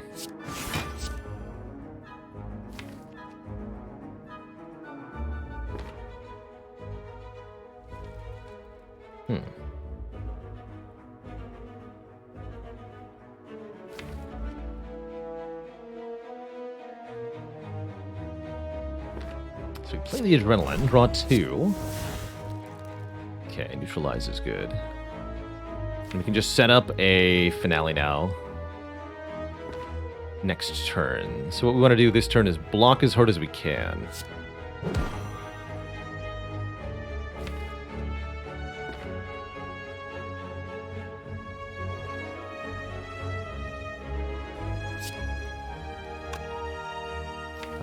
So we defend. 5 cards in the draw pile.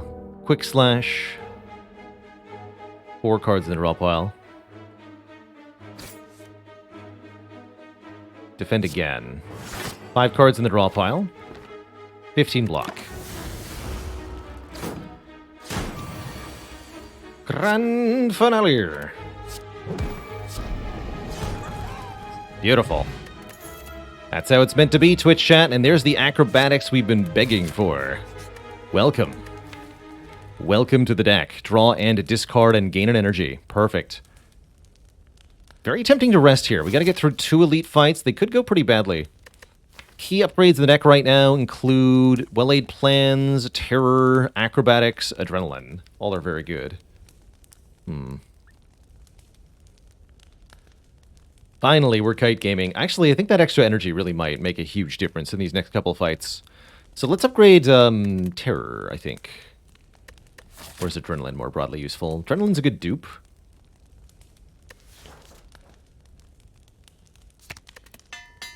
Okay, we'll upgrade that. Oh, geez, not again. Chosen twice in a row. A classic.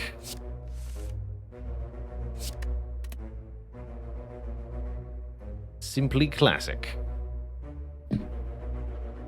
Thankfully, we get well-laid plans, Bouncing Flask, turn 1 this time. Let's do the bouncing.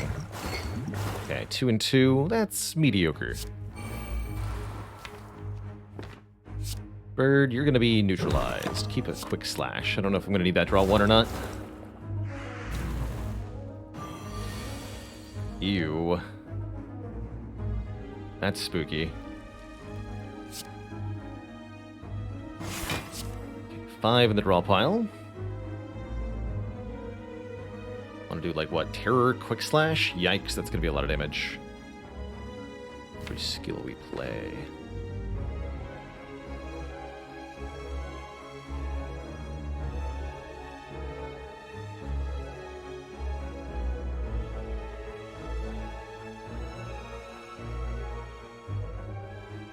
Can I KO this bird? Hold on. 2-5. Not reasonably. Elites are up next. Yikes.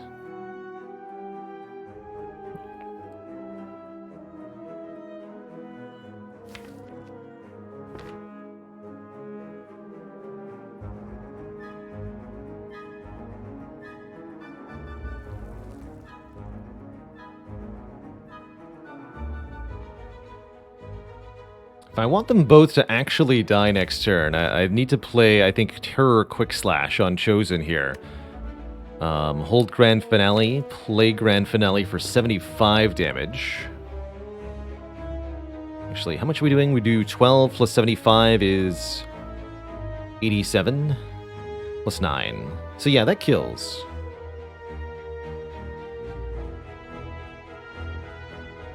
But if you want a Survivor Quick Slash, then you're not killing Chosen next turn. And you're vulnerable. What do you do about that? I guess we do have Backflip Adrenaline to play after the finale.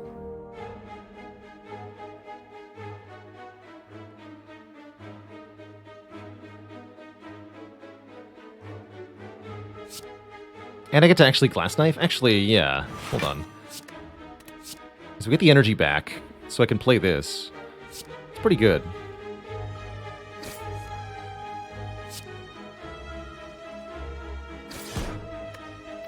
Yeah, that's better. Yes. Hovering Kite make that better. Although this isn't a kill, right? It's not quite. So we need to draw something. We also lose the sundial setup by doing this. So again, actually not necessarily better, mind you. But it is more health, and I do appreciate that. Rufo99, thanks for the Prime sub. Welcome to the Cozy Sub Club. Upgraded poison card. Now we're doing finale things. We don't need no stinky poison.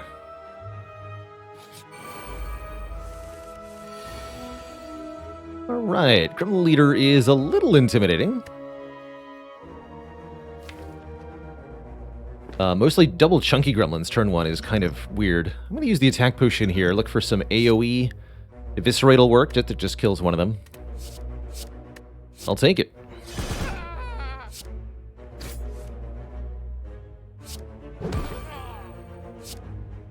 Do I backflip now? I don't think it's worth it. Goal is to finale. Twice? First of all, how dare you?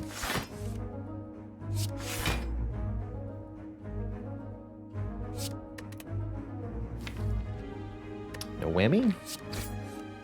Good. Good fight. Really good fight. Should be all we need to do. Ah.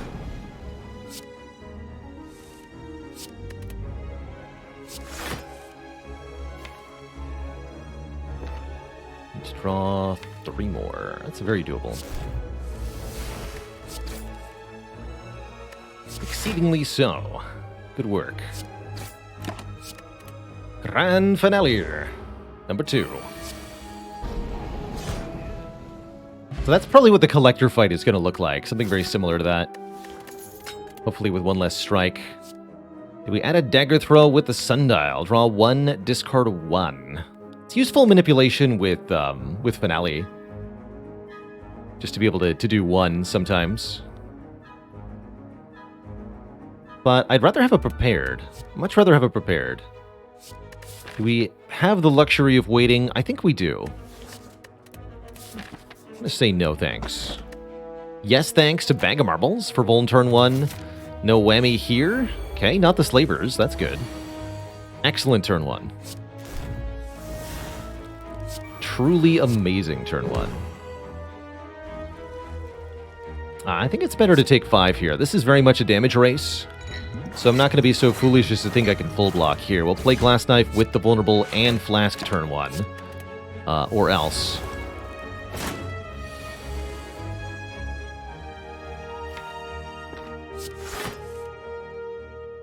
Good. Land Finale next turn, easy peasy.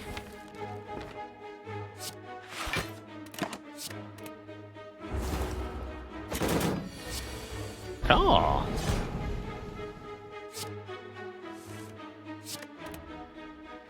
So you have 21 health effectively. You're dead. Good fight. Burst is here. Crippling Cloud Plus is here. Burst seems pretty incredible. For a myriad of reasons.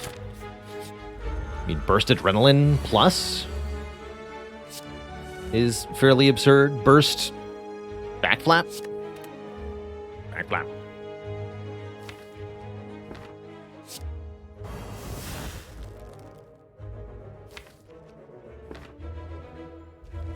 I could do that, draw 4. 8 in the draw pile. Seems kind of bad.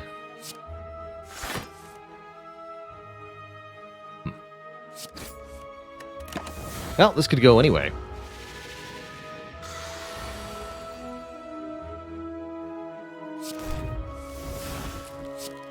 Looks like it's going the good way. Yeah, it is. Keep this in hand for next turn. Unfortunately, can't quite play these. That's all right. We have extra energy on this turn to prevent this attack from doing too much to me. Life looks like it'll be okay here. Burst Acro? No.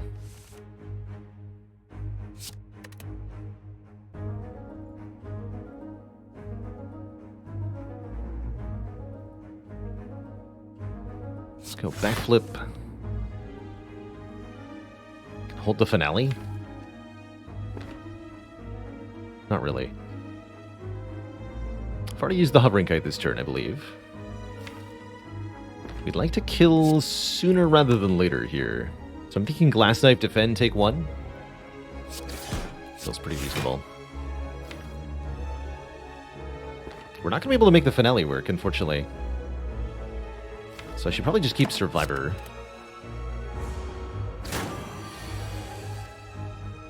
Nice draw.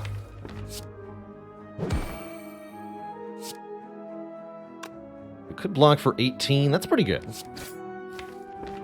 If I back flap, we're probably taking 10.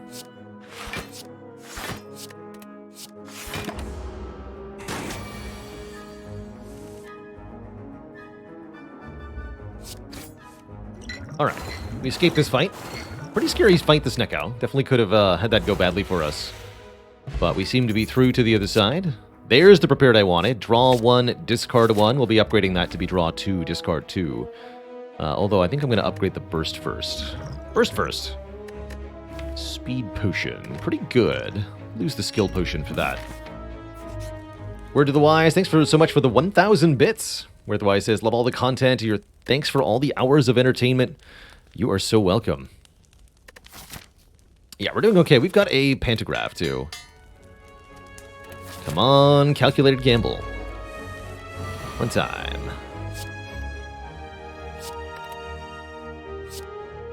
Call.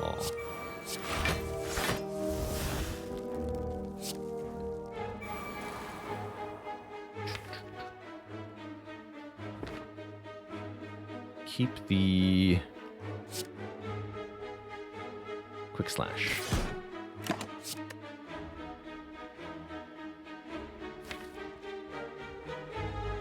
No, there's already a quick slash in the draw pile. Keep the backflip.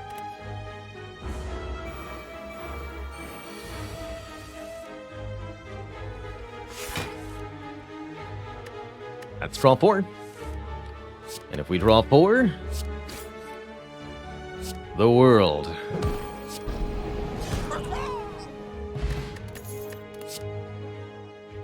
Get out of here. Sneaky Strike. You're a pretender with the hovering kite.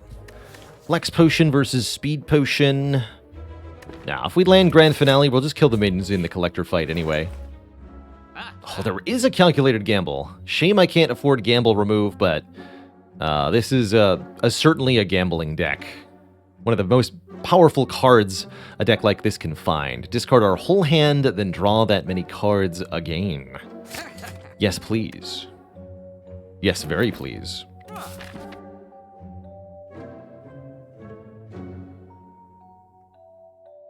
Yeah, the board game Kickstarter has been, I think, probably beyond the wildest dreams of everybody involved in it. Pretty absurd to see a board game Kickstarter breach the 1 million mark. And they'll probably double that again by the end of the campaign. Pretty cool. What about that dagger throw? I mean, we've skipped picking one regularly. I'm definitely not going to... I think this is my upgrade, by the way. I'm definitely not going to pay money for one. Yeah, because now we can burst gamble or something. Draw 7. Leaves 8 in the draw pile.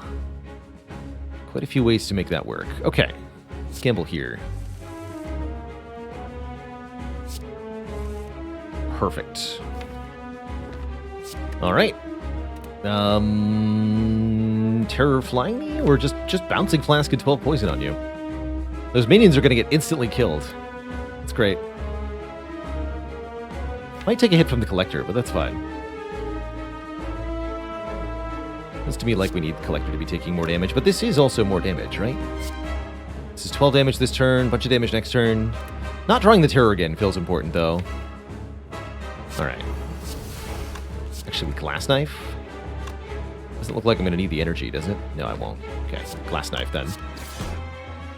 Don't play the Adrenaline, because we want the collector to summon the minions and then lose the minions. Nice minions, nerd.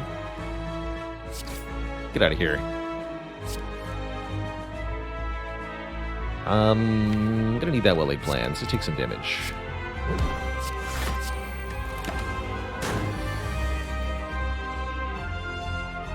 Draw 4. That would leave 7 cards in the draw pile. That's pretty doable. Perfect. 5 cards in the draw pile. Bouncing Flask, Flying Me. Keep the Grand Finale. Play Grand Finale. And then draw a bazillion cards with many energies. Now I have 9 energy. Good for me. Double Backflap or double Bouncing Flask? Just be poisoned.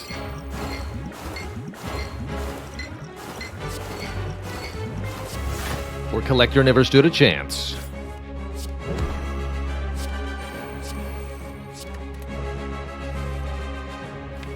Oh.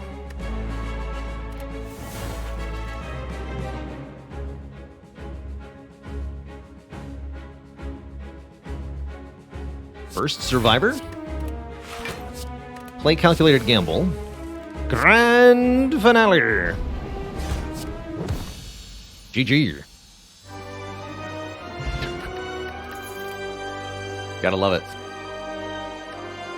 You can alchemize in this deck. Pretty good with burst. Don't see a whole lot of use for After Image here. I mean, it's a little bit of block per card we play. We're realistically not trying to play that many, though, even with a burst. Let's take an alchemize here. And there it is. That's why we didn't upgrade the well-laid plans. Runic Pyramid says at the end of turn, you no longer discard your hand. It's certainly not going to be Velvet Choker, right? So it's either this or the Black Star. Pretty easy pyramid from my perspective. It means we can actually opt to remove now the well-laid plans if we want to. Although one could make the reasonable argument that for the moment, strikes are still worse than well-laid plans. Pyramid is one of the best relics of all for making sure your grand finale works. 2 elite maximum? 2 elite maximum. Interesting. What about rest sites? 3 rest sites. Would I take 999 gold? You betcha. Yes. Yes, I would. Okay, so let's look at a couple early events. Head to a shop. Remove a card here. And then probably remove our last card in Act 4. Hello. Weird explodey creatures. You seem dangerous. I've got an alchemize, so I'm just gonna potion. Kind of willy-nilly here. Okay, this looks a bit better.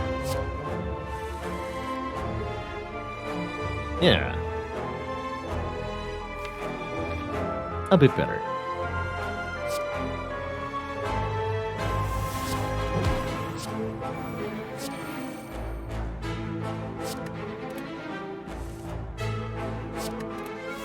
And then the next skill is played twice. Let's see what this is. First, the Alchemize. 2 new potions. Grand finale. Beautiful.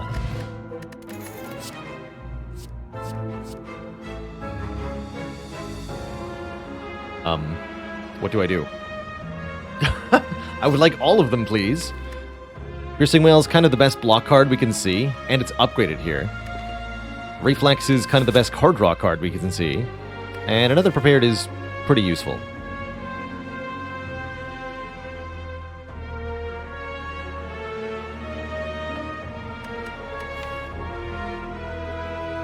That is a really nice reflex. We're more likely to see another Piercing Whale than we are to see another reflex.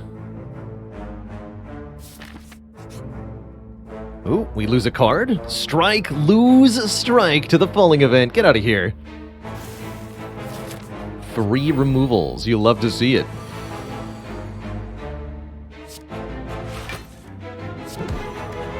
You fool. Not our strike card. Hand Clogamid is real, though. Flying knee here.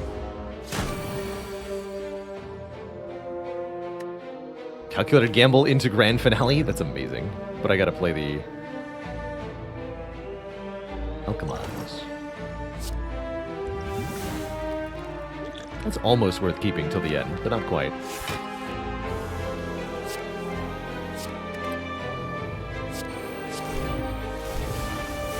Double terror.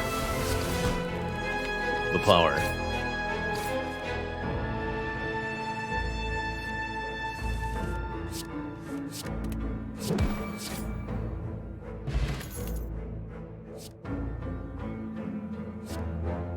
Outmaneuver plus. Actually, yes.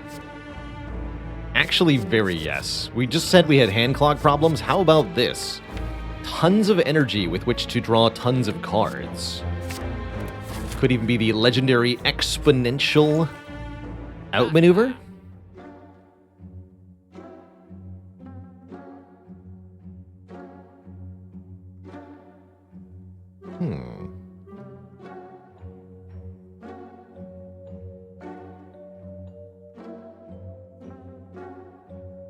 Deep Breath is curious. Extra reshuffles is a form of energy generation with the sundial. You can also just go toolbox here. Look for a different colorless card each combat, one that doesn't take a card draw. So rather than buying Deep Breath, just try to get Deep Breath from toolbox. Although we could upgrade the Deep Breath. That's pretty neat.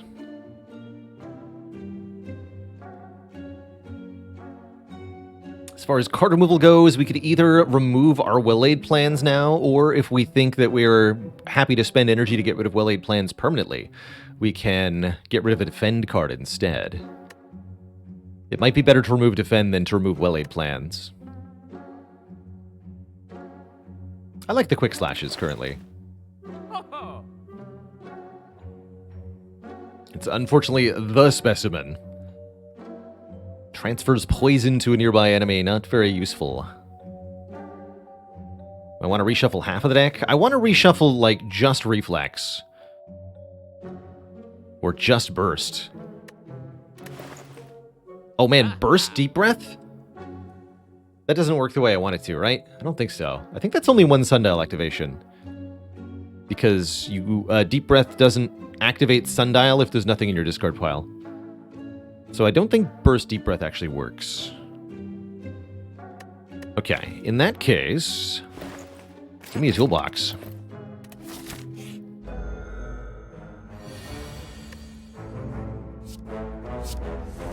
The saddest nature of all. Oh man, this Nemesis is absolutely screwed. Bye! Kerblam! And you know what? Just because it's fun, do that again.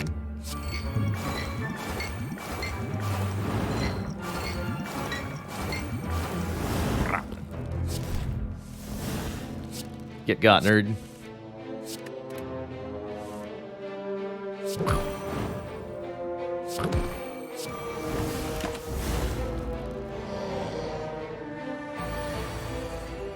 Hey. That's illegal, sir. Sir?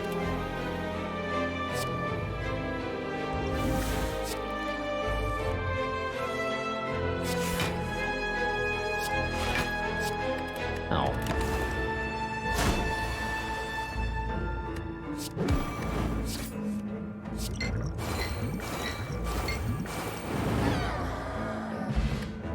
All that for a fossilized helix, preventing the first instance of damage we take each combat. That seems pretty good. Although, we might have troubles against hearts with the Beat of Death. Still, I like it. Payback well earned. Get that stinky Nemesis out of here. Alright, you need an upgrade. Acrobatics probably needs an upgrade too. More money is good. Oh, acrobatics? Alchemize, I'll take it. And backflap. And we'll recall here. Cool, so our energy efficiency has gone up quite a bit with the Alchemize upgraded with this outmaneuver now. I'm feeling pretty good here. My favorite non-boss relic might be Brimstone. Definitely might be Brimstone.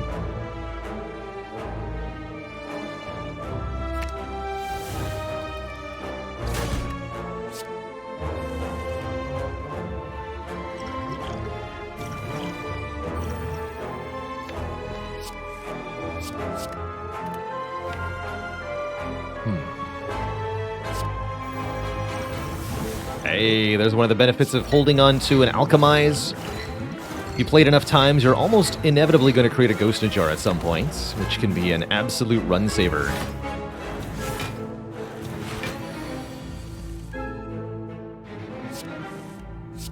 Grande finale.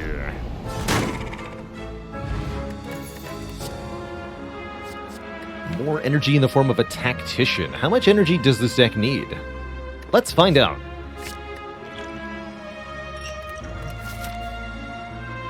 And event or combats? I think an event. There's a fight anyway.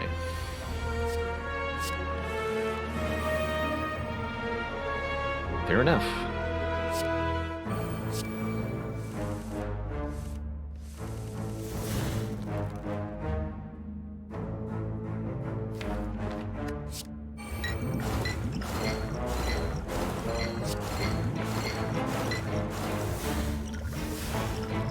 That's fine. Debuffs are also fine.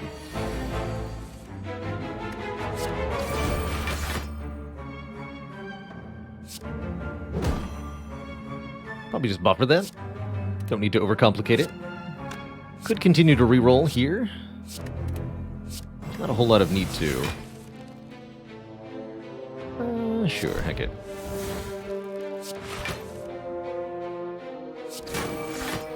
$13, that's more like it. Alright, magnetism, get in here.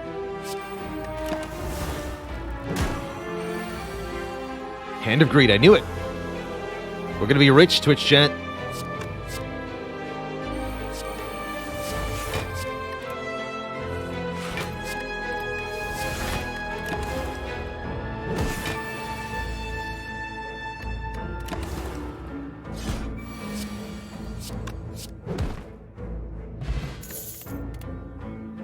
I don't think we want a bullet time because we have the outmaneuver. This deck can really generate a lot of energy now. I like it. Apogtheosis. Let's do it.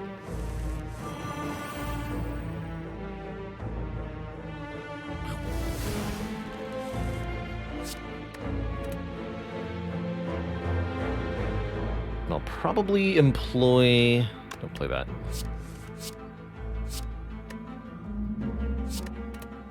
Eat of the Shiv potion this turn. Kill these daggers off.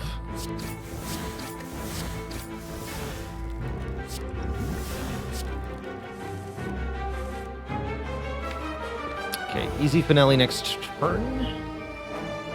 No, because I can't make 5 spots in hand. So I should make 3 spots in hand and then just play the adrenaline. Let's just go Flying Knee. Don't bother with outmaneuver. Just kill you. Draw 3, then draw 2. I could also Quick Slash, but it might be on the bottom. I guess that's not a problem, though.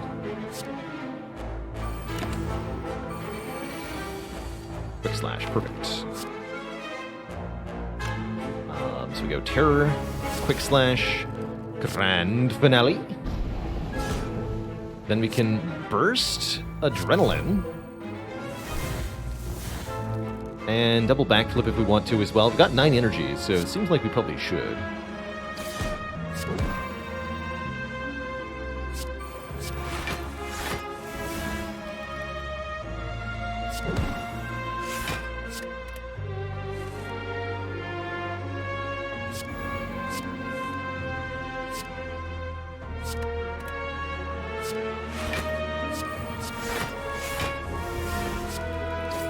Grand Finale. You love to see it. Paper Crane is here to make enemies that are weak deal way less damage. I think this run is now where it needs to be. We feel like we need a little bit of extra block. Deflect might be a decent idea. It's also another free card, which could help. Another burstable card. Or we could take Dash. Or nothing. I'm going to take this Deflect. I think we want a little bit of block. Do kind of regret at this point not having the...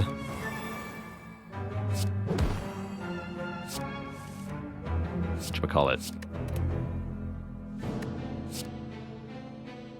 Footwork that we didn't take earlier.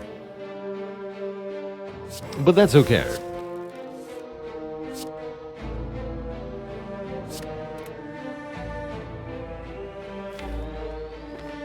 Okay, no way to draw 7 normally, so we'll draw 5 at the start of the turn.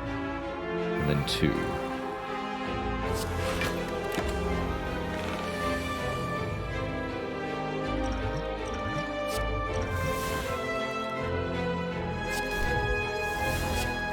Grand Finale.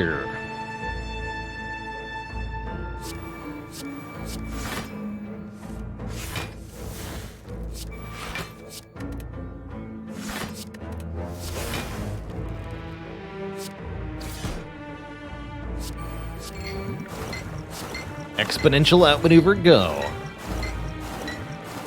Next turn, gain 9 additional energy. Why? Because I can. That's why.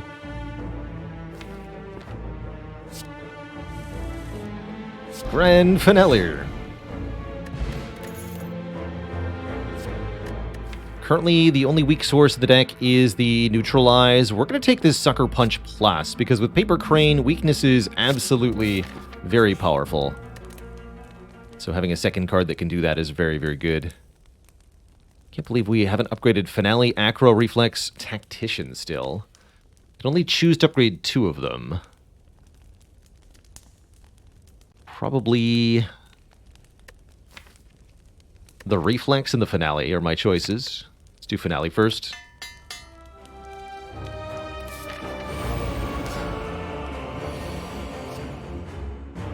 Draw 1 is fine.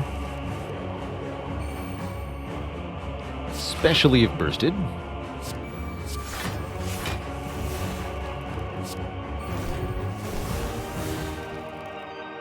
So here, for example, is a fight where we can just play the well-laid plans so that we have 1 fewer card in the deck for the whole battle.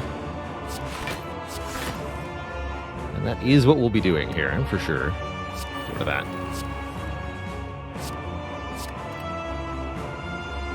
Play this. Play this. Hello? Interesting.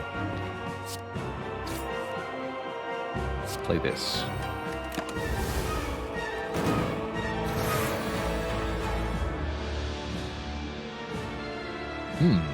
I see. Oh dear. Well, good thing I've got Buffer. We'll use Terror to remove an artifact layer so that we can apply weakness here. With Paper Crane, bring it down to 9/2. That's no problem then.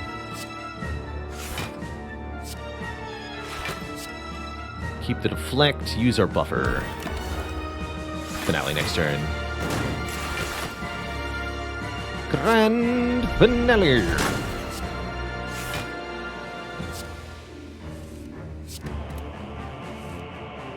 And then... what am I doing here? I'm just gambling. 7 cards in the draw pile. 5 cards in the draw pile.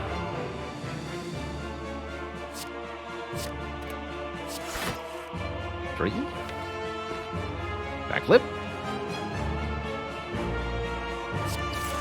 Yeah! Grand Finale again! You chumped. You chumps.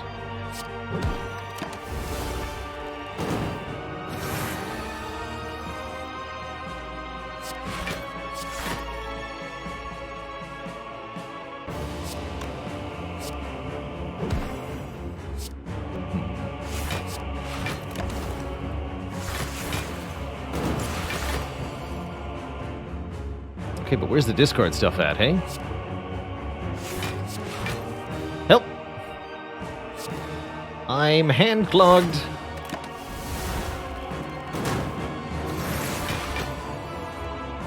Okay, we fixed it. Good.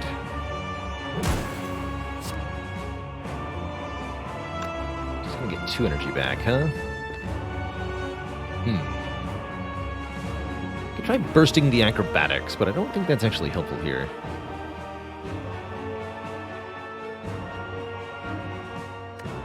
Just gonna acro for a little bit. Burst finesse. Quick slash first.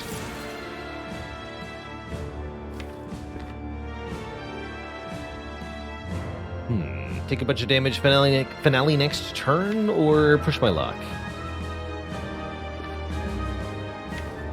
Push my luck.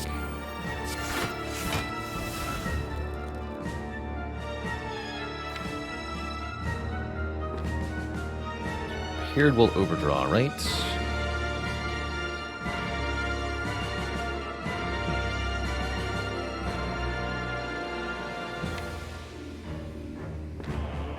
Also burst Survivor here, though. Draws 1. French Fry Apocalypse, thanks for 3 months of support.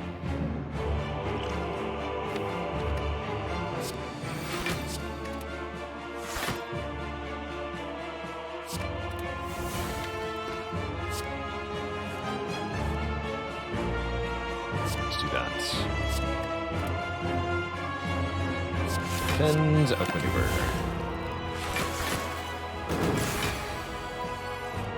There we go. Okay. Hand clog shall be a thing of the past. You'll be weak.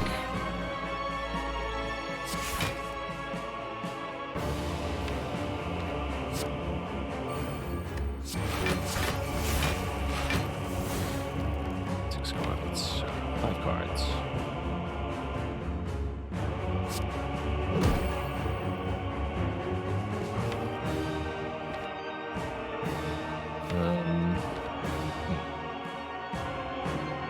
Can't make enough room in hand, though. So there'll be 2 cards in the draw pile. I suppose that's okay. We can use Survivor for that, or Acrobatics for that. Acrobatics it is.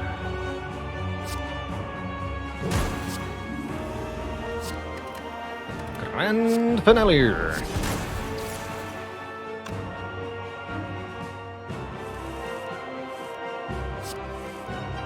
And stuff. Actually, could have cleanly killed him with a fire potion there. Maybe I should have done that. Would have been too perfect.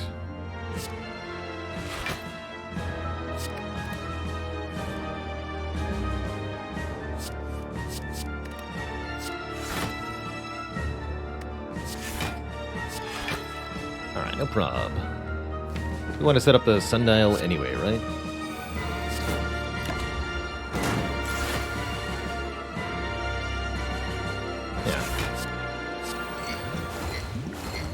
GG.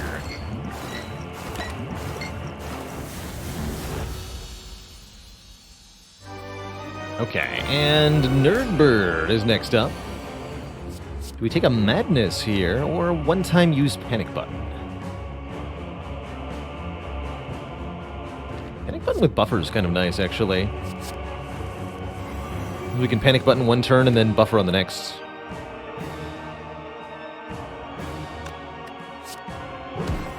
I'm gonna burst Acro here. Don't burst Panic Button, whatever you do. Very bad idea.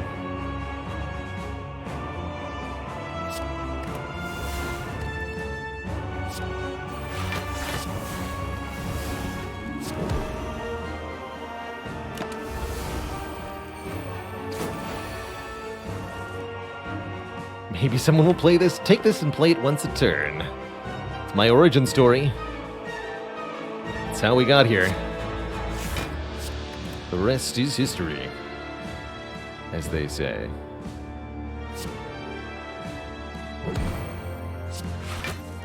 Let's see here. We're definitely going to be fire potioning to alchemize. 7 cards in the draw pile, huh?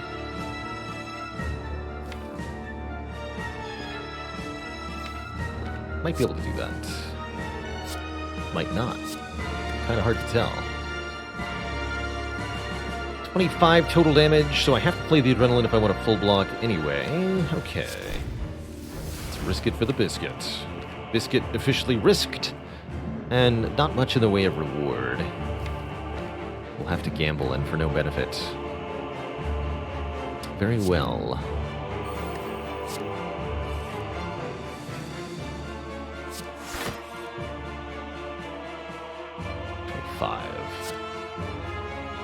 Probably kill one of them quickly now. Now that we've botched this so badly.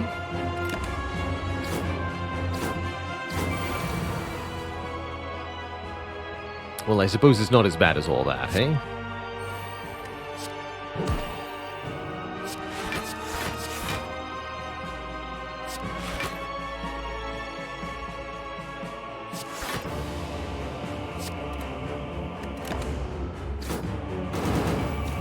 Thankfully, the paper crane is doing really good work here. Something happened, and I don't know what, but it's bad. Fair enough. Panic button then. Please full block.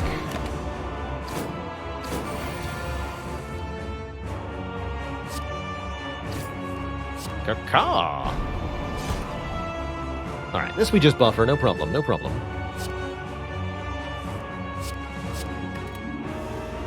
Am I bursting Bouncing Flask now? Yes. And apparently also Calculated Gamble. Can't gain block in any traditional sense here.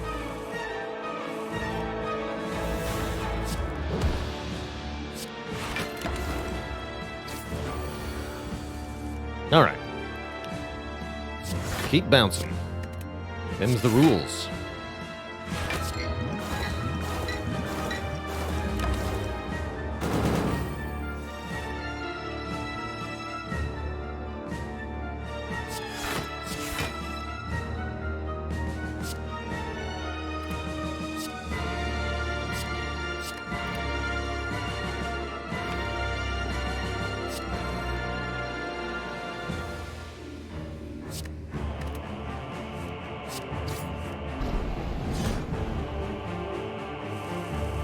Caw.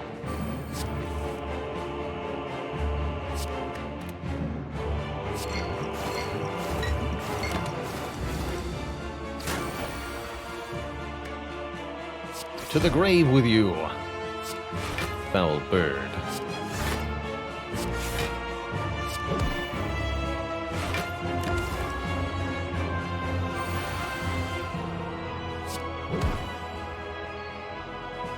First deflect, backflip. Actually, no.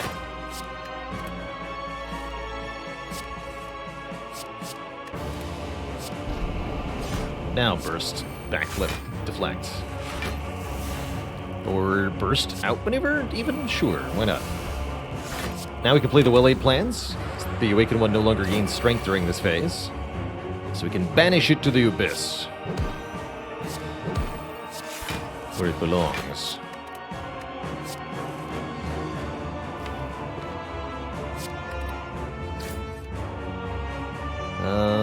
I think we just use the base draw. We're getting one void added to the draw pile, so let's make sure there's 4 cards in the draw pile.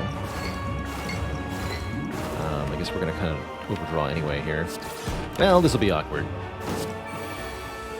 I have to... Yeah, it's the bottom card, too. Alright, I have to Calculated Gamble. That's what I have to do. Bummer. Missed our finale there. Not going to matter in this fight, but a misalignment like that in the heart fight could cost us pretty dearly. Gotta be a little careful. Double outmaneuver. Which is the way of things.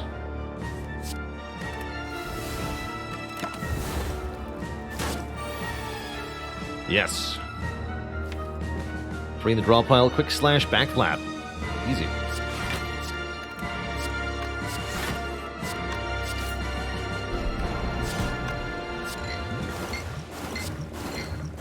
Put those back in the draw, get more energy, bouncing flask a second time in a row. Heck yeah. Freaking get him, man.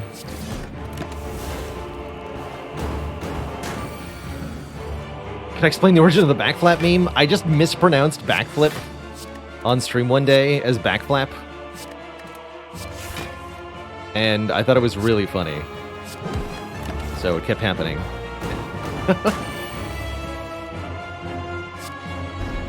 That's the origin.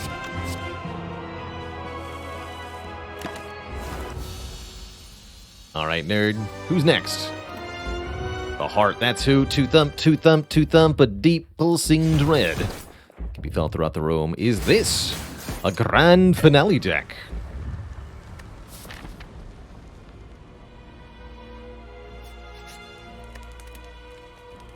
Alright, and now we upgrade, I want to say, Tactician, just for a little bit more energy. Or, actually no, the Reflex. For a little bit more card draw.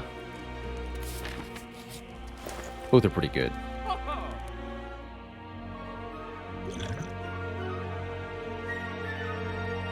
Any ghosters?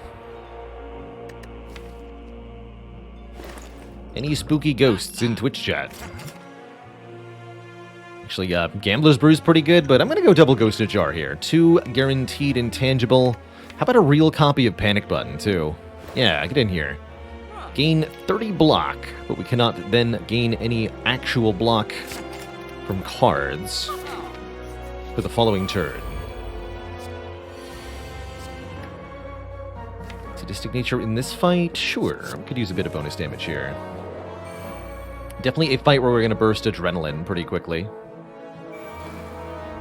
Get more energy here. And I could burst Gamble if I wanted to, or we could do something more ridiculous.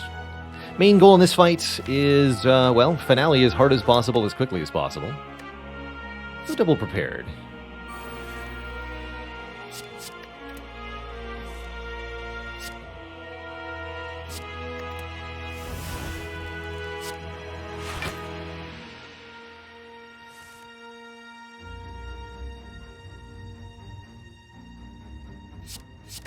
Overdrawing by 1. My bad. Still got Alchemize, but I don't know if I'm going to use the Ghost in a Jar in this fight.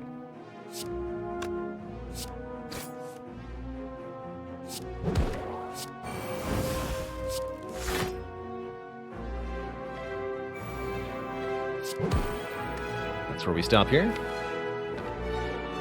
Get 2 burns added directly to the top of the draw pile. And gamble past them if we feel the need here. Don't know that we can land the finale. In fact, I really doubt that we can, so it might be better to just calculate a gamble past all this nonsense.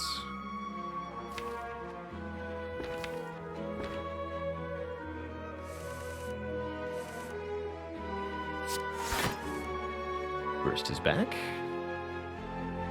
Alright, you get weakened. Go down to 6x4.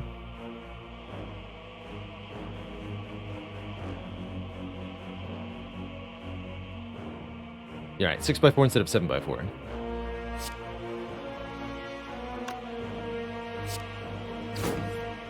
Okay, there's back clap. Good.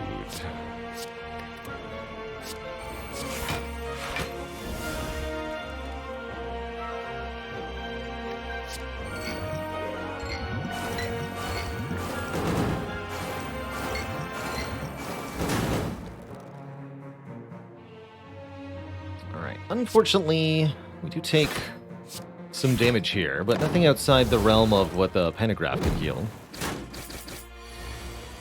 This turn's a bit more interesting. But here we have draw 3, draw 3. Here we can land Finale and hit the Spire shield pretty well.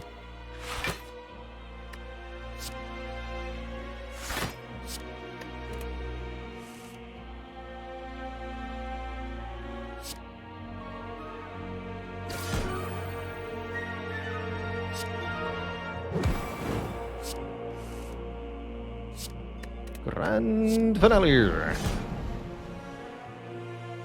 Perfect.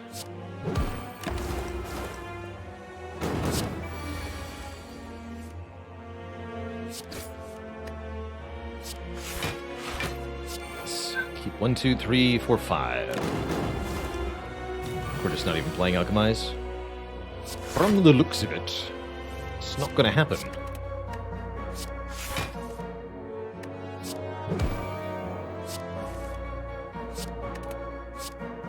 Get him, Sadistic Nature. Or Glass Knife. Alright, we'll be at full health for hearts. We're offered a second Bouncing Flask Plus. If we want to rely on that a little bit more for our damage, I think this is actually pretty good. We'll be part Grand Finale, part Poison here. Is Roguebook a good deal for 20 euros? I think at this point it is. There's been a lot of content added to Roguebook, and it's definitely one of the better non-Spire deck builders out there. Apotheosis or Panacea here could block the vulnerable from hearts. Still, with buffer, I think we'd rather have Apotheosis. So we gotta be careful here. If we want to keep our buffer intact, we cannot allow the Beat of Death to damage us, which means we have to go Defend, then Apotheosis. Bouncing Flask next turn. Let's keep all this for next turn. I want to know if we're needing the buffer or not. Okay, it's the multi-hit first, and that's good. That means we can just play the panic button. If we want to. Keep the buffer.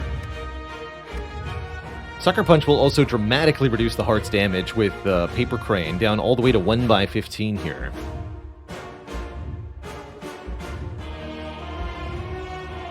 Also, I won't be able to play any cards next turn if I panic button.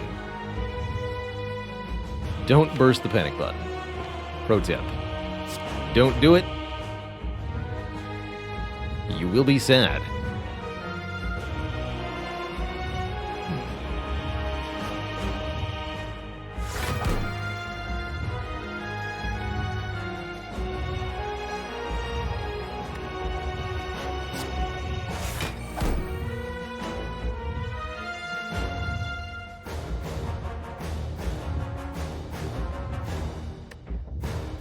Bursting seems kind of ineffectual.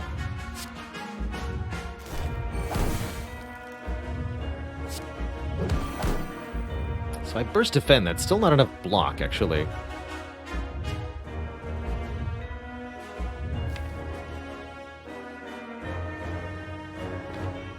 Just kind of wait a turn, play Bouncing Flask. It doesn't feel right.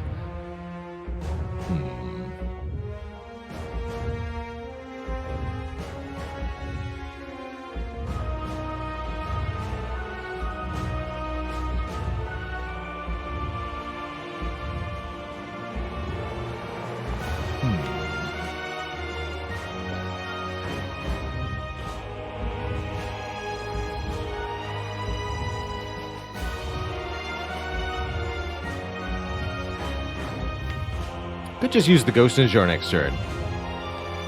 Seems kind of completely fine, honestly. Like one of the two. That way we can focus on getting Bouncing Flasks in play next turn, which feels important. So let's do that. Acro here.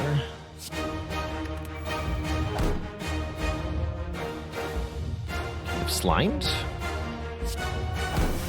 And we'll draw through a little bit more here.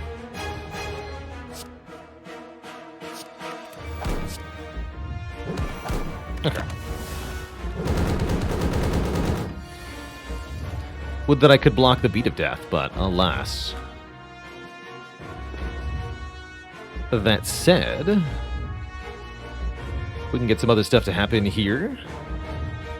Bursting Bouncing Flask is pretty good. I wouldn't want to burst the Calculated Gamble afterwards, though, would I?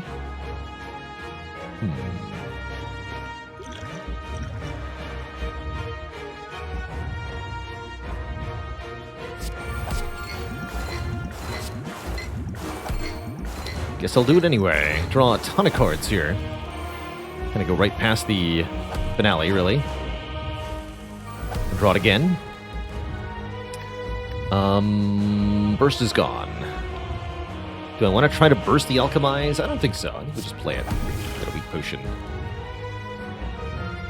Remember, every card we play is causing damage here, so we gotta be a little picky.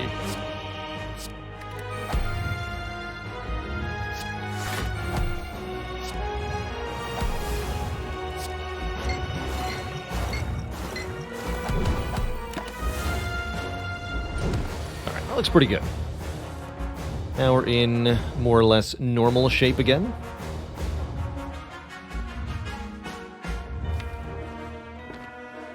Looks like another mediocre turn, though. Go outmaneuver Gamble.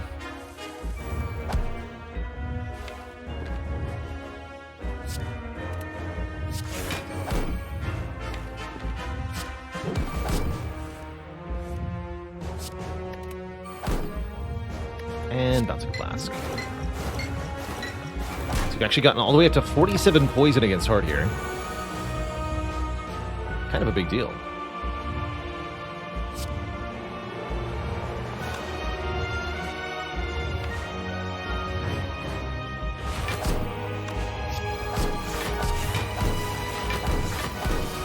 Blocking Heart the hard way. It's like sheer force of cards.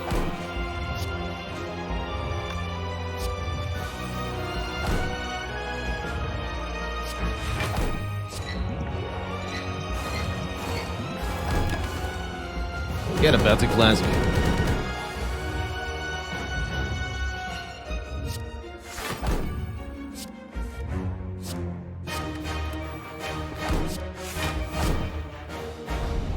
Grand Penelier. Grand Sundial. Alright, gotta take a bit of damage here. Let's play the outmaneuver and get rid of well-laid plans forever. Take a bit of damage. This is going pretty well. Beat of Death is about to become 3, and at this point, we're going to start to lose health very rapidly. May need to use the other Ghost in a Jar to survive, but I'm pretty sure we're set.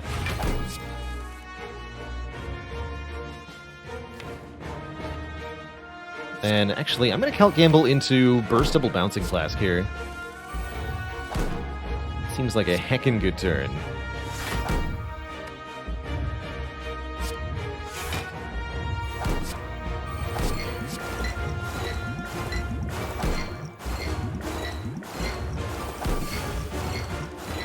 Bouncy, bouncy.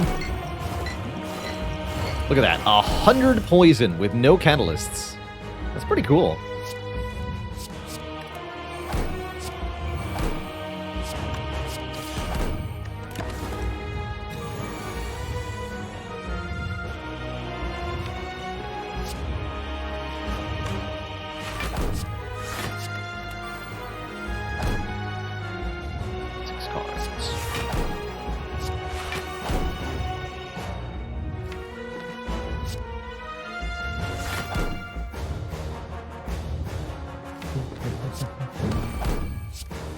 Grand Finale.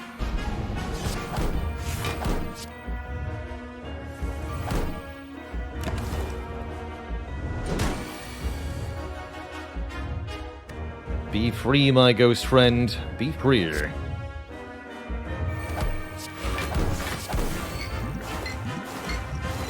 Let's make it a full 123 poison. As easy as 1, 2, 3 to beat the heart. GG. Twitch chat. GG.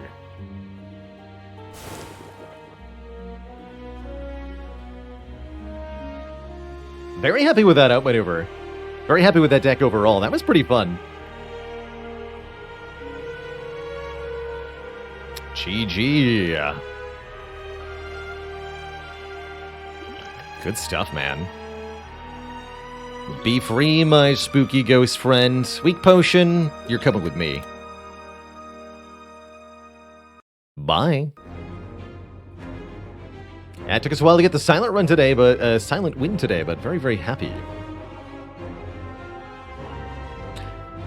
I did indeed take a look at the board game, the Kickstarter for Slay the Spire. So thrilled to see so much interest in the board game Kickstarter. Raised over $1.5 million in the first 24 hours. It's pretty ridiculous. Sprunzo says, if I could design a new enemy mechanic, what would it be?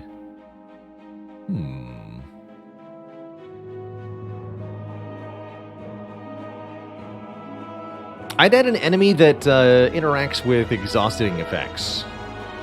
And that also adds, like, dazed. So this enemy gains 1 strength every time a card is exhausted.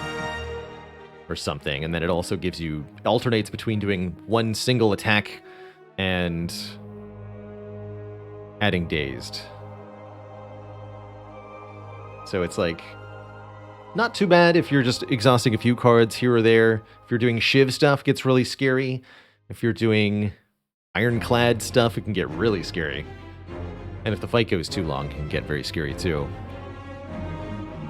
Yeah, I'm also sad about that Bite Apparition run. That would have been a good one for you too, but maybe next time. We'll have to try that combination again.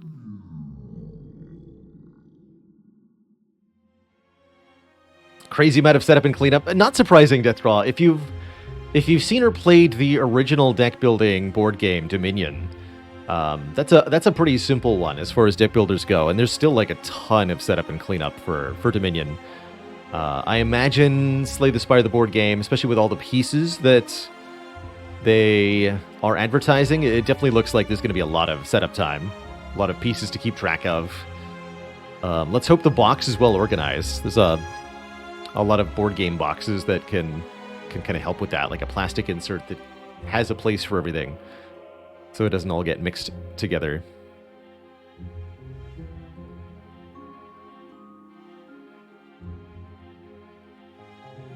Yeah, without expansions, Dominion's not too bad. But if you're trying to combine 3 or 4 boxes of cards and then make sure everything goes back to the correct box, that can be a real problem.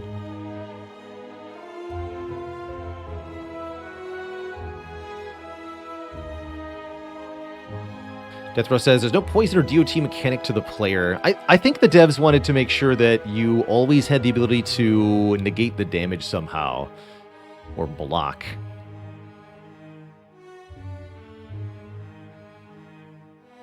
But I could see an enemy doing it with like a status card.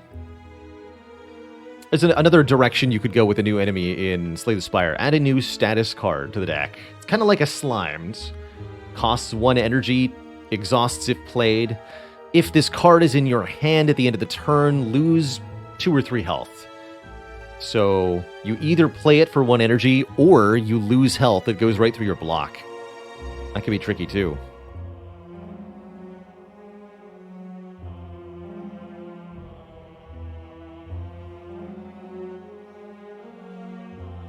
Plays the Slay the Spire board game, goes infinite, cause all the other players to wait an arbitrary long period of time for my turn to end. Never invited back. Can see it happening. Just keep taking my turn forever. Everyone was looking at me expectantly, and I'm just like, I'm shuffling. I'm still shuffling. What do you want from me? Yeah, burn kind of works like that, but you can block the burn damage with block rather than by playing the card. So it's mechanically similar to a burn, but the way that you avoid the damage is different, and that's kind of the key. Is that the player has to take a different action to negate the health loss.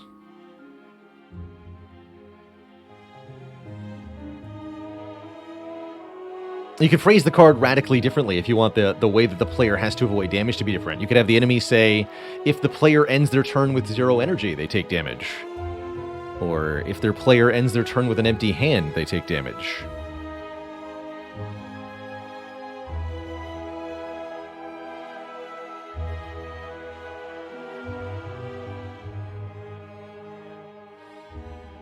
I'm really glad they went with a cooperative design for the Spire. I think that's a really cool way to do it. How's it going, Scrapbrain SC2? YouTube videos really helped you level up the game. That's awesome. Congrats on the first A20 win. Here's to many more. Take damage when overdrawing. That's kind of cool. That would have thrown our grand finale deck for a loop. Well, Twitch chat, I think I might have Spire Brain for the day, but I do want to relax with some more Brotato. The new patch for that has really gotten me interested in the game a bit more. The elites are a real challenge. So why don't we dive into some more difficulty 5 Brotato runs to wind down the day. If you're headed out as we switch games, no worries. Really appreciate, again, the record crowds we seem to draw every day.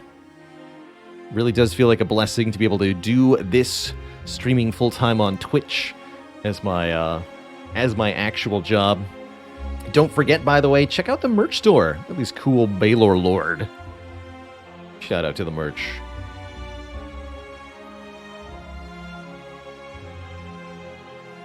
Just want to get a D5 win. Recommendation I saw that I think still stands pretty well. Mage with a taser start. Go mass tasers as mage. Pick up every burning-related item you see, all the elemental ups. It'll kill everything fast. Hey, hope you get it quick, Peanut Wrinkle. That's awesome. Did we unlock the new Kiras in Brotato? We got the Artificer unlocked, but not the Hunter. We'll still be playing random. Just random character, random starting item, because I think that's the interesting way to do it personally. That means we don't get to pick and choose.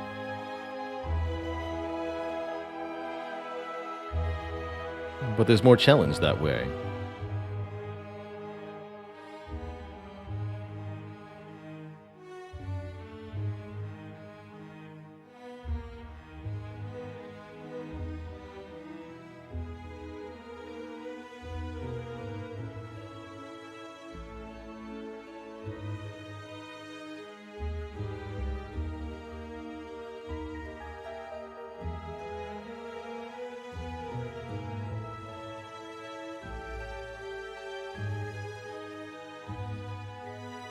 Ragnarok. Oh, I love Ragnarok personally. I think Ragnarok's often overkill, unnecessary, but man, it's so fun. I don't really care. Brotato.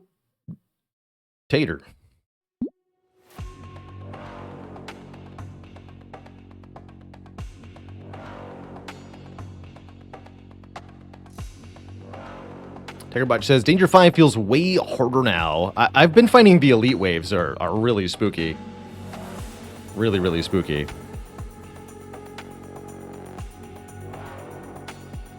The starchiest of protagonists.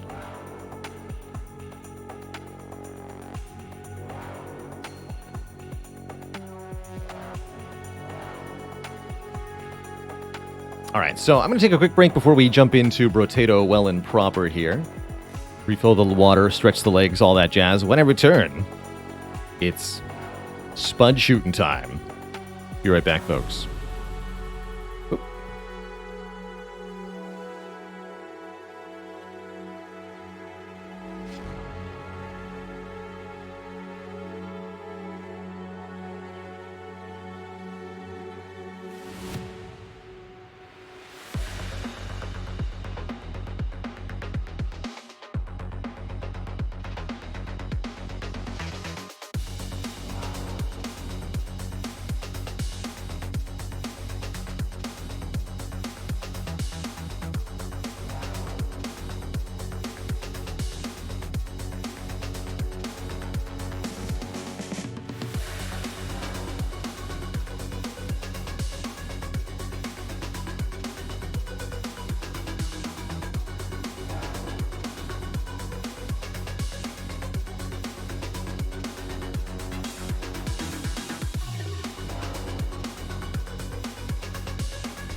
And we're back.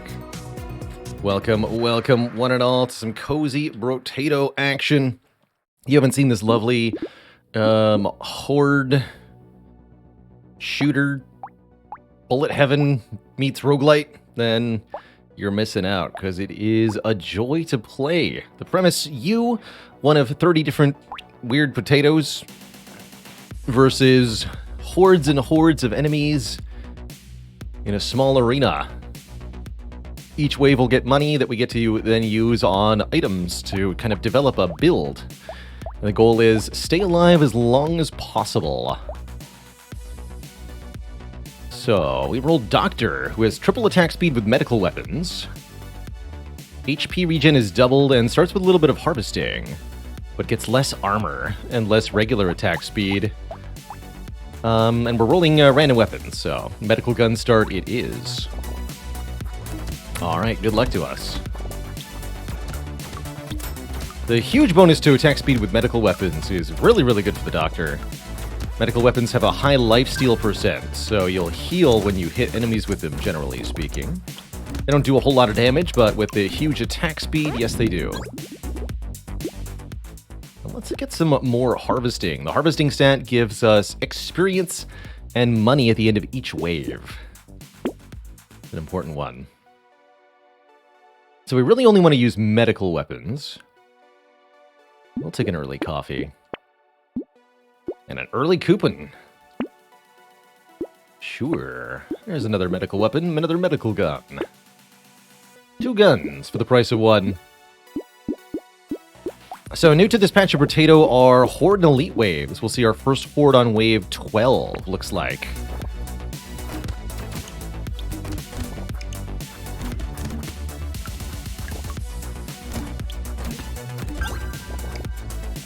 How does aiming work with multiple weapons? Your weapons are automatically aimed independently for you. All you have to do as a player is move up, down, left, and right to avoid enemies and pick up the materials they drop. All your weapons, be they ranged weapons or melee ones, fire automatically as long as you're in range. HP regen is doubled, so +2 from the level up's not too bad. Sure. Worth getting some max health here. Let's take movement speed early on here. And again, going to keep looking for medical weapons specifically. There's another one. 3 medical guns. They're medical and a gun. So we get more range as we get more guns. There is a manual aim mode if you want to try, but I think it's with 6 different weapons, you're almost always going to be better off letting the computer aim for you. Unless you've got a particularly weird setup of some kind.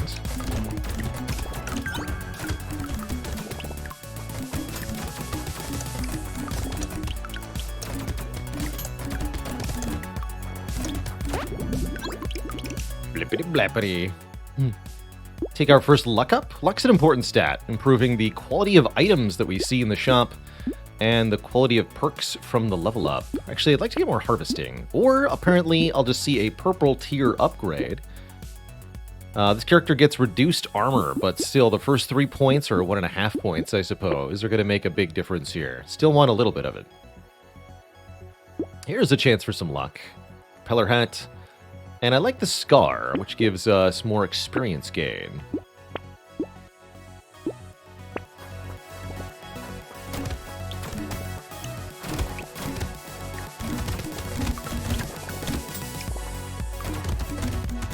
Okay, we managed to hit enough of a damage penalty. We're doing 9 instead of 10. It's slightly annoying. We'll fix that soon, though.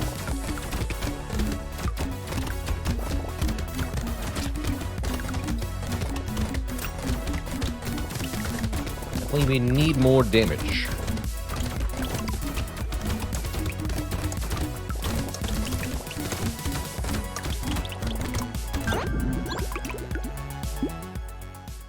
Well, that's minus damage, but I'm still taking it. And let's up our max health. As well as getting some range damage, since we're using guns. Scissors are also allowed here. More weapons, please. Another medical gun.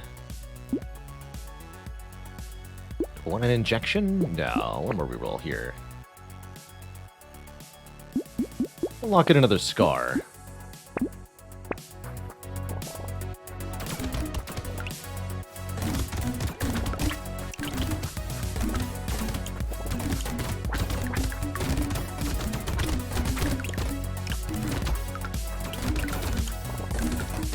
Yeah, it'd be nice if you could manually aim only specific weapons, like the really large area effect weapons, the obliterator, the nuclear launcher, and then have your other weapons fire automatically, but that's not a possibility, unfortunately.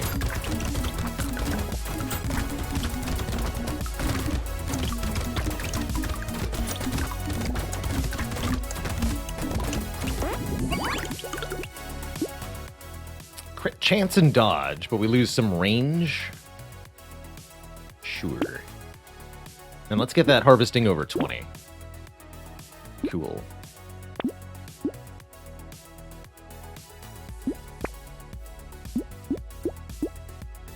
Two scissors, 4 medical guns. Seems pretty good to me.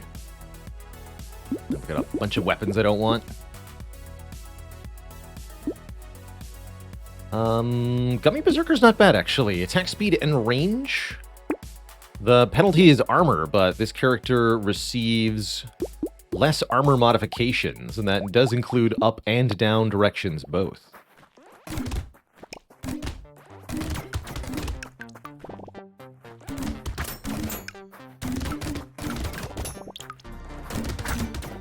Soulstone survivors. Have to keep an eye out for that.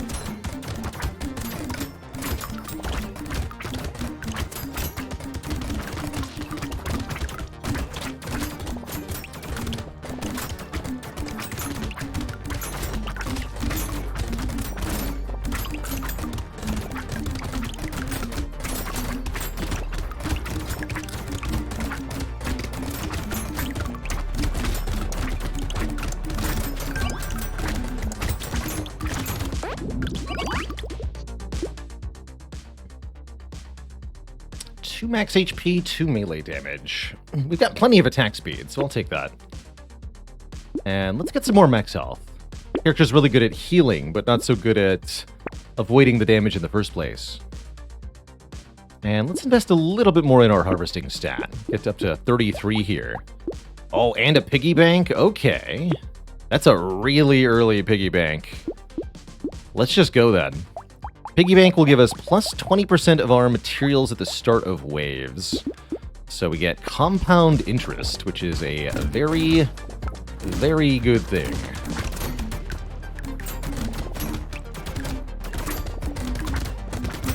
This wave, you see these giant bug-like creatures. They spawn from the eggs if you don't kill the eggs in time. Definitely easier to defeat the eggs than it is to defeat the resulting mutant.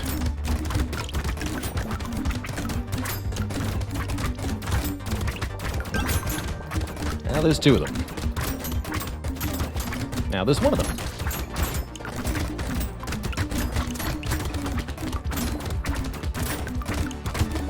So that big red slash attack is the mutant enemy. Those fangs on them.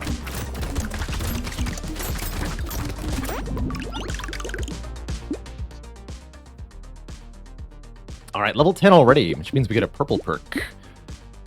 Probably would like some movement speed. 3% movement speed is not really enough for a wave 8 and onward. Although the 3 range damage is pretty tempting too. Currently we have no piercing. Let's reroll 1 time, and then probably just take compound interest again. I think we can probably spend at the end of wave 9. Unless we see really good damage out for that. I shouldn't need much help for next wave.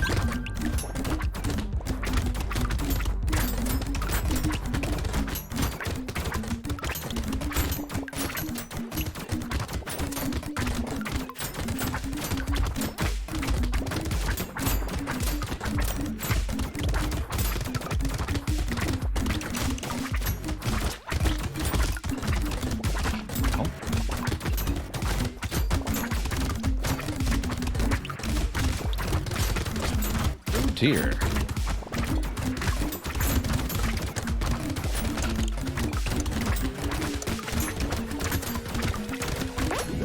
Okay, not bad, not bad. I would definitely like more damage. Never mind, I'd like more harvesting.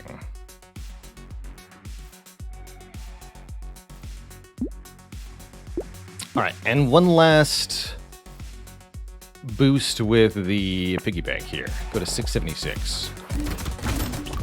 This wave we should be able to trash pretty well. There's just hordes of weak enemies. The scissors will make short work of them.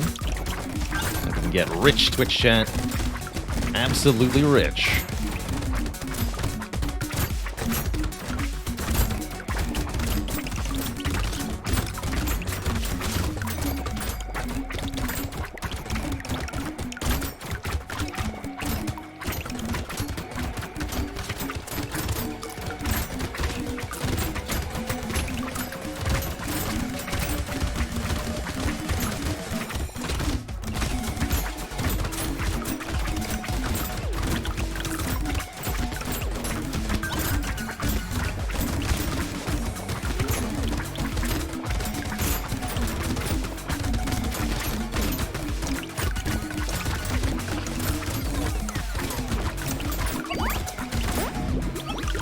$1,047 resource. I'll happily take a medal, which gives us a little bit of everything, including speed.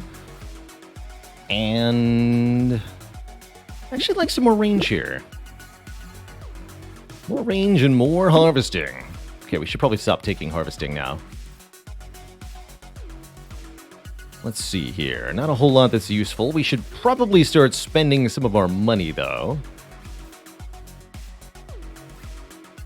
Especially before Wave 12. We're going to need better than this. Take a ritual. 6 damage, 2 lifesteal, and 1 reroll here. Wisdom. Damage every 5 seconds till the end of the wave. It's kind of a big deal. Also like the black belt. XP gain and melee damage. Let's get both of these right now. We need a little bit more strength here. But as long as we're floating any reasonable amount of materials, the piggy bank's going to give us quite a bit of money. So if we have 500, for example, left over, we get plus 100 per wave.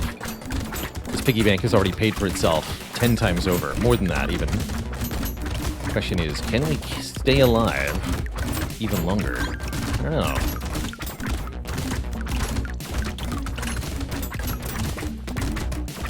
It's a weird doctor run.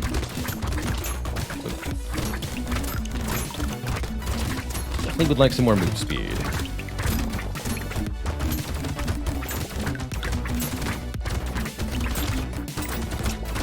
As you can see, we're definitely losing the ability to kill the enemies as quickly as they're appearing now.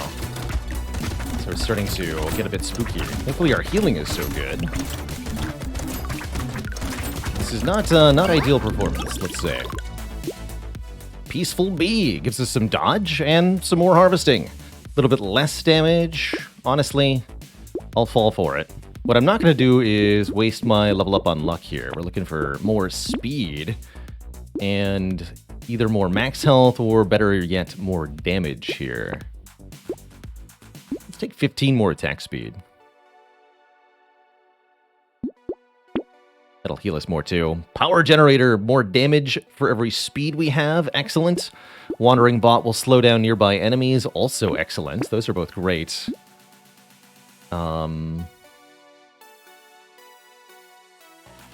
Chance for burning is interesting. I'm gonna buy all of this for a free reroll. Bandana. You betcha. Oh, Spiky Shield got the medieval keyword. That's cool.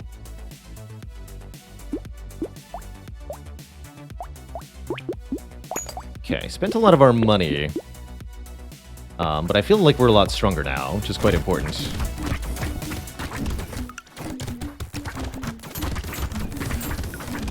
We've got good harvesting, so as long as we can stay alive, we'll keep making good money too.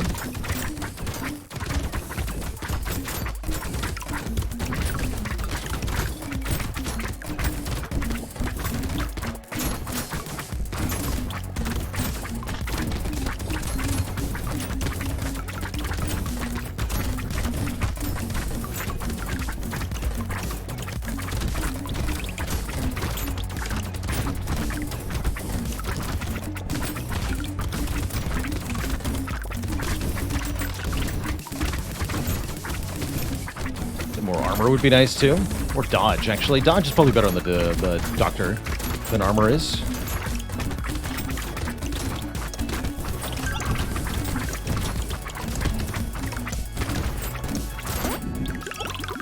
But as you can see, move speed counts for a lot. Oh, there's dodge. Okay, yeah, let's take some dodge. And a second wandering bot. I like it. I like it a lot.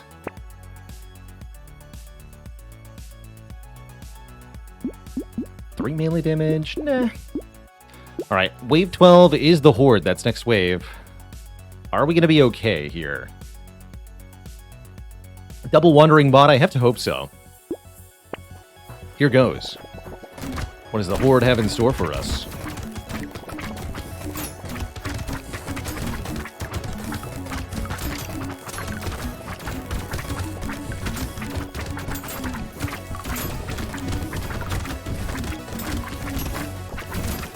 Lots of enemies, that's what.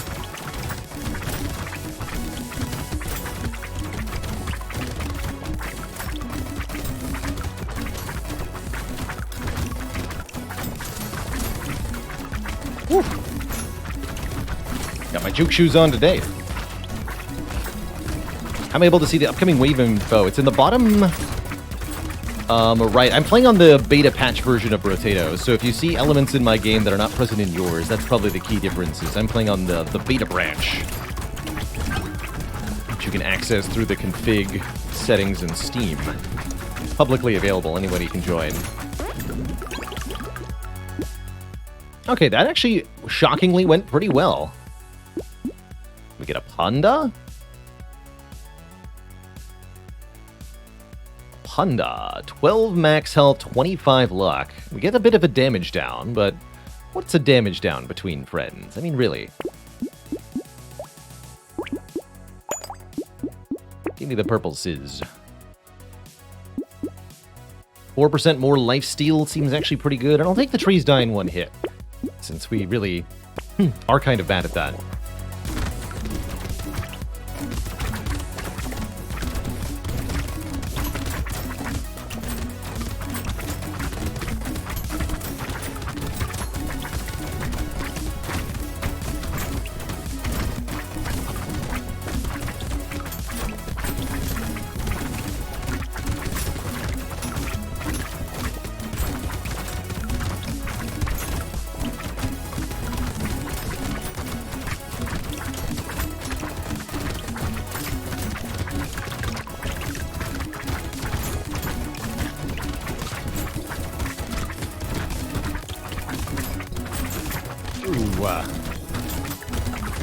It's where it pays to have good move speed so you can just get away from the crowd. Get some distance. Whoa.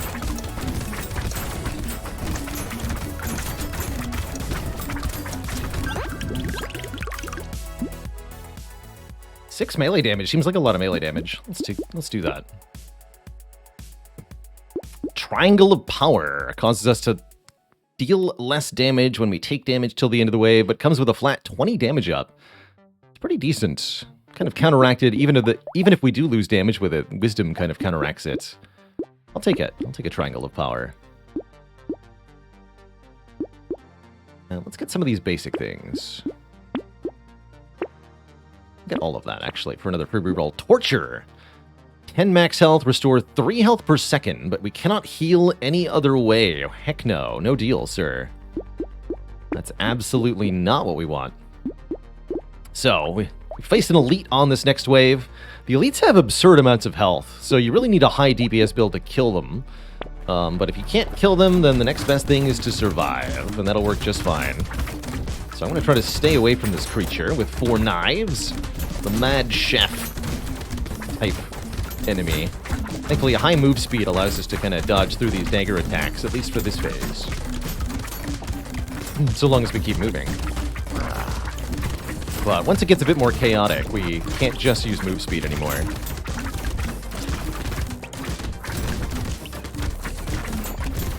It really is quite difficult to dodge those slashes and all the enemies at the same time.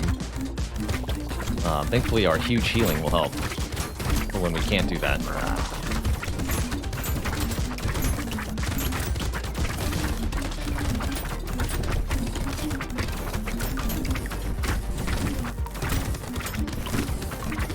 Yes. Don't die, don't die. Okay, good. More dodge, please.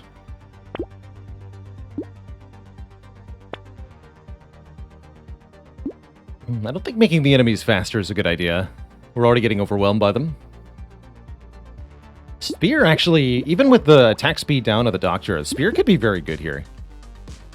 In terms of its total damage output. Let's add that to the arsenal. Combine these medical guns, take a purple spear. And some more dodge. Now at 32% dodge chance, that's going to help quite a bit. Use our piggy bank a little bit here. Yeah, look at that spear go.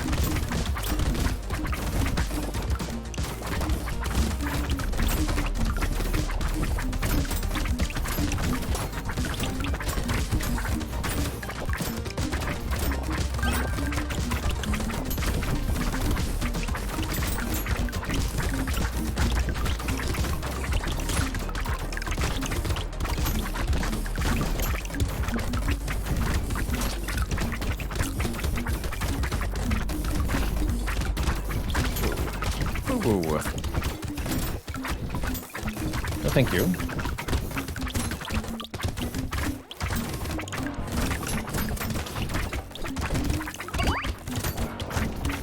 No, thank you.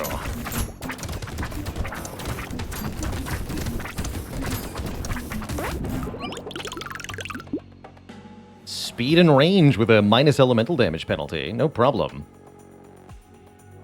Bridge Burner, thanks so much for the Prime sub. Deeply invested in the Brotato lore.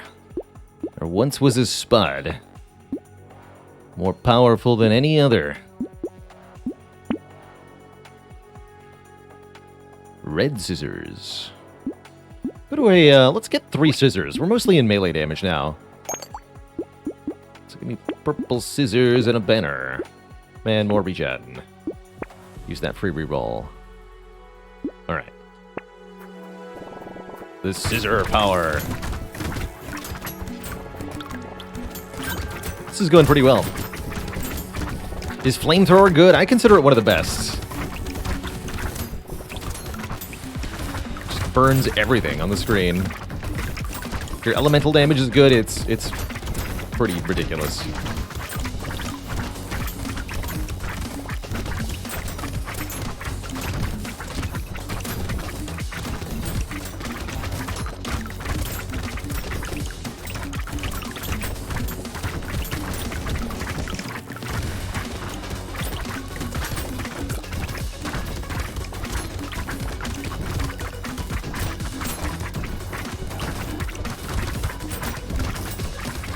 Excuse me, friends. Coming through. Hey, another treasure gobbo. Yeah, 2 crates. Good. Alien Eyes deal damage based on our max health, which is pretty good. I like the supplementary damage, and I'll definitely take another medal. And I'll probably take some more armor. Even though we get reduced armor gains, it's still going to be a multiplier to our health value. More attack speed. A little late for harvesting to be good.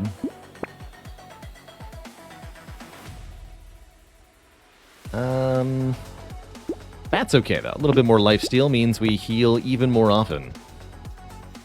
Ooh, padding. More max health for every 80 materials we have. We could use that to gain a lot of max health. Although it costs us some speed. We're at 37 speed. I don't think we're going to miss this. So let's take a padding. And let's just get chonky here. That's also going to make the alien eyes do huge damage. If we have tons of max health.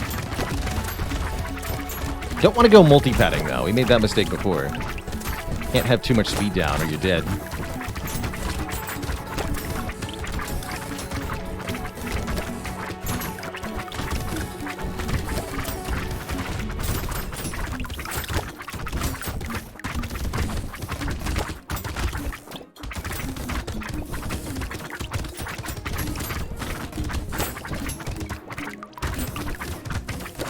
So for the final few waves, our goal is not to kill things so much as it is just to survive.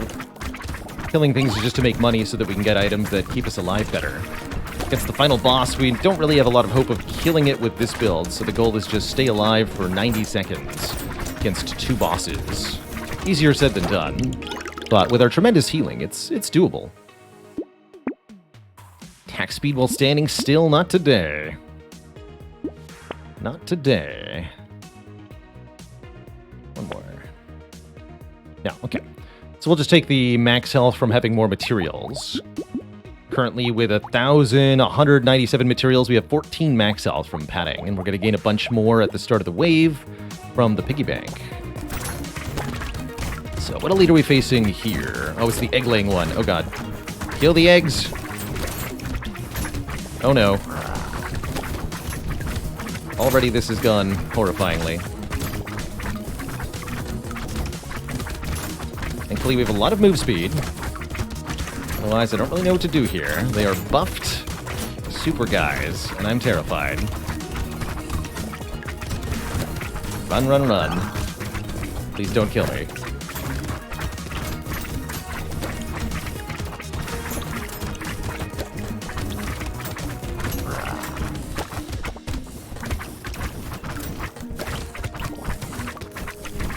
Good dodge, good dodge. They're so strong. Help!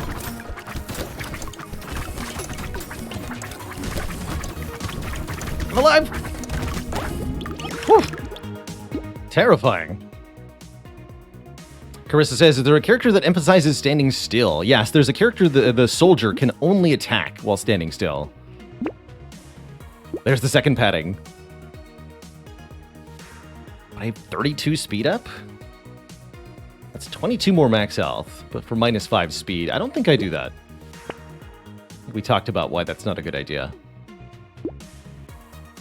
Alright, wave 19.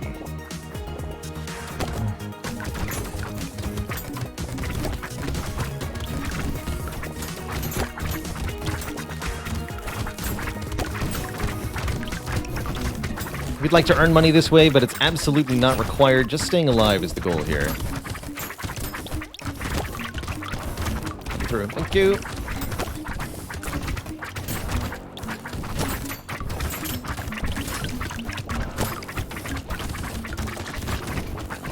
Oh, they're buffing nerds.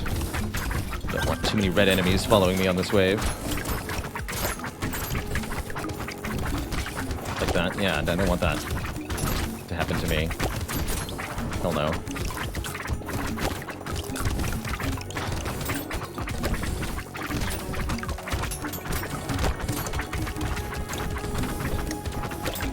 Definitely surviving mostly by virtue of the move speed. So, glad we're not... let's see if we can get some more of that, actually. Yeah, 6% more. Sad Tomato get a lot more regen. Remember, we get double regen with this character, so that is a huge amount more regen. We'll start the next wave at half health, but I think we'll heal to full pretty quick. So let's take the tomato, reroll 1 time. And that's it. We just keep the rest of this money as max health for the padding. Or I could spend 2346 on as much stuff as I want and don't gain like 30 max health. Might actually be better to spend down, but let's be chunky. 101 max health, and we are very healed. So we want to go kind of in the opposite direction of this boss's spiral attack here. Avoid having to dodge it in the first place. Any damage we take, we should be able to heal pretty quickly, and the goal is just to stay alive for 70 seconds. I think we got pretty good odds here, Twitch chat.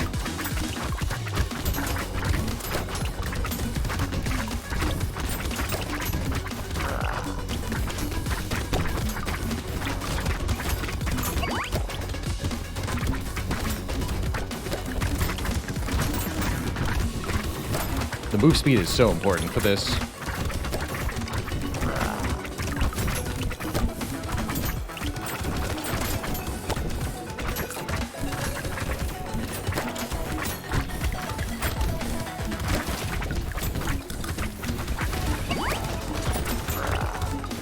I've got the circle attack. Means we have to stop moving temporarily. Good lord.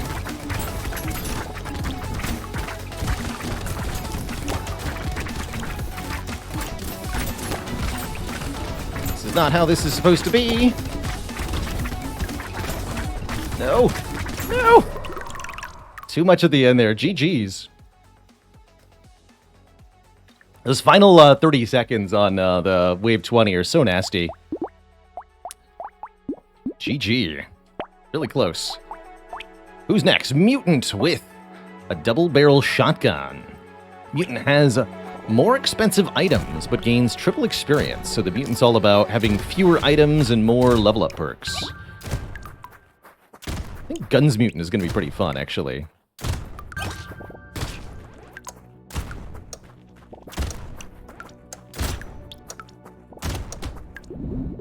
My trees.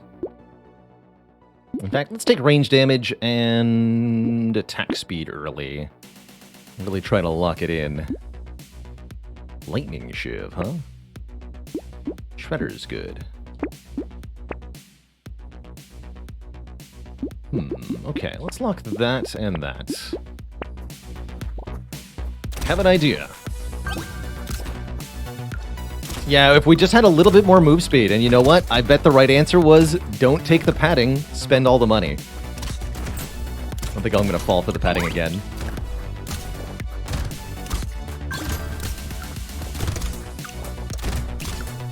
Well, that's okay. That was a really good Doctor run, and that didn't even feel like a particularly lucky run, so if we could almost beat difficulty 5 that time, I'll probably get there the next time. Sure, I'll take a worm and more range damage and more move speed.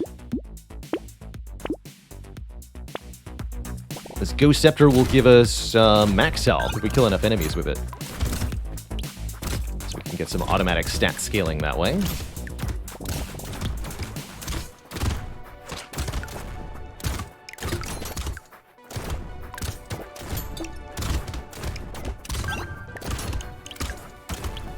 Probably just want to get to 6 weapons, basically, as quickly as possible with this character, so that we can make sure we're still killing. And then the stats come from, again, the levels, rather than the items. 10 harvesting? Sure. It's only wave 3. Give me another gun.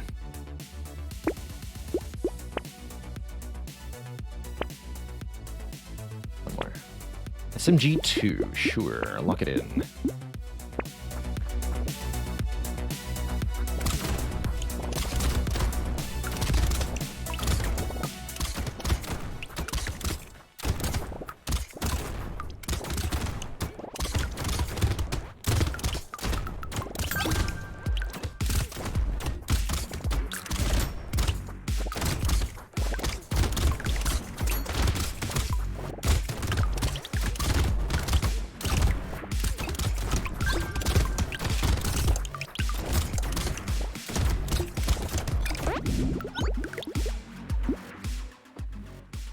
Offered some really good dodge perks, but I'm going to keep taking ranged damage and move speed here.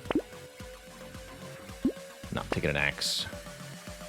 Laser gun scales with the range damage. Sure, I don't really care what our weapons are as long as we have 6 of them that are all ranged.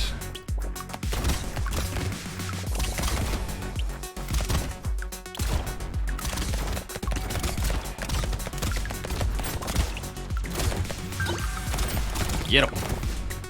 Does the Ghost Scepter count reset between waves? It originally didn't. I've heard that they changed that, but I couldn't find a patch note definitively stating it, so I'm not actually sure where the kill counter reset stands at this time.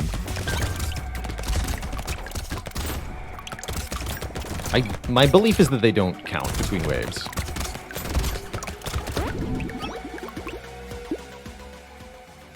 This is level 10, so it's always a purple perk. I like 15 attack speed. We don't have a lot of attack speed yet.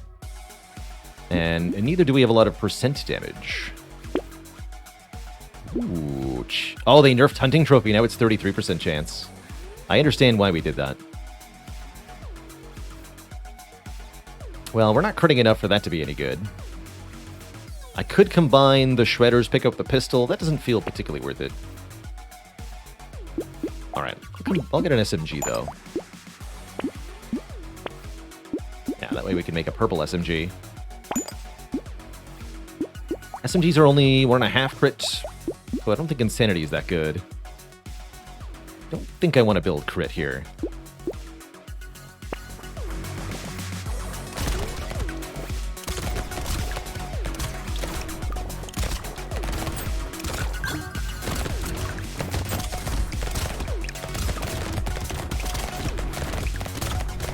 Get a mutant. This would be a good build for lifesteal. We should think about picking that up. Give him the blip blap.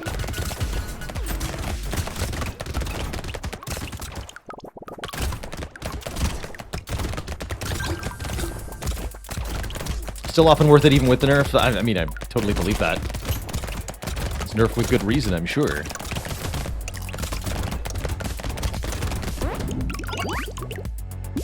Ooh, free rerolls. Yeah. Grab a bit of max health. And armor? No, let's keep getting speed, actually. I'll take a leather vest, though. That's good survivability. Armor and dodge.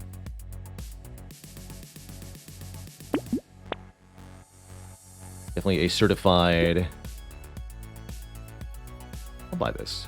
Certified leather vest enjoyer.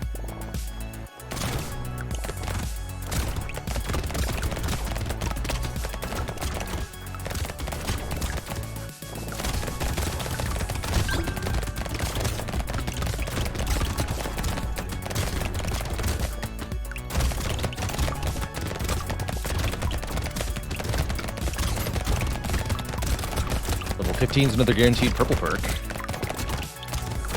To me.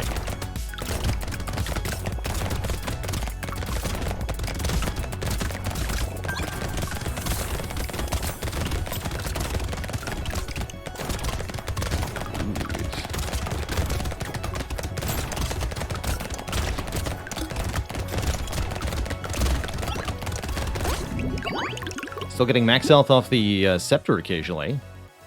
Get some more damage, though. And some more range damage. And some more attack speed.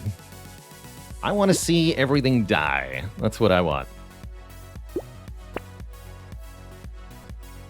Another 10% damage. We lose some attack speed. Missile is such a weird item. Odd that missile is plus 10, minus 6, when there's coffee, which is minus 2, plus 10. The missile's even the more rare item. That's the odd part. The more expensive item.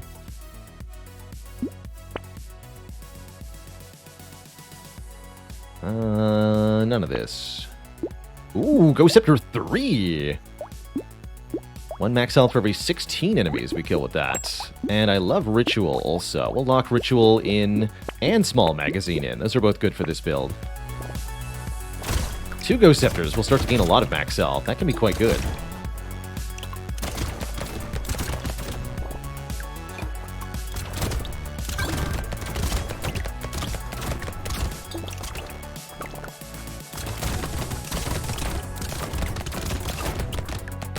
That also allows us to get continued defensive investment from our current heavy offense investment that we're making. Like, our range damage is now huge. We're at 15% damage up, 9 flat range damage, 35 attack speed, which is absolutely killing everything, as you can see.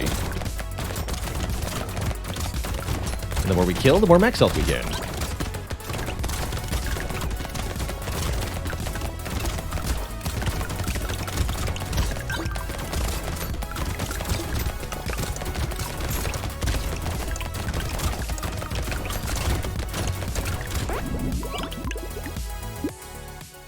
Wave 8, we're level 17. That's the power of the mutant.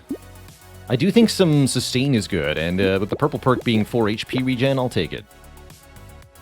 Tempting to grab more harvesting, but I know better. 9% more move speed. Let's get into the 30s here.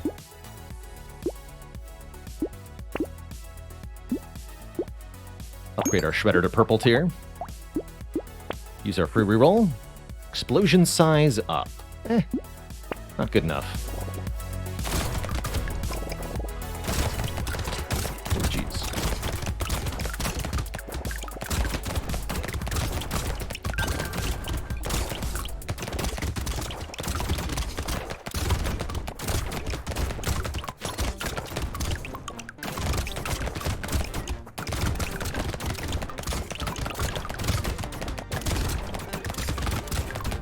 Attack speed and and percent damage are both linear scaling of sorts. 200% attack speed is 1.5 times as good as 100% attack speed, just like 200% damage up is 1.5 times as good as 200% damage.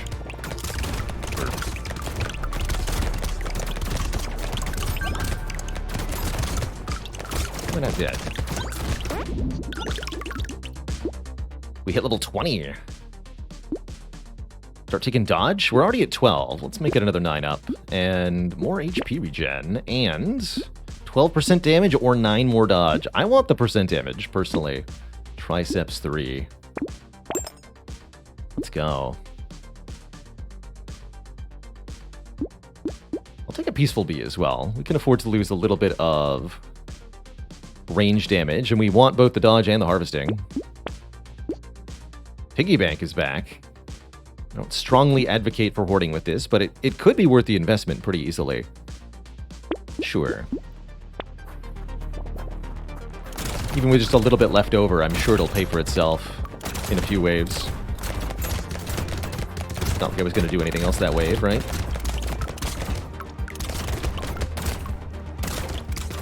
Alright, what's our armor at? 0? We gotta fix that.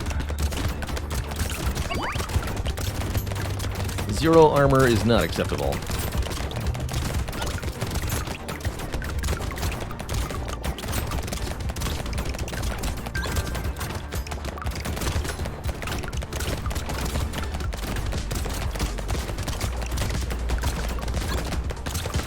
Oh my. I need better damage weapons soon. Something that can deal with a horde a little bit better.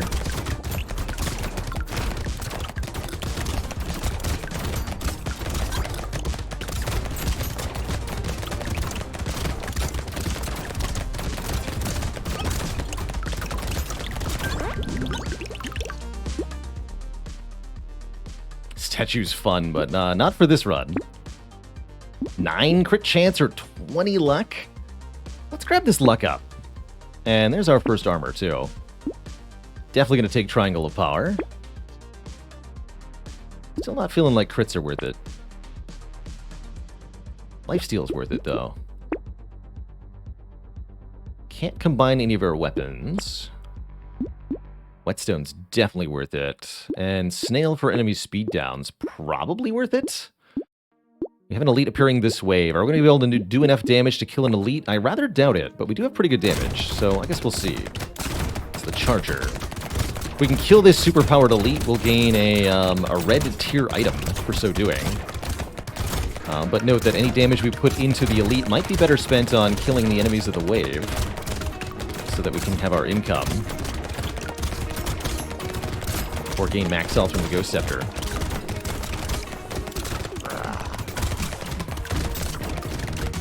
No, we're not killing this elite. Really glad for our move speed here.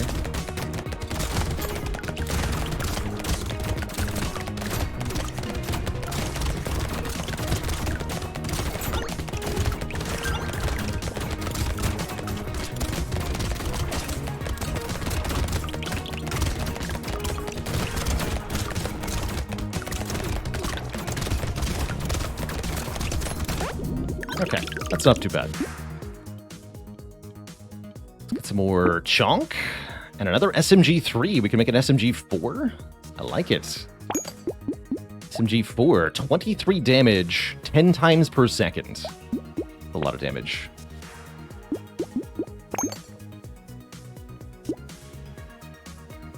Fucking harvesting.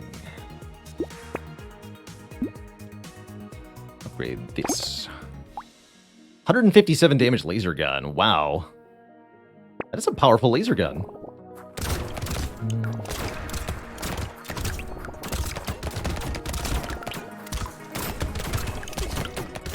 What I want my next red level up perk to be.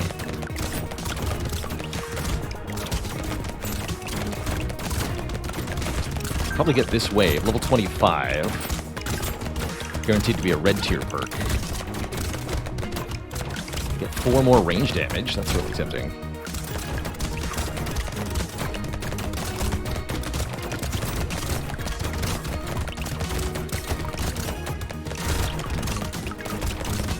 So many options.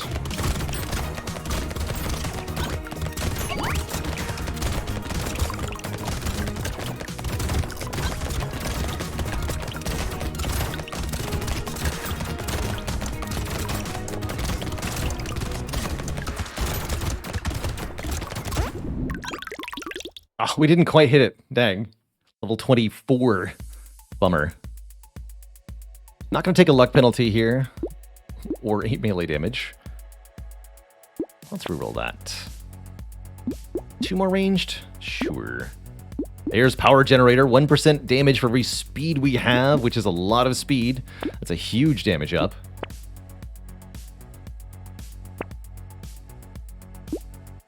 I want a Bean Teacher? I want a Bean Teacher. More XP for me. Weapons are auto-targeting. Generally speaking, they'll target the closest enemy. So if you want to target a particular enemy, being very close to it is kind of the way to go. It's kind of a delicate balance. You'll often see me kind of hovering at the edge of crowds of enemies. That's trying to get my weapons to hit the specific ones. Very delicate art to position yourself for maximum damage. Definitely another reason more move speed is a good stat.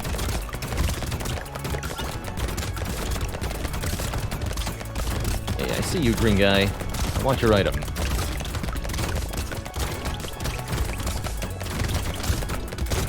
There's 2 of them. Okay, 1 down. The other one is over here now. That's the other one. Good. 2 crates.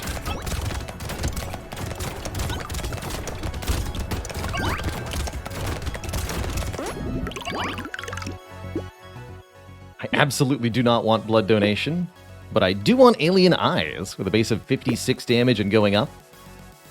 4 armor is a huge amount of survival. What about 12% more speed and 12% more damage, though? Or the 4 range damage I did ask for. I think I'm going to take 12 speed, 12 damage. And I'll take another 12 damage. Yeah. 25 damage on that SMG now. Snail is back. Ritual's good. Horde wave, next wave. The blappening. We have 45% movement speed. I think 50 is about the practical upper limit to move speed.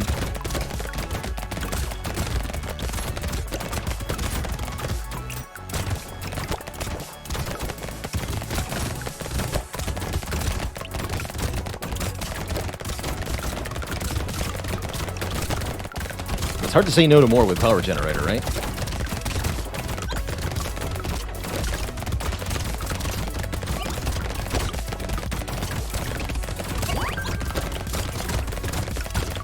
Flippity flappity.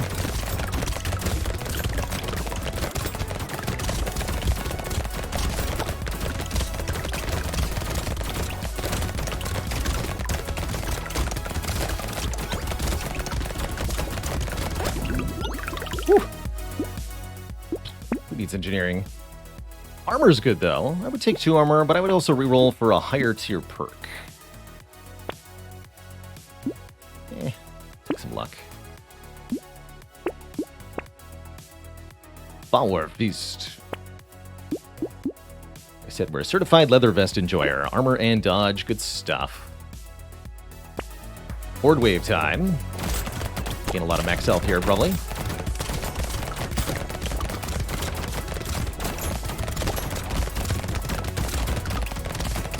I've heard some players express that there's such a thing as too much speed, that they were having trouble actually controlling their movements if they went above a certain amount. I can imagine that happening above 50%.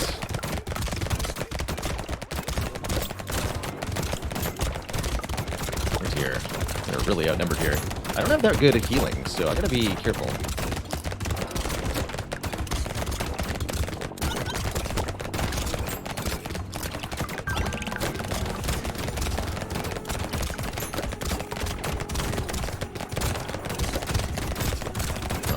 Lure them into a big cluster and then blow them all up.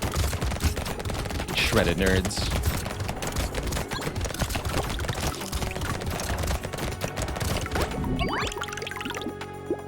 Heavy bullets, 5 ranged damage, 10% damage, 10 range. That is an amazing item for this build. In fact, the perfect item for this build.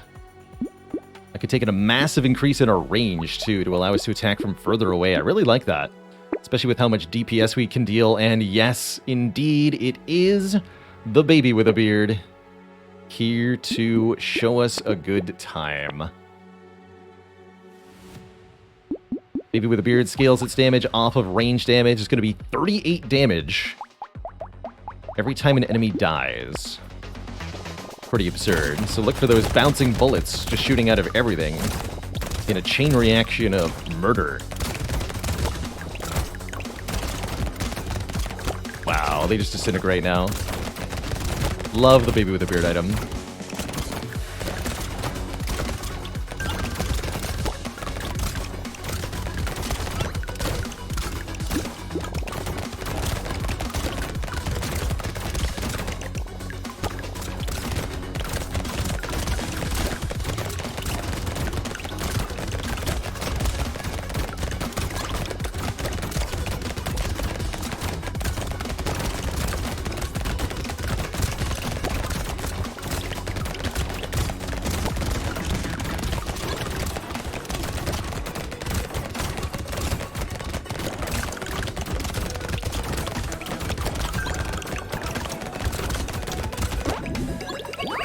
Easy.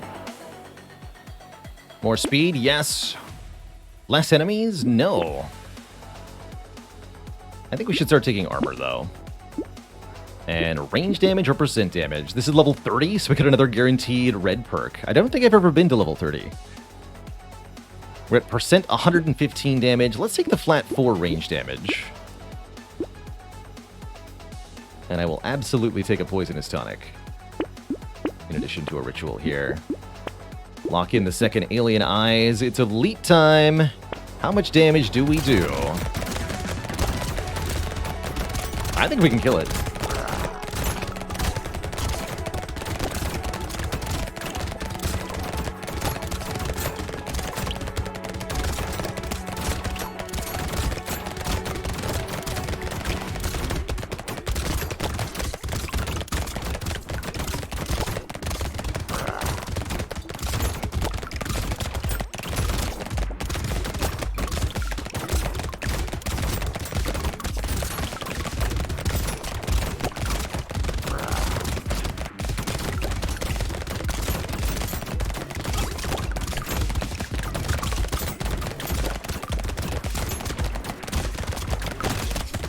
Oh!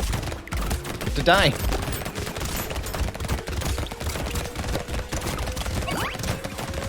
Got him. So if you kill the elite, you get a red crate. This crate drops a guaranteed red tier item. In this case, the medical kit. 8 HP regen for minus luck. I'll take it. We want the healing. And even though this costs me crit chance, I will take more move speed. And more armor. And more alien eyes. Bin's perfect. More speed and more life steal. That'll put us to 65% move speed. That's maybe too much move speed.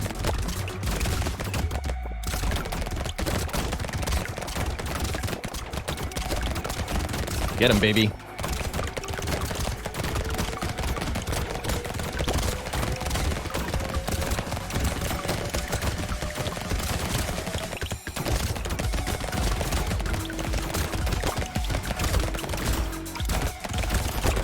Yeah, the move speed is also damage, so like super 1, right?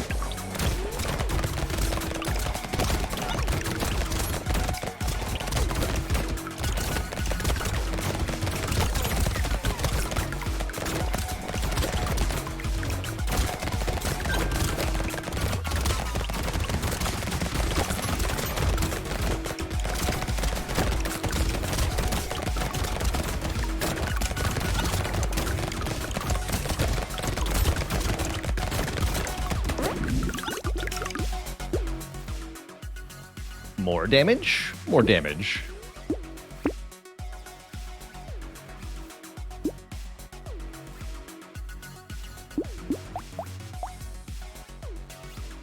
Let's trade this out for the SMG now. And get some more armor.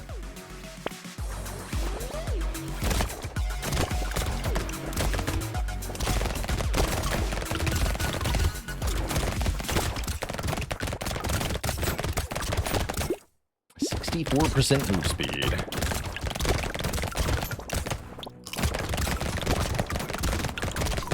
Blippity blappity.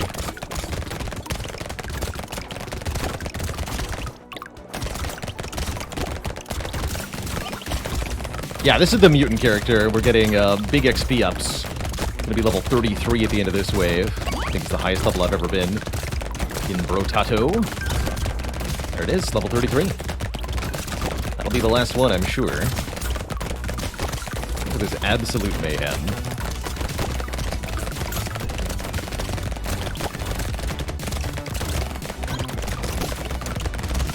It's a really surprisingly good triple SMG build.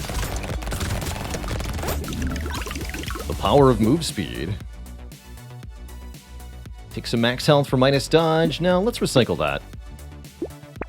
Take more armor for the final wave. I don't think I need to go to 100 max health. What are we looking for here?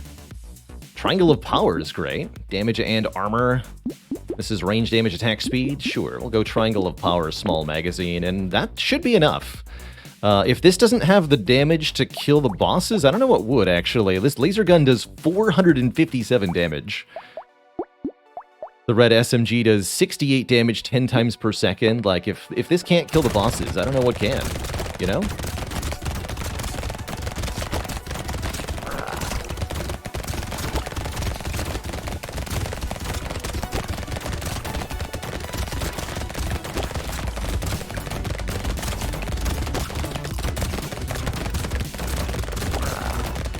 Trying to focus on one specifically. I don't want them both at low health at the same time. I want to kill one so that the rest of the wave is easier.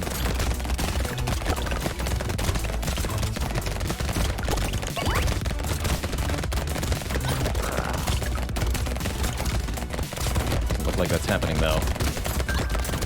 Don't squish me. Excuse you.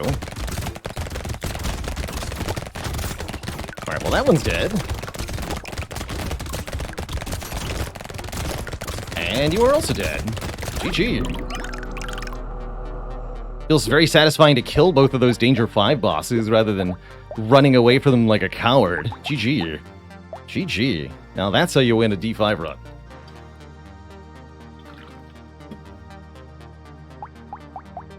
Cool. Very cool. Alright, cross another off the successful D5 list. We got time for one or two more runs today. Saver, we've already beaten D5 with. Let's try a different one. The Bull. So, Bull has way more max health, lots of HP regen, lots of armor. Regen modifications are increased. You explode for 30 damage when you take damage. And it scales with melee, elemental, and ranged. But Bull cannot equip weapons, which is actually kind of an upside, because it means that you never have to spend money on weapons. You're only focusing on items. Let's see, actually. I'm going to turn off the visual effects. No. Explosions. There we go. Turn off explosions for this run, specifically.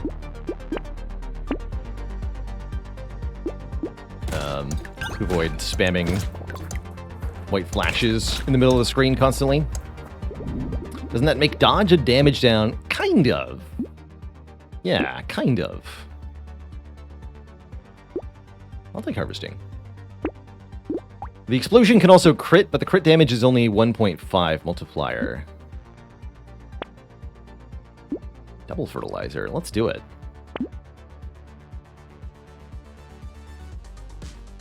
Sure, I'll take a weird ghost.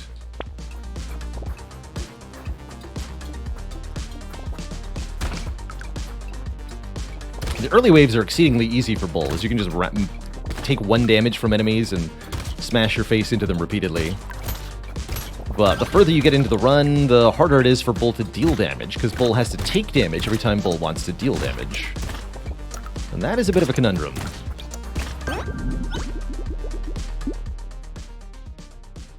Let's get some early... I guess melee damage is the best damage stat.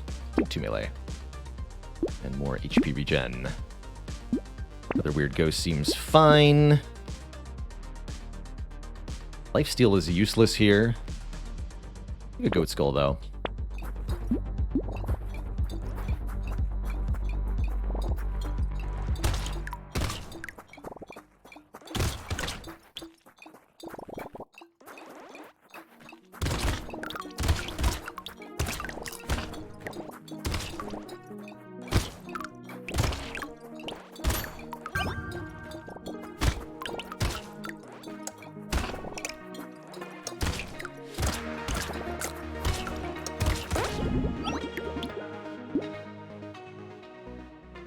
I'd like to get over the 20 harvesting mark. Guess I'll just keep taking these small regen ups. More enemies seems questionable. Good for now. Probably bad later, but yeah, heck it.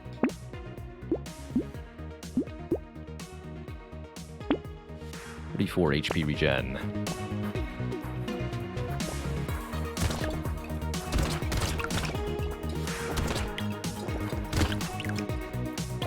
Bull's got plenty of max health. Feels more important to me to invest in the healing and armor on Bull.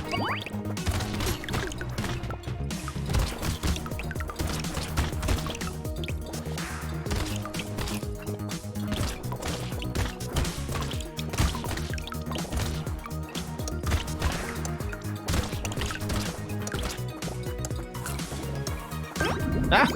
My tree! Less enemies. Sure, I'll counteract the alien. And I think we should start getting some move speed. Feels rather important here. Not to take a barricade, although barricade Bull sounds funny.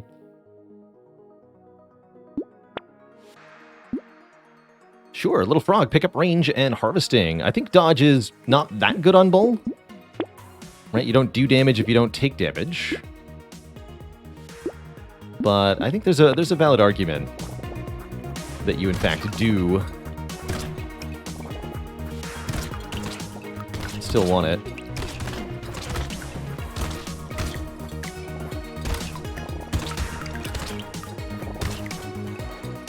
To avoid nasty situations.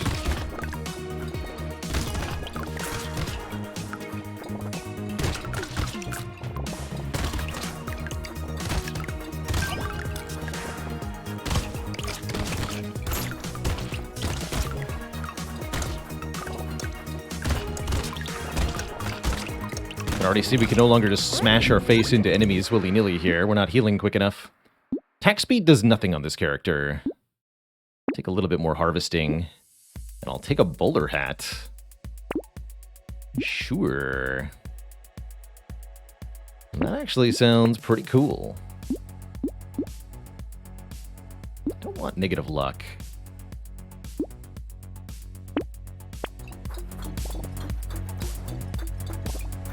So we're at 62 harvesting already. That's a lot of harvesting for Bull.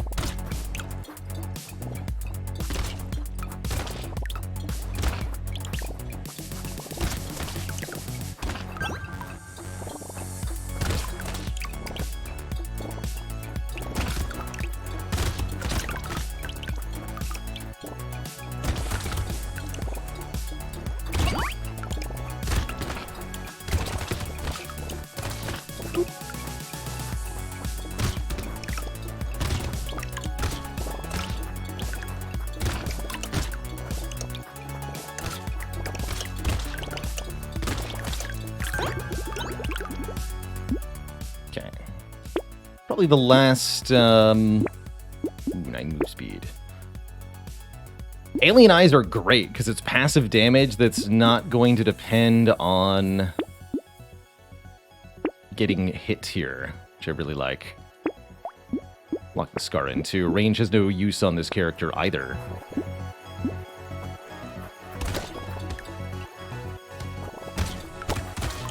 Wow, those Eggs have a lot of health.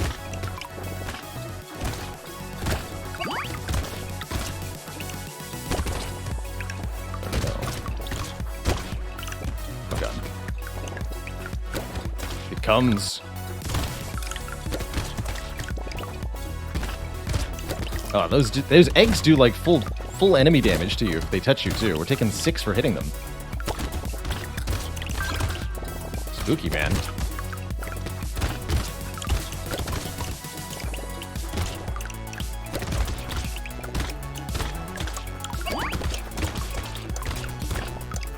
No.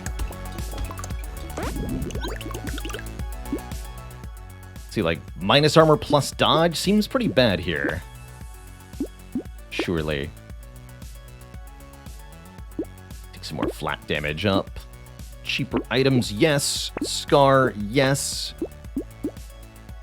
Minus dodge, sure.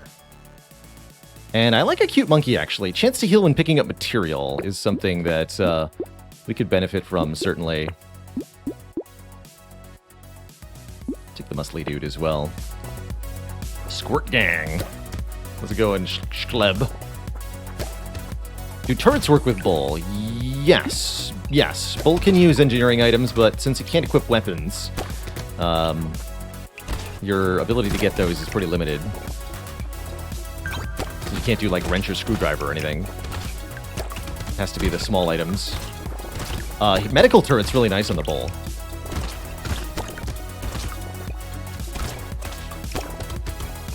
Feels like we need more HP regen still.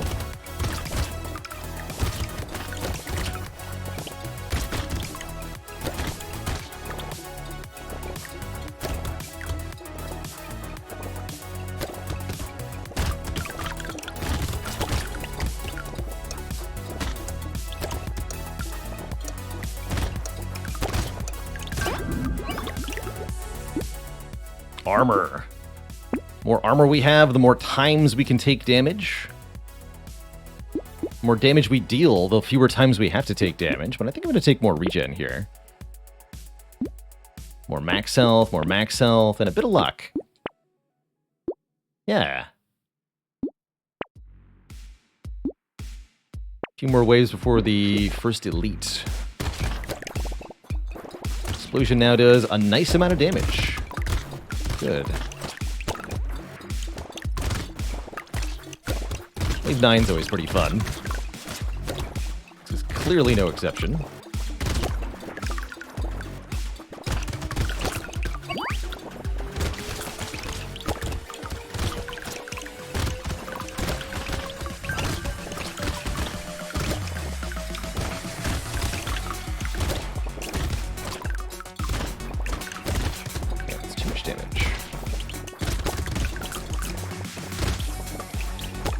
I want to try not to hit the big guys, because they do more damage to us.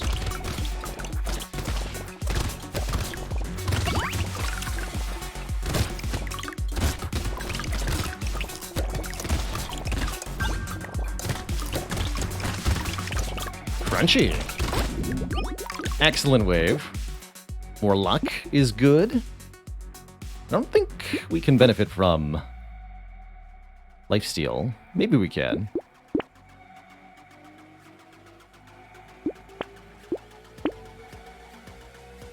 So, like, laser turret we're allowed to take, and it'll do stuff. Let's pick that up. Take a campfire. I guess I'll take the burning chance too. Warrior helmet's where it's at. Armor and max health. Let's take a power generator too. Feeling good. Feeling good.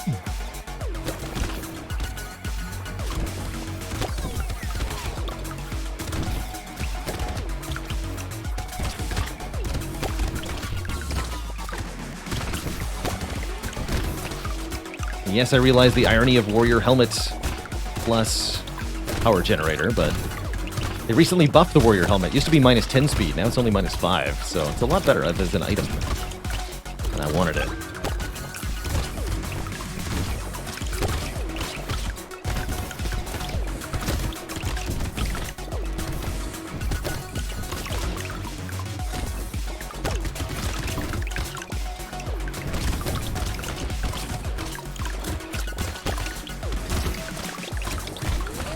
Blam. Kid.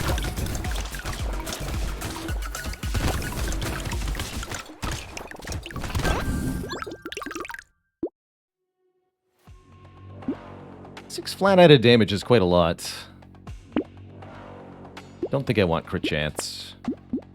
Take more max health. Eiler! More passive effects. Crit works with Bull, yes, but it's only 1.5 times damage multiplier. See you later, Peanut Wrinkle. Have a great night.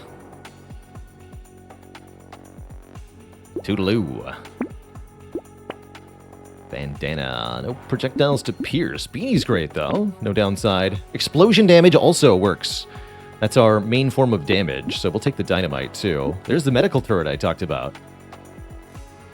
Yes to medical turret. Yes to black belt. How do I feel about wisdom? It's okay. Actually, it seems particularly good on Bull, so I'll lock that in.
Move speed. Yes to move speed. Yes to more health. Yes to coupon. Alright, temporary horde. Whatever that means. I sure hope we have enough to survive. 107 max health, 54 regen, 22 speed, and 16 armor. I think we're in pretty good shape for this. 130 damage when we explode, and more every 5 seconds, too, from the power of wisdom. 140? Yeah. 5 additional damage every 5 seconds.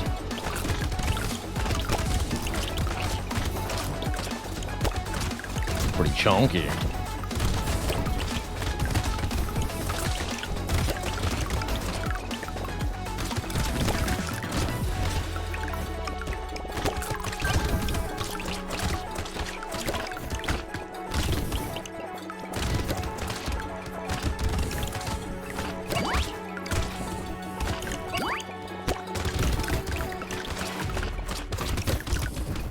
Stop.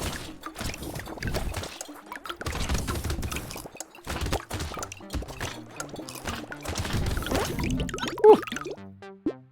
Tough. Minus engineering, no problem. Give me more survival skills here. Speed, yes. Second bowler hat. Yes. Negative 23 dodge. Sure. And a sad tomato? It's a lot more HP regen, but we start with minus 50% of our health. That's a bit annoying, actually. The more max health we have, the more of a problem sad tomato is, actually, so I don't think I want it. I'll reroll one more time. Triangle of power seems bad. Okay. Recycling machine.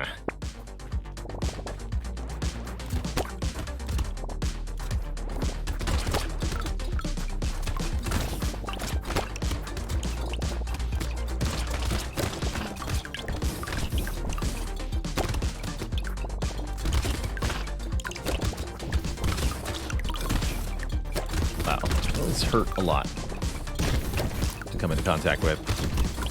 Part of the problem for Bull, the later game enemies do way more damage, so it sure is a lot harder to take damage without dying.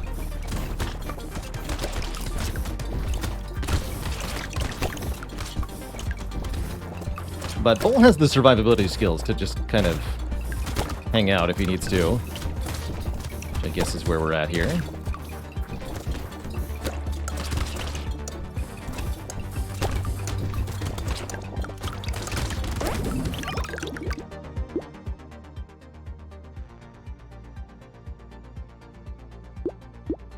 I don't think doing more damage per explosion is what I need here.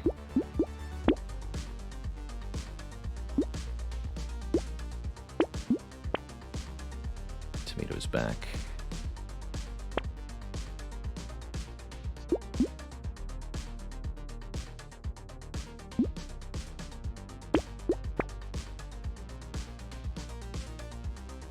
Head injury's weak, but still good.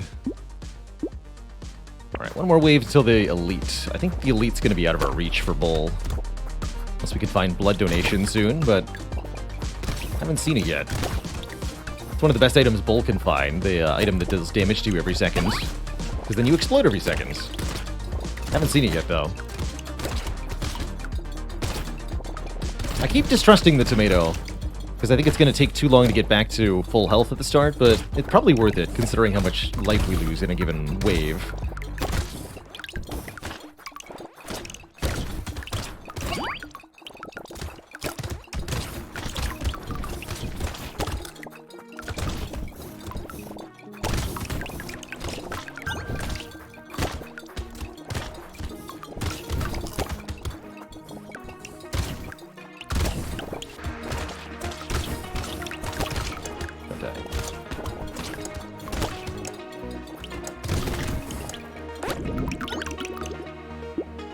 More trees!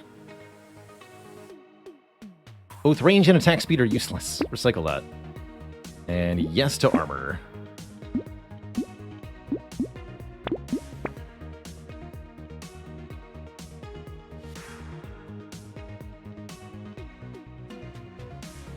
Bacteria says, Tomato stops being a net positive health at 120 max health. Yeah, exactly. I wasn't sure of the exact math on it, but that feels about right.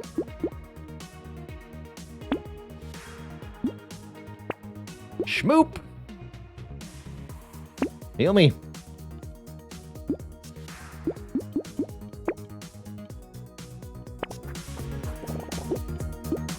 Alright, it's Daggers Man. You'd be foolish to even try.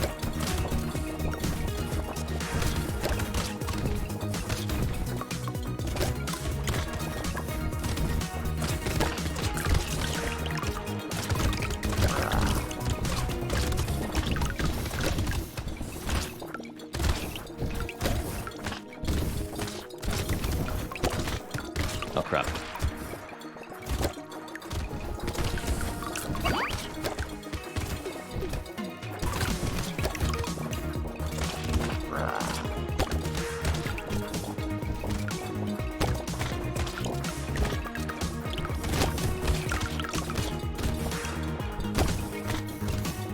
Seconds.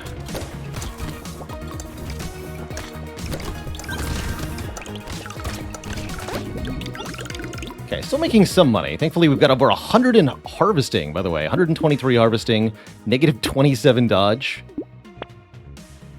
Like you do. Keep getting offered that tomato, though.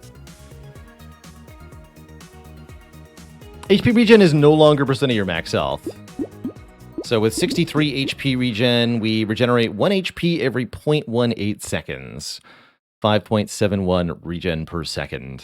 So start with minus 60 health. It's going to take a full 10 seconds to get back to full.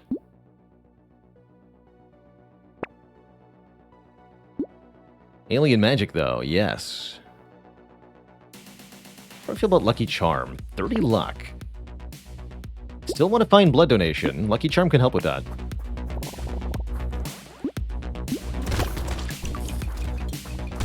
Kill these lumpy-headed fools. Those lumpy guys are the ones that buff other enemies with a red aura, so they're a top priority for killing.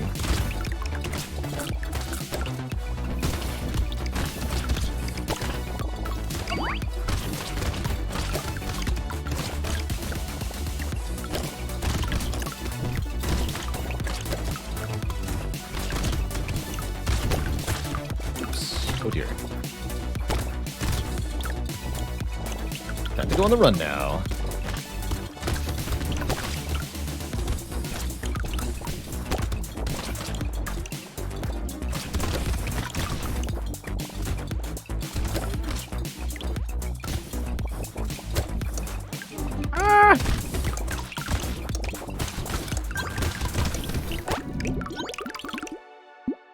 More alien eyes. Yes, that's one of our best damage things, actually. The more eyes, the better. 12 max health. Sign me up.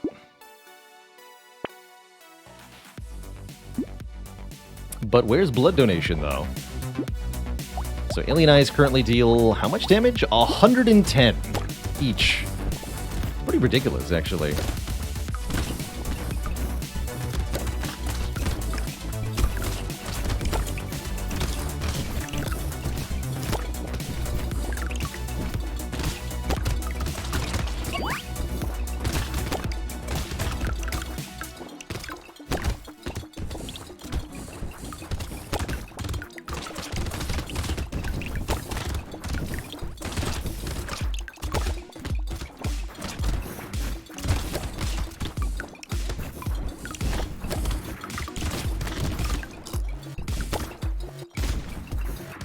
Please, no.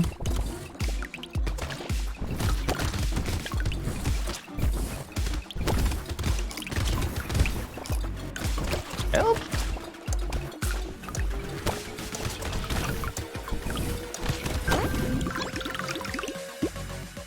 More speed.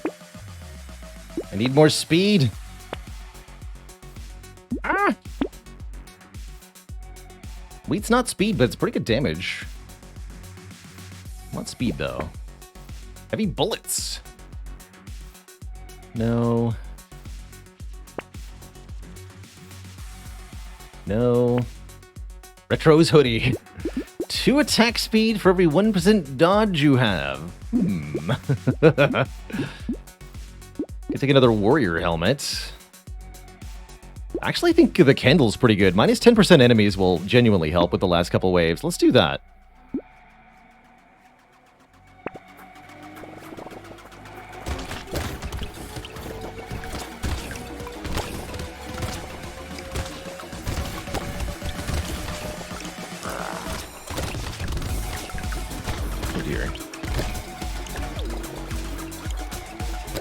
Surviving is now the name of the game. I don't think we're going to manage to do that, though.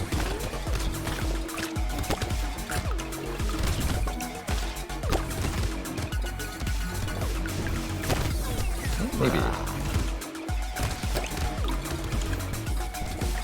Help?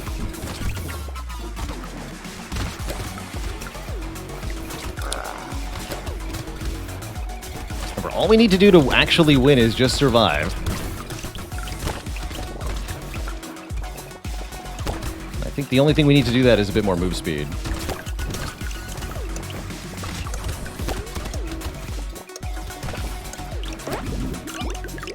Pacifist Bull. I'm not falling for the padding again. Get out of here. Ricochet.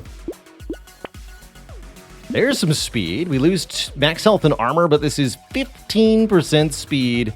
The dodge is wasted on us, but I don't care. We're at 46% move speed now.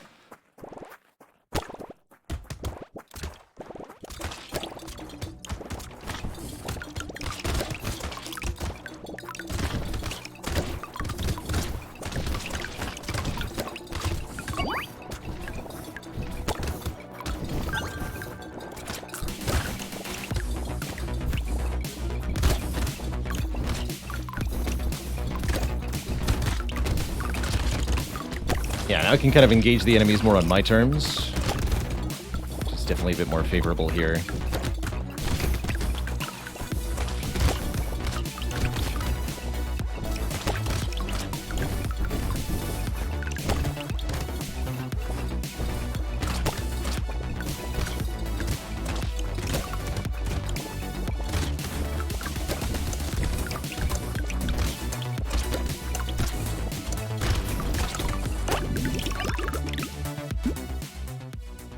metal. A little bit of everything. And a bit more regen. More regen? It's only 2, but still. Definitely don't want the night goggles. Minus armor is pretty bad. Definitely want another alien eyes. Maybe just take more move speed here. It's another 5%. Let's do it. And more max health. Okay, this feels pretty good. 173 max HP, 78 regen, 20 armor, 54 move speed. All we have to do is stay alive. That shouldn't be too hard. Smiley face. Let's look at those eyeballs go. Get them.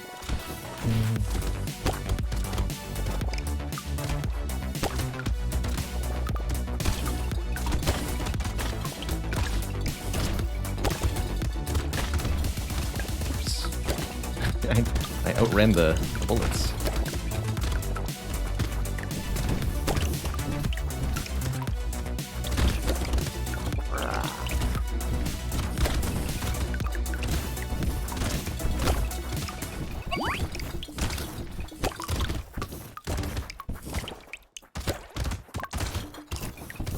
We'll be able to just run in circles through the ring of bullets too, since we're so fast.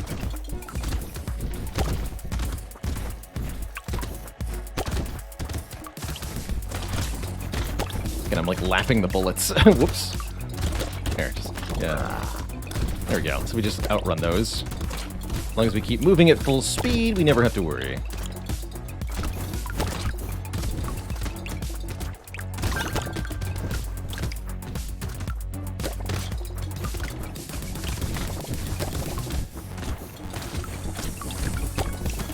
Easy peasy.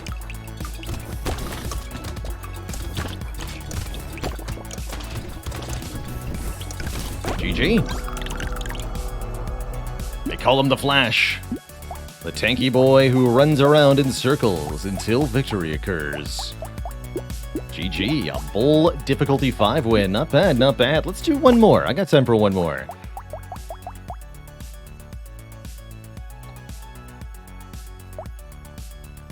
Alright, I'm picking the class this time. Let's play the Artificer. Artificer gets bonus explosion damage, 4% explosion size for 1 elemental damage you have, but has minus 100% regular damage, so only explosive weapons deal damage by default. And the Artificer gets less armor. So, we'll be starting with the Plank. 25% chance to explode on hits.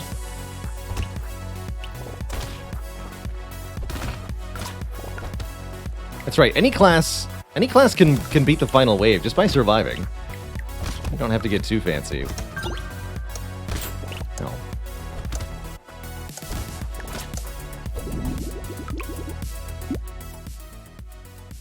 Early harvesting? Let's do it.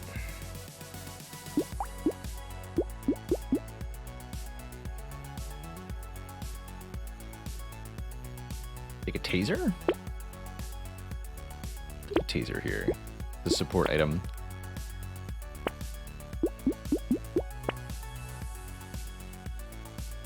I want to lock in a shredder? Actually, I just want to go mass planks. It's planking time, Twitch chat.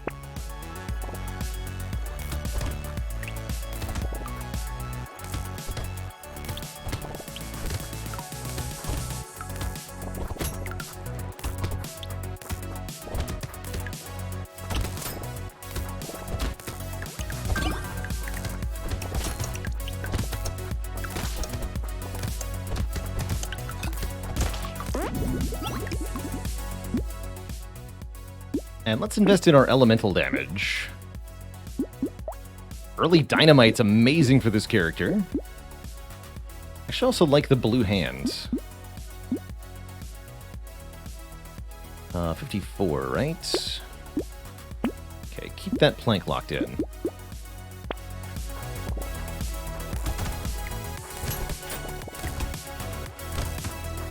Get that early harvesting going.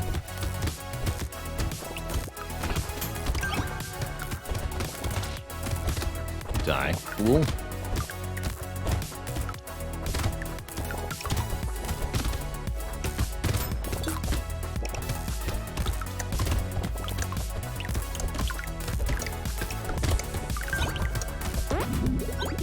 Good. More elemental damage. And heck, if you're going to offer me a purple perk, I'll take it.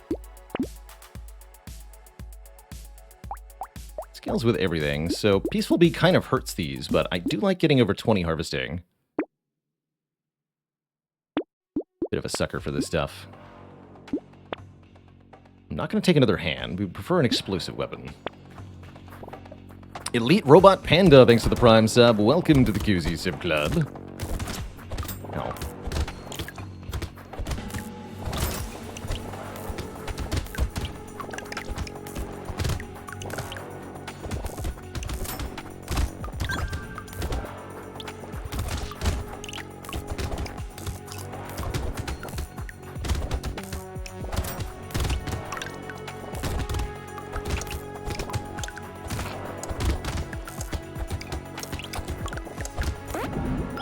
Not too bad. Let's get started on the movement speed here. Alright, I'll buy another crappy hand. But we need to find explosive items now.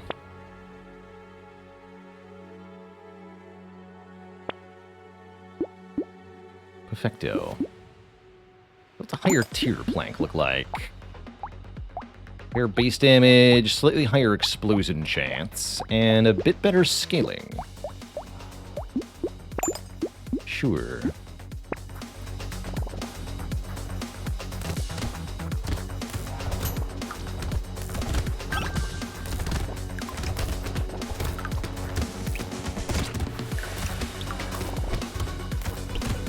So we're currently at 7 elemental damage, which means 28 explosion size. Kind of interesting.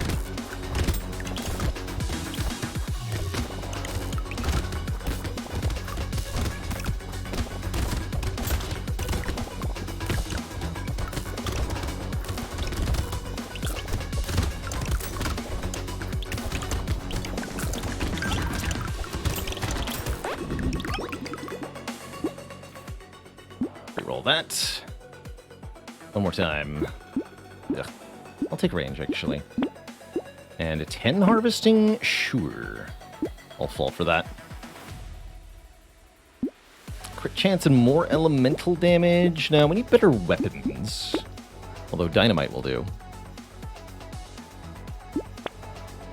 There we go. Plank 2. And a shredder.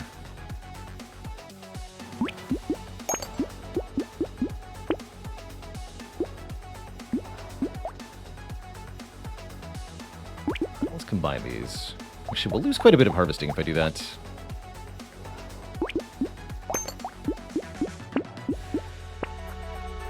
Take a purple plank. Purple plank does 43 base, 35% explosion chance.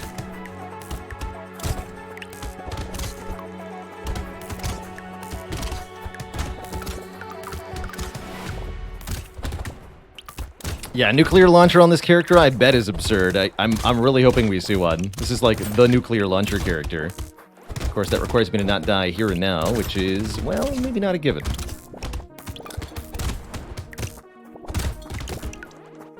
Flanked on.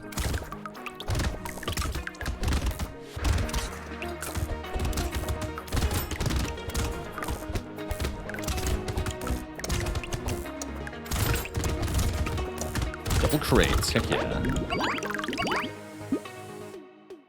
Chance to heal when picking up material, sure. Engineering, not so. Armor, yes. Ooh. Oh, because we have minus 100% damage, so the scared sausage doesn't actually do any damage. Interesting.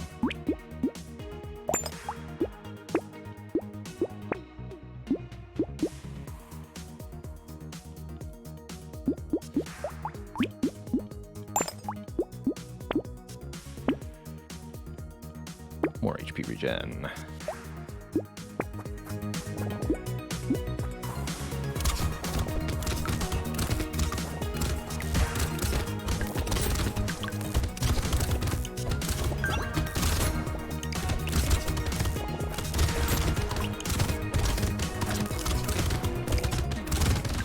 Oh dear. With my face, though.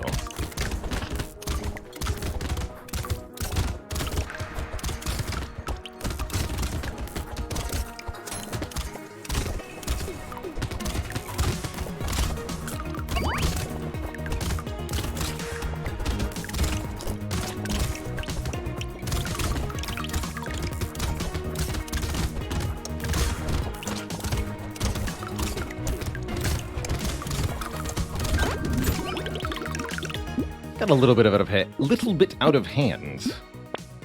Ooh, 4 armor. That's huge. And more range or more harvesting? I'd really prefer... This is level 10. Let's reroll, try to get move speed. Or... Yeah, there it is. Thanks. And more armor for some more survivability. Dang it.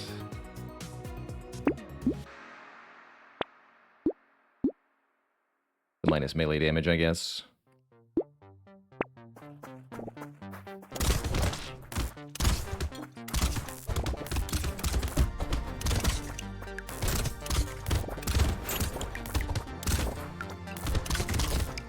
Slightly regret not taking the tractor, actually.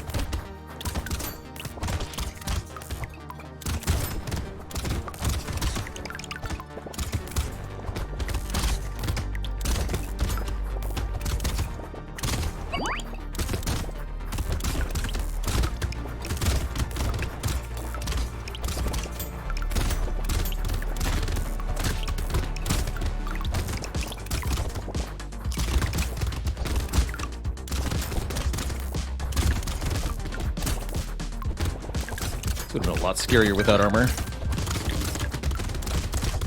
Would be dead right there, actually. Without that armor 4 perk that we just got. Good job, armor 4 perk. You did it. Take a bit of luck here.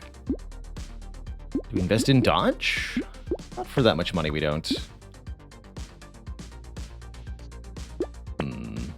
Oh, here's Crown. Now I definitely regret not taking the tractor. Harvesting increases by an additional 8% at the end of the wave. Let's do it.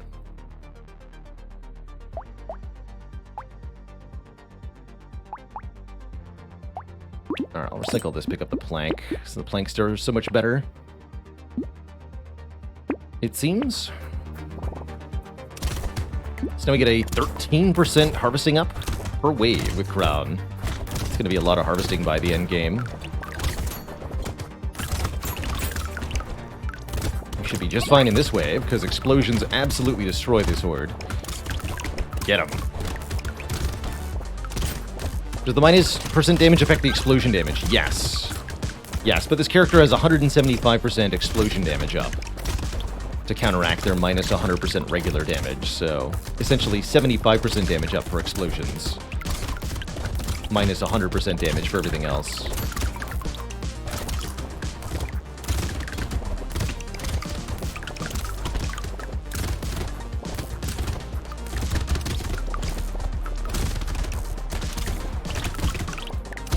Excuse me.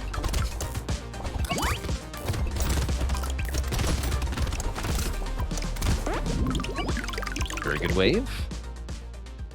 Minus 2 elemental damage hurts, but I'm not going to turn down 10 speed, 30 range here. Nor will I turn down 2 max health. Nor 6 more max health. Nor 6 more move speed. Dang it, it's the shredder I found. Ugh. I'm like unable to combine my shredders.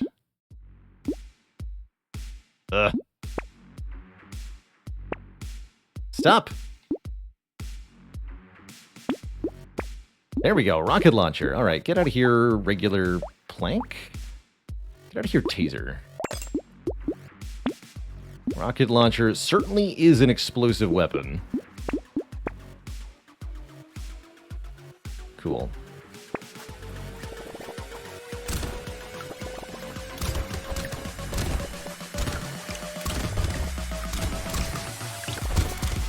Could do with some more attack speed. We haven't been offered any yet. We're at minus 3.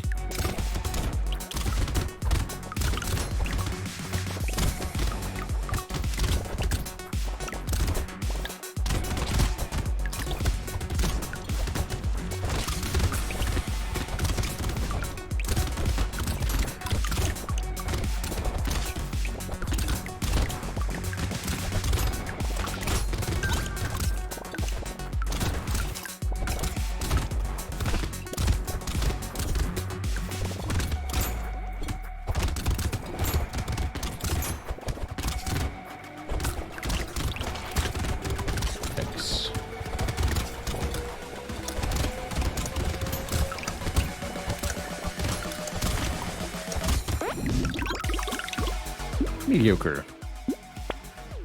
More move speed. Yes, second rocket launcher. Here we go.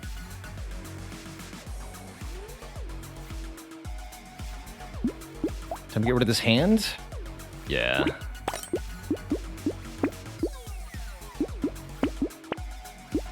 Dynamite's amazing. Attack speed's amazing. I'm actually going to lock in Candle because I think the minus enemies might really help me. Although, on Explosion character? Nah, never mind. Forget that. Not on the Explosion character. More regen, though.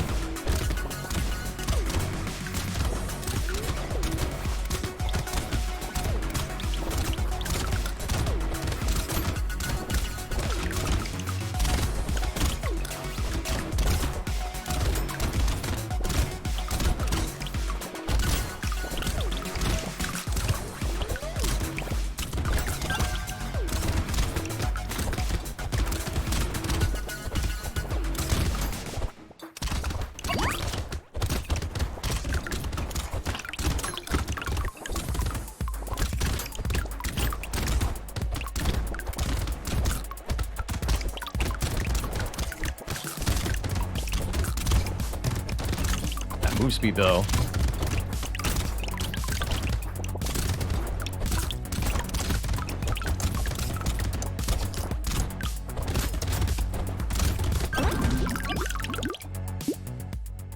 Scaredy sausage. Recycle that. I will take 3 elemental damage because it gives us bigger explosions, which I value quite highly here.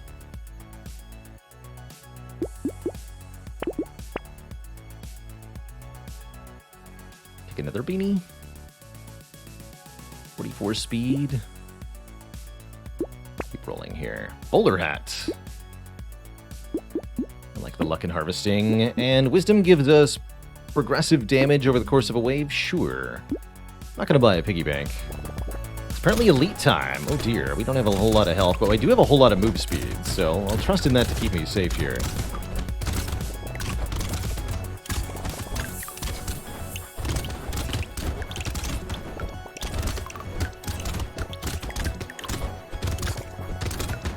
As you'd expect from a character centered around explosions, we don't exactly have good single target damage.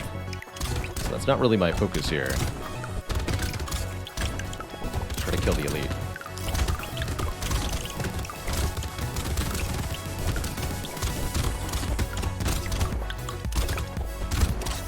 Some chaotic stuff, man.